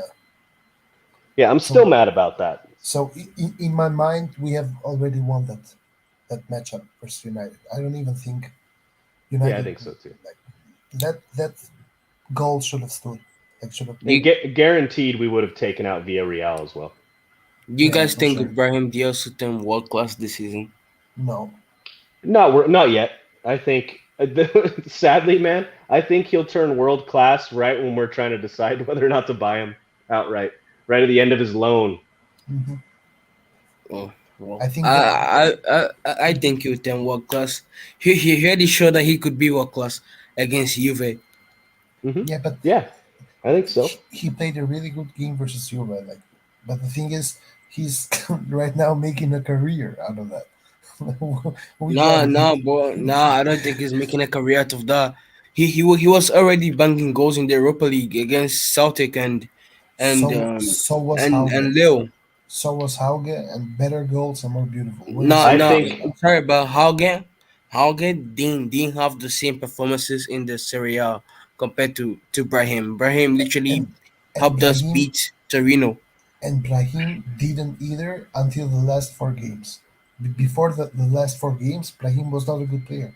No, he was a good player. No, come on, Brahim come on, was a good player. come on, man. Brahim was like a favorite young player in that team. Brahim was a young guy that hadn't got a lot of senior minutes in his career last year. This year, already through preseason, through the end of last year, he plays with a lot of confidence, and that's what I like. It takes a big sack to be his age and to request the number 10 for AC Milan. And I Okay. love that. I love what that says about his character. That I agree with. Yeah. And he's out there shouting, yelling, shouting at people to get moving, complaining about everyone's positioning. I love what he's doing. Hakan was a wet noodle the whole time. This is what I don't agree with. Like I don't think Hakan, like he was never my kind of player or a player I liked. But the fact that Hakan got more minutes than Diaz tells you that even Pioli saw Diaz as not ready. So I don't think what No, changed in the last 3 months for Diaz to be good enough for to be our it, starter cam. Because No, we're it's no, getting because now it's Diaz, because information. Diaz. Hakan See, was see, already see, integrated see. into the team. That's why. This is why you're getting wrong, right, John? And Diaz wasn't playing as a cam. Diaz was playing as a second striker in that Juve game, and Yes, but just behind Ibra, yeah, Ibrahimovic, but and Hakam was playing as a left left mid. wing, yeah, No, as a left mid, left and mid, he yeah. and when Juve had the ball, he would get closer to Brahim. Brahim was never a cam in the Juve game, and Brahim had that free role in that Juve game, and that helped us a lot. Like that free role, I don't know if you guys know what I'm talking about, but Brahim had a Hmm. free role against Juve, and he just Yeah, destroyed Juve. He got a goal and he got a penalty. Like against Juve, if a 21-year-old is getting a goal and a penalty, then he's something else. He's something else. yeah, they're not the same players, like exactly, like just playing style wise, but he reminds me of a young Paulo Dybala a little bit. Yeah, yeah. He reminds me, and Palermo, like the Palermo Dybala. yeah, and I think Daniel Maldini also reminds me of Dybala or Jack Grealish. I think Daniel Maldini will become like world class next season. Not this season, but next season. I think I Daniel hope you're Maldini right. will be class. I hope you're right. I I hope you're right as well. I really hope you're right. We'll see, man. We have enough games this season to give him a test. Yeah. I think there's plenty of time. And I think Paulo knows his son can be world class.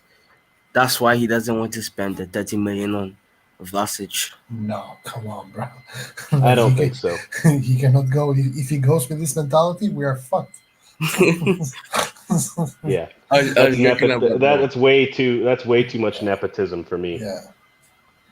I was joking It, about that. if you don't if you don't get Okay. Vlasic Okay. because Thank God. you think your son is gonna be is gonna be world class this Yeah. season, I think he has that potential though. But we'll see.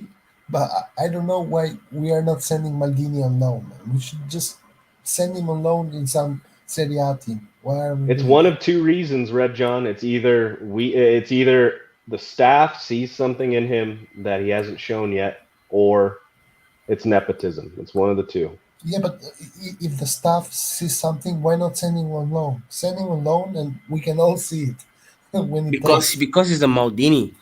Uh, Yeah. I think if he wasn't a Maldini, he would have been on loan.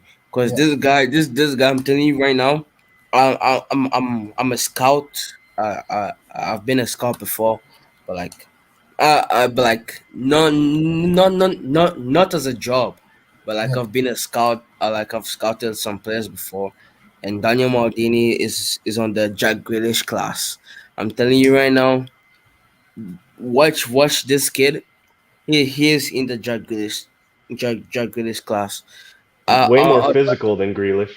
yeah, I'll advise you guys to like just type on YouTube Daniel Maldini versus Juventus, or Daniel Maldini versus which other, yeah, the Slavia Praha team that we played. You I've should seen all check those those two guys. highlights, Lucas. You saw them. I've seen all of his highlights. You saw what he did to De Ligt and Bonucci. Mm-hmm. Okay. Yeah. Yeah, dude, he's a really good player. I hope he reaches his potential. Yeah, I He mean, hasn't shown me enough yet. it But would be. Hey, have you noticed how good he is when slide tackling people? oh, I know he has It's his kind of dad's crazy. talent. Yeah, it's kind of crazy. Yeah, he'd almost be really good as a box to box. Yeah, yeah. Wait, Roy, bro, Roy, where are you, bro? We're all waiting for you, Roy. So Saif in the chat says, guys, was wondering why Italy doesn't allow a full stadium with fully vaccinated people. England does it and will give them a major advantage in the UCL. Well, guess what, Saif? Italy is behind England in terms of politics. I'm not into politics, but I think England is above Italy in terms of politics. Italy doesn't even allow club owners to build new stadiums. Like for example, we have to wait until 2024, 2026 for a new stadium. Fiorentina were ready to construct a new stadium, but then the local authorities were like, "No, no, we don't want you to build a new stadium. We like the Frankie, whatever." yep. And I just don't know how Juve were able to pull off that new stadium. I just don't know. because I think, Agnelli's guys, own Torino. I What? think the reason, Saif, is because number one, I think a much less percentage of the Italian population is vaccinated at this point. These vaccines have been out for a while, and much less of the world population is vaccinated than you tend to think. That's number one. And number two, the vaccinations aren't fully protecting from the COVID spread. So it's much less harmful, obviously, if you're vaccinated. But I think those are the two reasons, and Italy has a much older population. And so I Makes think the sense. cautious approach is the best right now. I predict in like 2-3 months, England will be doing what Italy is doing.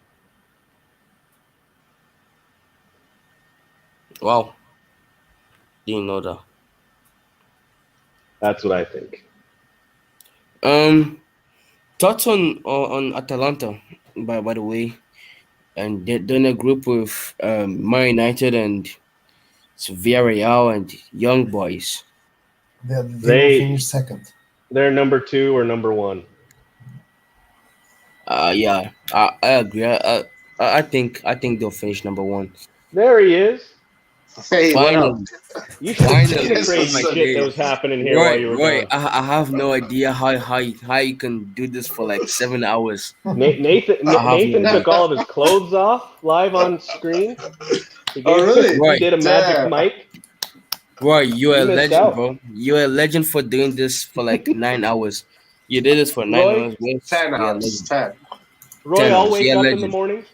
I'll Yeah. I'll be on here live like on a Sunday, right? And then we Nice. close out and we go, and then I'll wake up Monday morning, and Rosanari TV is live, and it's like 6 in the morning. I'm getting ready for work. I'm like, you fuckers went back on. He's back on. How did it I go? love You it. guys had fun? I had to work. So. No, you're fine, man.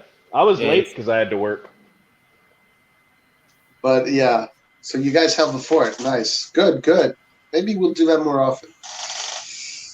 No, that was What a are you lot of guys fun. talking about?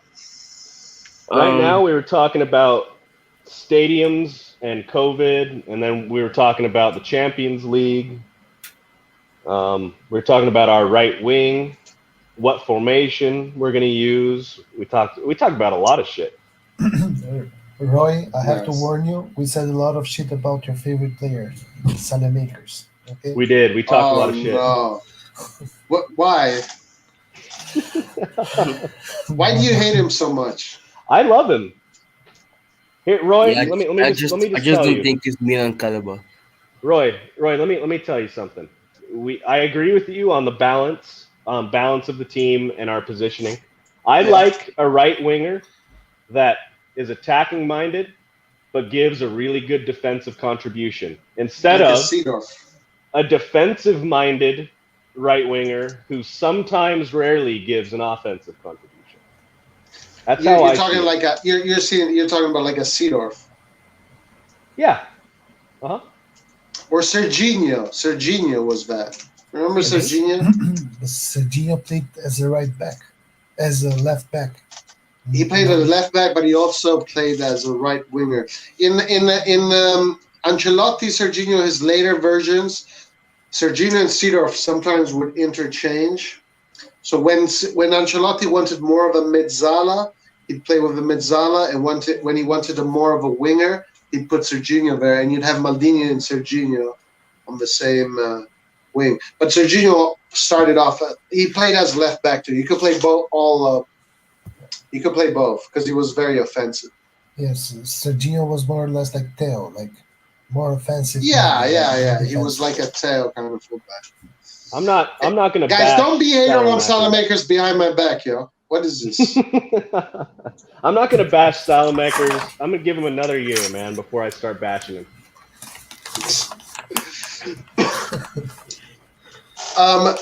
But were you guys able to make Red John a little bit more positive about the team? No, he's still a downer. No. What I found out from this conversation is that I'm actually the more positive guy right here. What? I was the only one predicting Milan to finish first.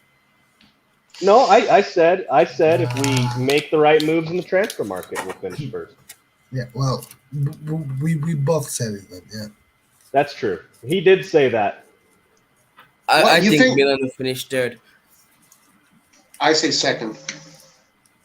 I think depending on what we do in these days, it will fluctuate between first and fifth. Right.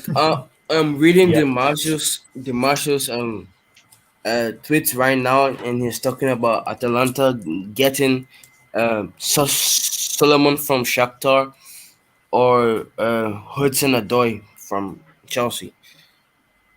Oh shit! No shit. Damn. Those are good moves. Yep.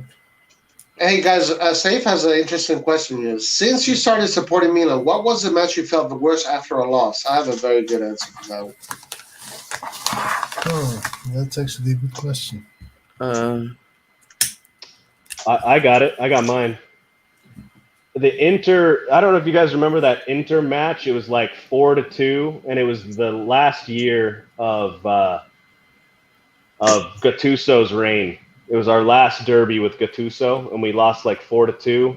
And I remember that match. Yeah. Oh man, that really, really dragged me down. I think it was was 3-2. Really sad. Okay. The Bakayoko score. Yeah. Uh-huh. Yeah. It was 3-2. Yeah, that depressed me. Mine is this is really hard. I have to go with the Lazio loss. Lazio? Yeah. Which one? Which one? The the 3-0. Last I year? thought- No, yeah, no. or or, This or the last season. Last Coppa season. Italia. No. The final game against Lazio this is last season. 3-0. Yeah. Oh, okay. I think we could have qualified for the Champions League before the Juve game. Exactly. Like Shah for sure. said what I was gonna say. Basically, Yeah, that one is a good contender. Yeah. that's probably not. That's probably that's the worst fucking game ever. I mean, it is. It really is, no doubt. For me, the worst defeat was Juventus Milan in '97, 6-1.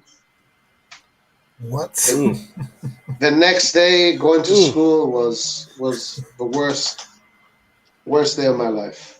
Yeah, I also remember Atletico, 4-1 or 4-2? 4-0. Last time we played them in 2014. No, For- Kaká scored in that game. I Oh think. yeah, 4-1. Yeah, you're right. 4-1. Yeah, that depressed me too. I don't remember that game. Who was the It coach? was it was our last Champions League match. It was Allegri. Or Oh, of No. course. Allegri sucks, dude. It Allegri's wasn't the worst. Allegri. Oh, it was Leonardo, probably. was it Leonardo? I don't even remember. Imagine that. Chat, that tell was, us. That was the last time that we played in the Champions League. Fucking hell. Chat, tell us who our coach was. Do you guys agree with me that Allegri is the worst coach in the history of coaches? Like the biggest piece of shit coach that has ever existed. The most coward, the most coward coach that has ever existed. I just think he's living in the wrong generation. I think he should have been wiped out with the dinosaurs. But as long as he's the Juve coach, I don't think Juve would win the Champions League or even this year's Serie A. I think Juve will finish fifth. And you guys can laugh at me, but when the time comes, when it's June or May and the Serie A season finishes and you see Juve fifth, you guys owe me money. That's what I have to say. How much?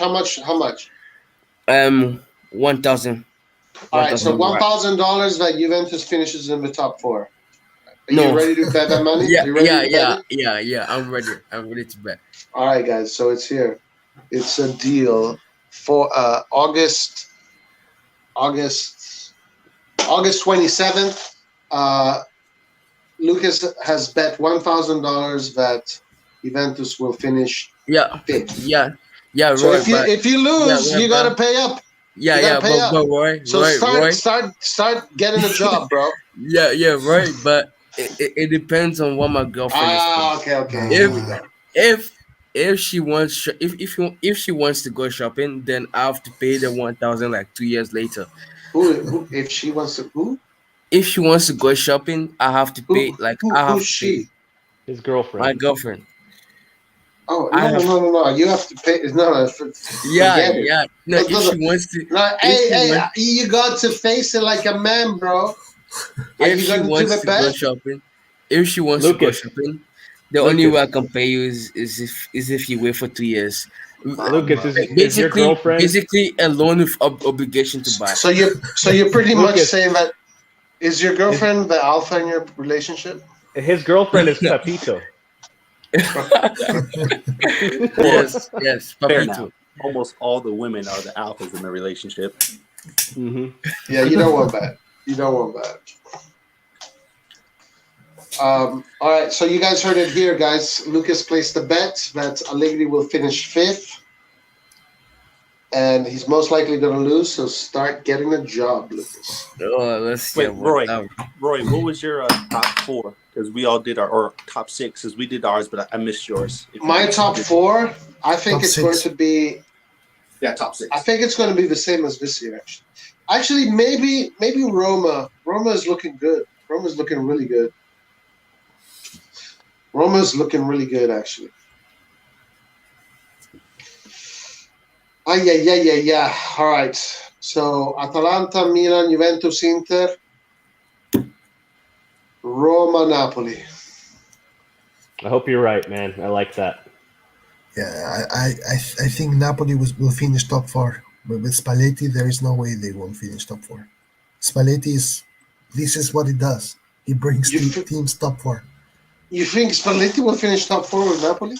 Will finish, yeah, 100%. Yeah, I think so too. I think it's I'm also afraid depends on the. so too. Yeah, I think it also depends on the third match day. Juve played Napoli in the Diego Maradona Stadium, so I think that game will be a huge indicator of which team is better. True. Guys, one thing I predict: Chiesa is going to be phenomenal this year. If he plays, if he starts, He's gonna start. Now Allegri has a hard-on for Bernardeschi. But this is good though. He is, but I don't have a hard-on for him. That's a good thing. I think Dybala is going to be the best player for you. But this is he is. I think so too. He's going to have a really good. He's going to be player of the year. I think. Yeah, most probably. Between Chiesa and Dybala, now that guys, look, by the way, this is Lars' brother. He's an Interista. He came to say hello to us. Man, Korea fucking sucks, man. Come on, like I'm actually happy that Inter got it. Lazio reject. Hold on, guys. When we have Interisti in the house, we have a nice little video for them. Hold on, please. Oh yeah. Where's our video for the Interisti? Is it that song 11 maggio 2001? Oh, no. That's a good song. I should get that. Yeah, Rajan. Mm-hmm. Do you mind if I ask you about your age? Here it is. Hold Sure. on. Let's do the Interisti video. Here we go. Yeah,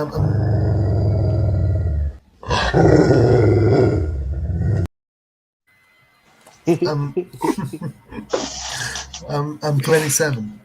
Okay. That dog lives next door to me. Oh yeah.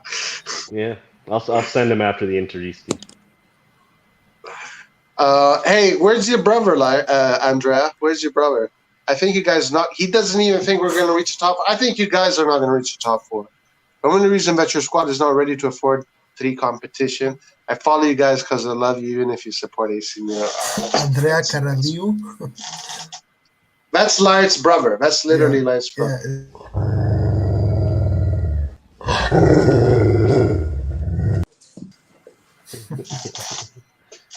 All right. Yes, go ahead, Richard. You're saying something. No, I just said that I got the Albanian surname. That's why. I figured that he was the brother. Lars was supposed to come here and take over for me, but you guys did. What the fuck is that? Is that a Chihuahua? That's the dog Inter sends after us.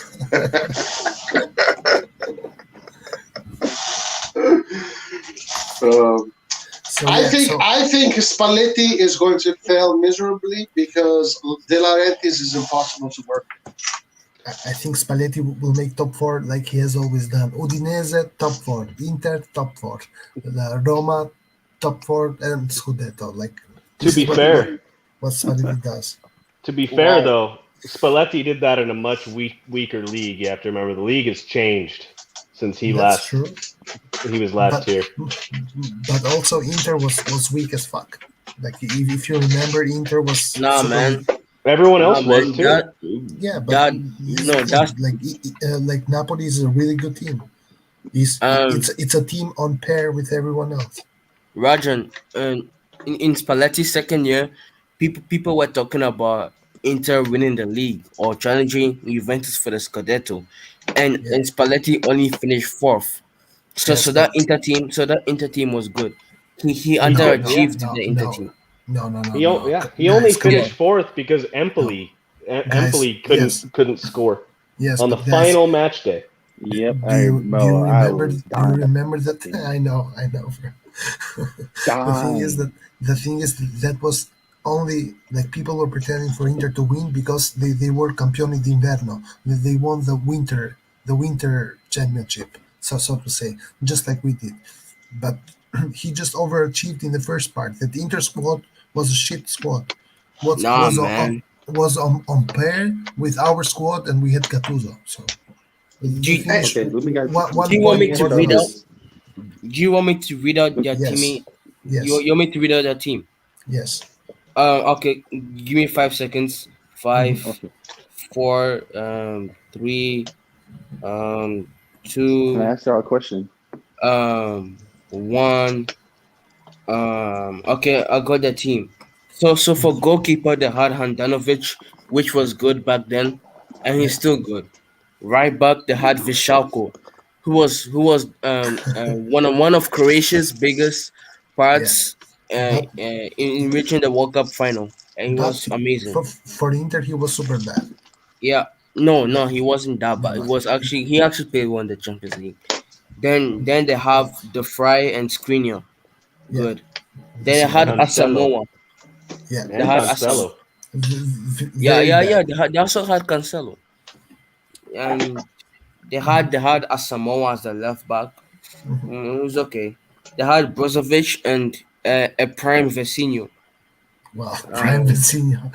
yes, yes. The Come on. Vecino that always scored in the derbies. He Yeah, yeah, always but scores against us, Vecino. Yeah. doesn't Then change the fact that he is a bad player.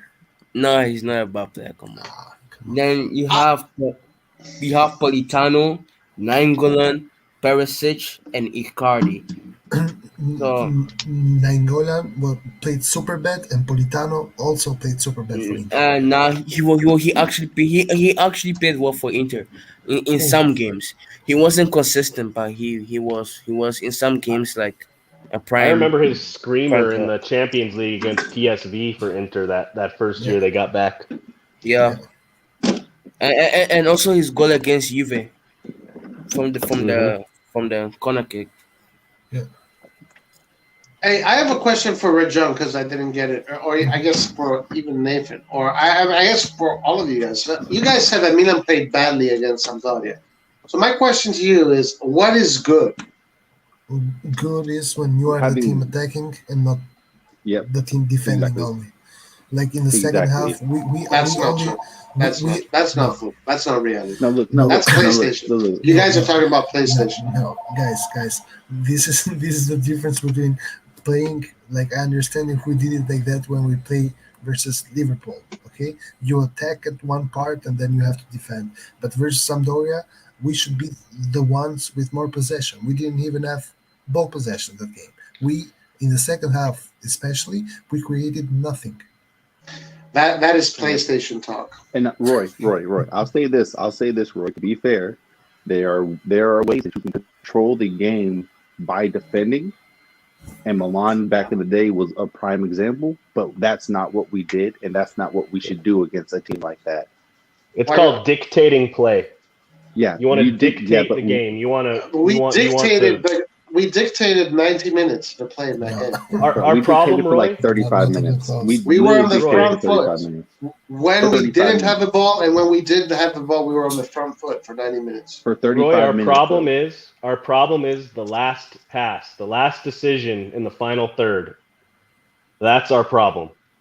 Well, actually, we did have a bunch of chances, but Giroud didn't converge them. It, it, Uh, it, it's the last movement at the final pass, the final kick, the final touch. Giroud It's set always up a little off. Brahim. Giroud set up Brahim. He didn't converge. Yeah, Theo I Theo agree set with Roy. I Theo agree set with up Roy. Theo I, set I up Giroud. Brahim set up Giroud. No chances, can I guys. speak? Yeah, go ahead. Yeah, Milan had like 5 great chances in the first half that we could have ended the game with. First of all, Leao's shot and Diaz close range shot. Then Giroud had like 2 open net shots. Rebic. Uh, yeah, Kronic, Rebic too. Uh, Kronic, we had a great game considering we were Calabria had a playing against shot a from good team. outside. It was a really good shot. also Yeah, Kronic, open we net. we were Krunic playing had a against a great great team. So opportunity. Yeah, but those are instances. In the second half, our control was horrible. It wasn't. Yes, It it was. wasn't, Our bro. game control was was not. horrible. It wasn't. It was not. Tonali We It was looked not. Tonali wasn't No, we on looked the sporadic. no, that's not true. We were so much in control I'm that Atalanta, that Sampdoria completely abandoned their short game. They decided just to play long ball.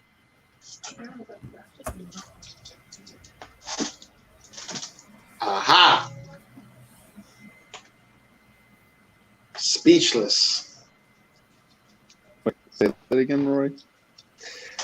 The second half, we were so much in control that if you paid attention, Sampdoria decided to abandon in goal kick situations, in build-up, they decided to abandon the short game because they had figured out that as long as they played short, they were going to lose the ball and we're not going to be able to control the game. So they opted for long ball.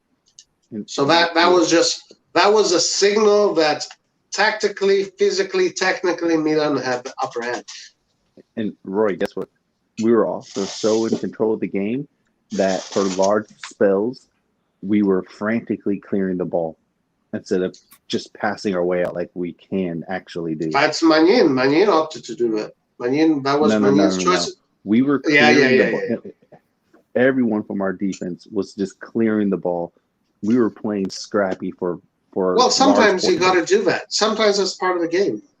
Sometimes that's the best decision. Not for big portions like that. Sometimes that's the best decision to do. Our control was not very good. We had just enough control to still technically be called dominant. We were technically dominant. We had dominion over that game, 100%. I think assuming you're 100% correct, you're about 80% correct. We should have finished our chances because we had a lot of chances and clear chances and we didn't finish them. Yeah, that's my main gripe with the team on Monday. I have one question and then I gotta go. What do you guys think how our objectives for the future will be if we get to the Champions League and if we don't get to the Champions League next year? If we don't get to the Champions League, fire Pioli right away. Both situations though, not just the negative one, but also the positive one.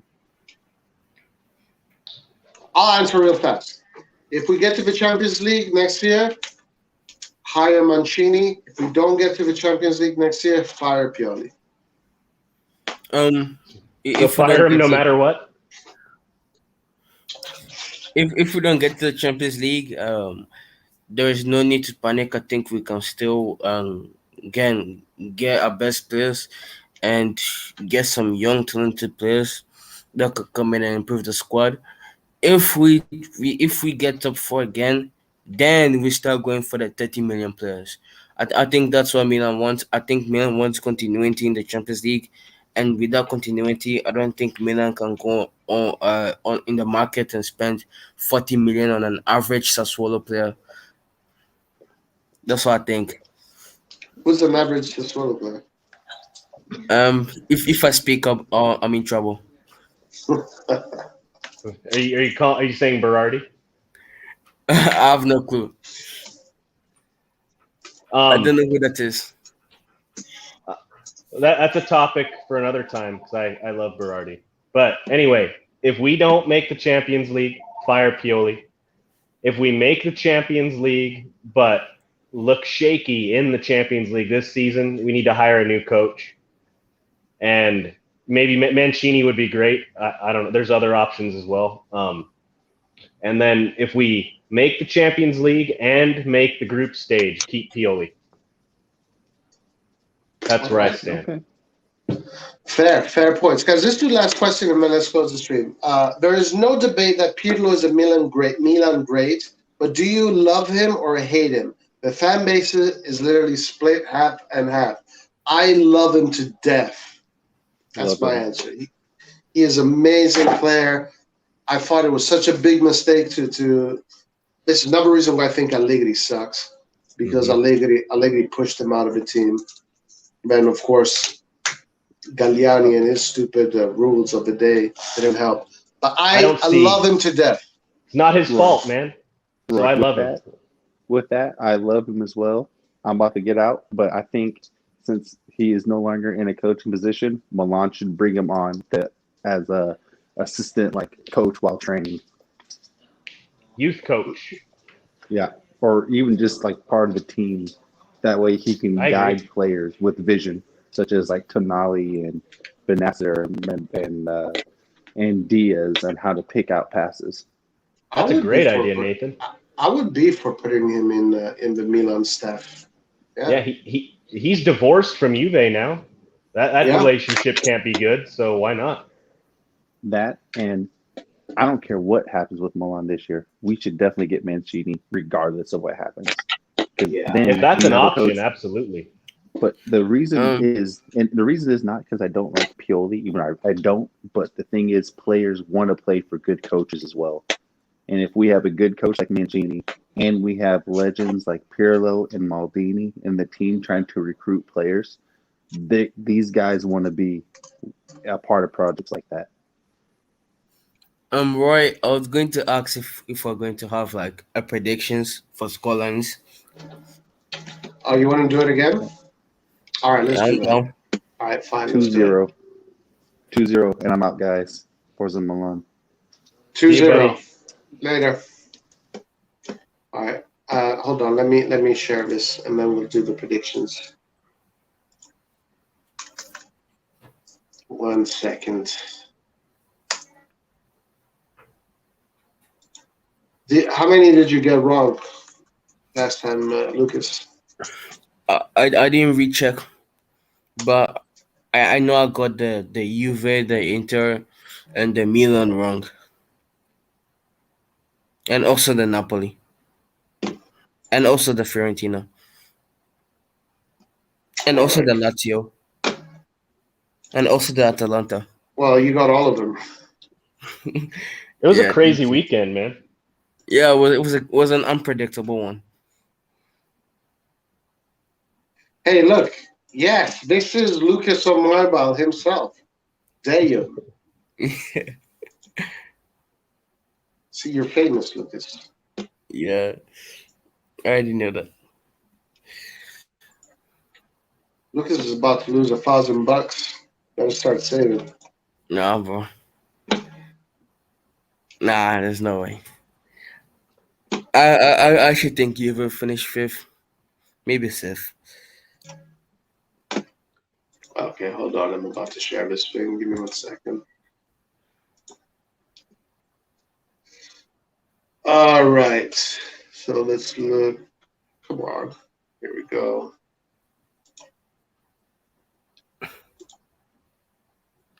Juve don't have a goalkeeper and a left back. And they don't have a Ronaldo replacement. So that's a good guess. They have Kessié and Dybala, man. Yeah, but we never know if Dybala is going to get injured or not. That's the problem. If Dybala gets injured, their whole team is effed up. All right, here we go. Okay, let me make this. Let me zoom in.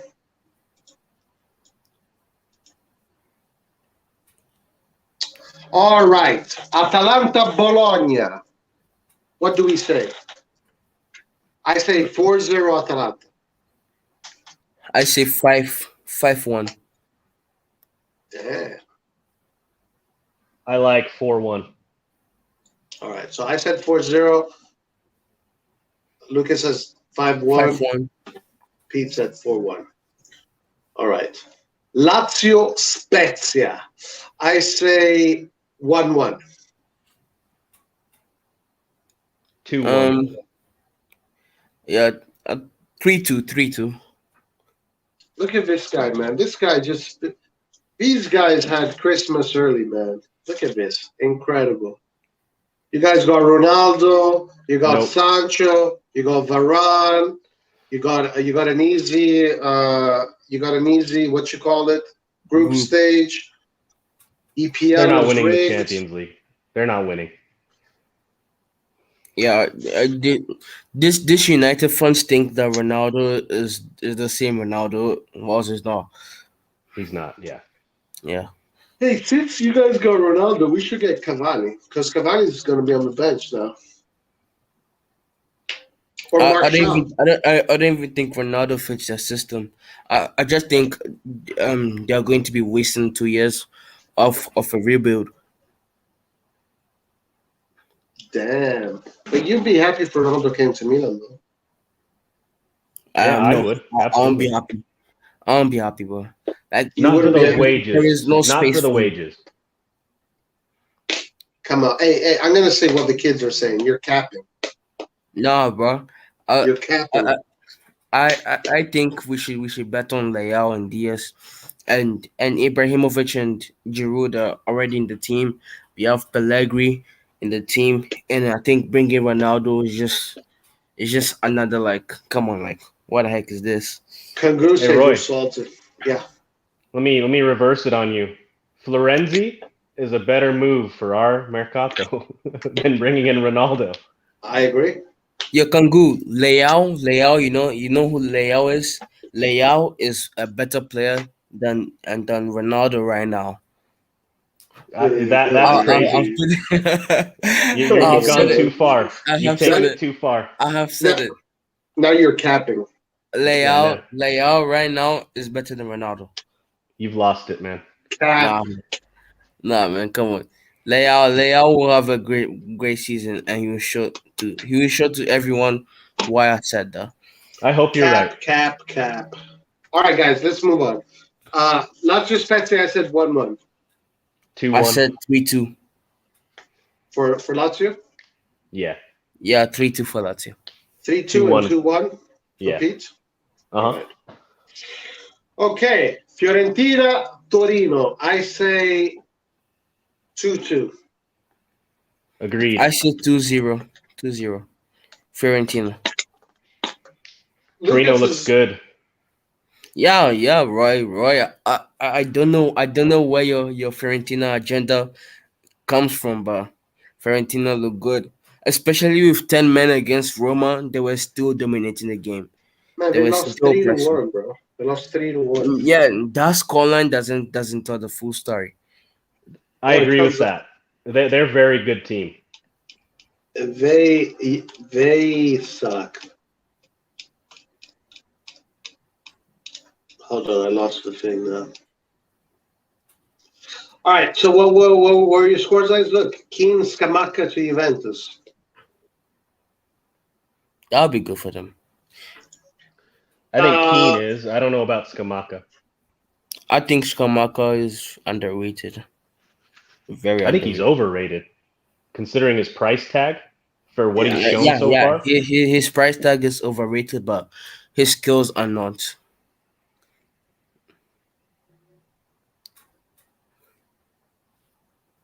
Can't have two alphas in a group. Who's the second alpha? Cavani? No, I think it's Ibra. Weren't half of you slagging off Leao a couple of months ago? Never. Leao's the future Ronaldo in 2 years from retirement. All right, let's keep on going. We want what's best for Leao. We want him to succeed. But we're going to be critical because we know how good he is. Exactly. Juventus Empoli. 2-1. 2-1? Yeah. 1-1. 1-1. I say 4-0. I think Empoli. Roy is a Juve fan. Confirmed. Roy is a Juve fan. Why? Oh my days, Roy. Roy, how can you look at the performance against Udinese and the following week predict them to beat Empoli 4-0? I don't understand how you judge their performance poorly against Udinese. Listen, Roy, Empoli against Lazio were great, right? They played well, yeah. The scoreline doesn't tell the full story, Roy. Empoli were amazing against Lazio, so I see them join this game. They have some good players, man. Empoli, up and coming players. All right, okay, fine. I'll take that back. 5-1.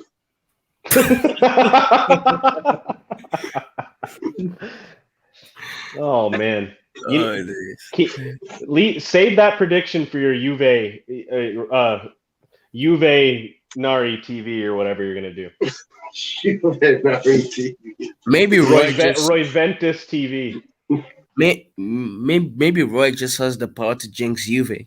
He said Juve were going to win by huge scoring against Udinese, and they drew. So Roy, keep it up, please. Okay. All right. Okay. So, well, you said the tie, right? Yeah, Lucas? 1-1. 1-1. I said 2-1. Okay, and I say 5-1. All right. Genoa, Napoli. 0-3 for Napoli. 4-0. I say the same thing. 0-3. It would be more, but Osimhen is suspended. I think Insigne will play as a false 9 in that game. Who? Insigne as a false 9. Oh, Insigne. Yeah, I think 4-0. If they play Petagna, it's going to be like 0-1. Right. I think 0-3 is a good one. I'll go with 0-3. So Peter and I say 0-3, and Lucas says 0-4. Yeah. All right. Sassuolo, Sampdoria. 2-2. Olioli says Zielinski is injured though. They still have Elmas, and Elmas scored an amazing goal last weekend. So Zielinski isn't a big miss considering they have someone like Elmas. But I'll go for like a 2-1. No, a 2-2. A 2-2 for this game. Yeah, me too.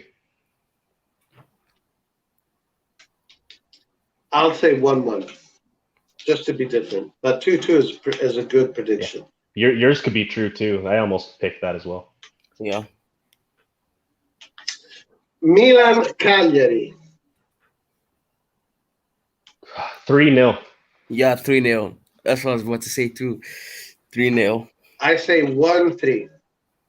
What? Yes. Right. He's just trolling us. Yeah.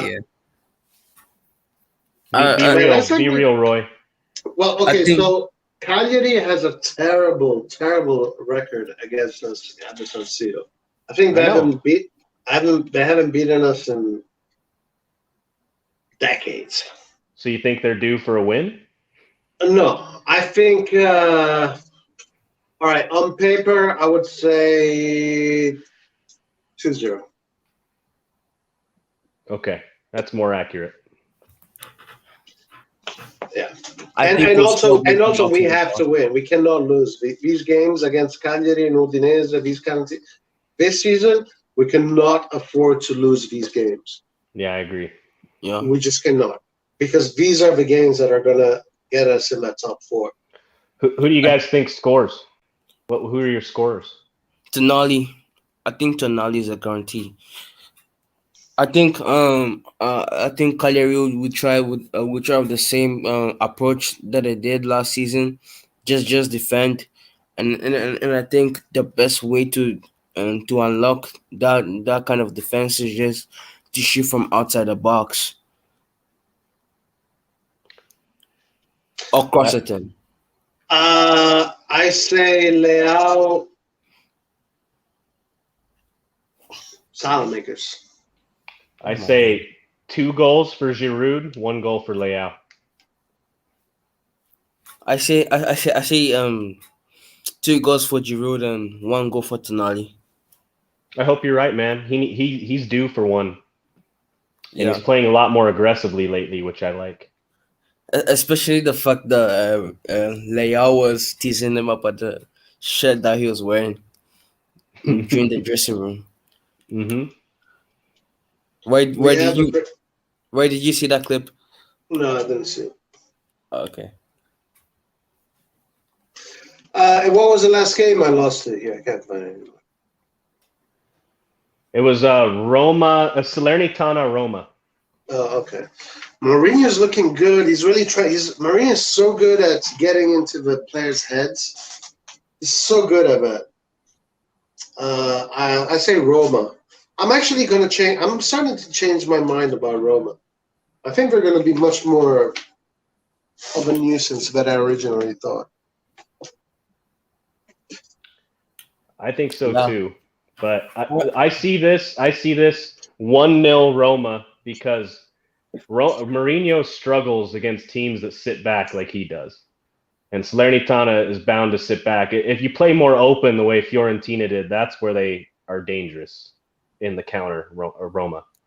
So I think it's going to be 1-0, and Salernitana is not going to get anywhere near their net, but Roma's going to have trouble breaking them down. And Roma have this Spanish player called Gonzalo Villa. Mourinho has totally destroyed him. He doesn't even play or he even has minutes in his leg anymore. So Roma's midfield is kind of trash. I think they need one more midfielder. Like just one that can unlock. No, just one that can dribble past players, like Benacer or Tonali. Yeah, I agree with that. Like I really like Pellegrini though. Yeah. The attacking midfielder, he's perfect for that role. Yeah, Do you guys- I want I'm him on our team. I'm talking about like a more defensive midfield. I'm talking about like the CDMs. They don't have like a great defensive CDM. Veritu's pretty good. Yeah, but I don't like. Oh yeah. I agree. I agree. But Diawara is trash. Who else? I don't even know who else they have. Cristante. Yeah, and he's very limited. Yeah, you can't say Cristante is trash when Roy's here. I know He's not he'll trash. get upset. He's amazing. He's a really bad center back, Yeah. as last year demonstrated. Guys, check this out. So the under 21 Italy team has Tonali, no Calabria. I don't think Calabria was ever meant to be in the under 21s. Yeah, he's like 23 years old anyway. Oh, we have Plizzari. And there's this guy here, Kelvin Yeboah. I never heard of this. Brescianini's in there. Did we sell him or did we loan him? No, it's just a plain loan. Yeah, so Brescianini's in there. That's awesome. Oh, yeah, that's right. I like Samuele Ricci, the Empoli, the Empoli player, the regista. Yeah. He's really good. I like Fagioli the most out of anyone. He's good, yeah. Yeah, Fagioli. Emanuele Vignato is also very interesting. He is good. I don't know why Daniel Maldini is not there. Yeah, Daniel should be. Yeah.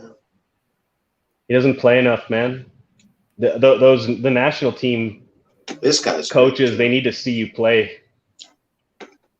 But Fagioli barely played in the even the preseason. Fagioli. I think Maldini is probably still in the under 20s. Nah, bro. There is no under 20s. Yes, there is. No, they don't do under 20s anymore. There's COVID still around. They don't do or U19. Nah. Are you sure? Yeah, plus Daniel hasn't posted anything on his socials about going to the national team. And Daniel has barely gone to the national team. He barely goes. Oh, what about this one here? Oh, he's a great player. Colombo. So this is Milan here. This is Milan. You got Colombo, you got Brescianini, you got Tonali, Plizzari. you got Plizzari. We're well represented. I like it. Yeah. And Pobega should be in there. I like that player for Cremonese, Carnesci, their goalkeeper. He's really good. This guy. He's a quality goal. He's going to be good. Watch for him. Ahead of him, bro. Yeah, he's solid. He has long arms like Donnarumma, kind of. Not as big, but it's similar style of goalkeeper. Do you guys know who the striker is? Calvin Yeboah? No clue. I've heard the name before. I just can't place it. He scored 4 goals in 5 games in Austria's Bundesliga. His dad used to play for Leeds. Is his mother Italian? No, I think he's a Ghanaian Italian. That's him right there. Okay. Is he a striker? Mm-hmm.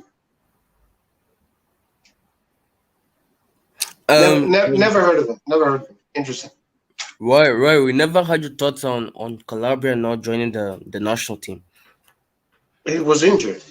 If he wasn't injured, he was this call up for this international break. This call up. They called up Lazzari, Yeah, Florenzi, and what's his name? Di Lorenzo. yeah, and Mancini also called up 5 strikers: Pelotti, Immobile, Scamacca, Keane, and Raspadori. 5. Yeah, that's He wants to try some new strikers out. They need a change there, so he's probably seeing if some of these younger guys have it. Okay. Yeah, no, it's good. I mean, Columbus. He's not ready yet. What's his name? Freaking Scamacca. not Scamacca. Calabria is going to most likely be in the national team. Yeah, that's what I said. I say give it a couple of international breaks and he'll be in there. I think he'll be on the Olympic team or the World Cup team. I think so too. I think he's going to make it, especially now with the Champions League experience. He's going to be like the only one. No, him and Florenzi both are going to have Champions League. Florenzi already has Champions League experience. Yeah, he was probably our best player against Samp as well. Yeah, but I'm just pissed that he doesn't get a chance to play, because Florenzi being called up ahead of him is just insane. I think they're, like I said, man. I think they're giving it time to see how Calabria settles in. He might get re-injured. I think it's a matter of time. Sorry. You have to remember that Florenzi is the starter of the team. No, bro, it's Di Lorenzo. No, it's not. Di Lorenzo is a better right back than Florenzi. No way, man! You're crazy. Yes, man. Only defensively. During You're capping, bro. You're capping. During the Turkey game, I was hoping that Di Lorenzo was going to bench Florenzi, because Florenzi is just not a good right back. Florenzi got injured. That's why he didn't play the tournament. Otherwise, he would have been the starter. Yeah, but he shouldn't have started.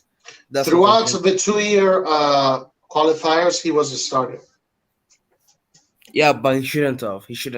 I think Di Lorenzo was a better right back than him. Only defensively, man. Not going forward. Florenzi is way superior going forward. Oh yeah, I agree with that. But even when he got injured and he came back from injury, he still couldn't replace Di Lorenzo. Unlike Verratti, who came back and was able to replace Locatelli. I think it's not time to talk about it yet. I think around Christmas time, I think Calabria will be a starter or second string on that national team. I think so too, yeah. Well, listen, guys, let's close the stream. It's been like, how long has the stream gone today? Almost 5 hours. Almost 5 hours. That's pretty good. Pretty good. Thank you, everybody, for joining, and really appreciate the takes. And also thank you for taking over, because I had to work. We got you. Nathan was trying to take his clothes off. We didn't let him. Shame. We kept it going. Nice. Next time, let him take his clothes off. It might give us more views. Pepito will be back for sure. yeah, right. Pepito will be back. Anyway, guys. Roy has signings. Now that Roy has like email signings, but before we join the StreamYard, I don't think it's possible. What? Say again? It's mandatory for us to like join with our email account, right? Yes. Yeah. Yeah, No. so I don't think it's possible for someone like Papito to show up. Right. I know he'll be back. He'll be back. So, Lucas, just remember the bet you placed today. Keep that in mind. And guys, I will see you all on Sunday. Oh yeah. Forza Milan. Forza Milan. Have a great Friday evening, or what is it for you, Lucas? Saturday early morning. It's Oh, 12 a.m. nice. That's nice. You got the whole day. Oh, 12 a.m. Yeah. Okay, so you're about to go to bed. All right. Well, guys, Pete, have a wonderful Friday evening. You too. Good night, Lucas. And everybody else, Forza Milan. We'll see you next time. Ciao. See you guys. Thanks. Thank you.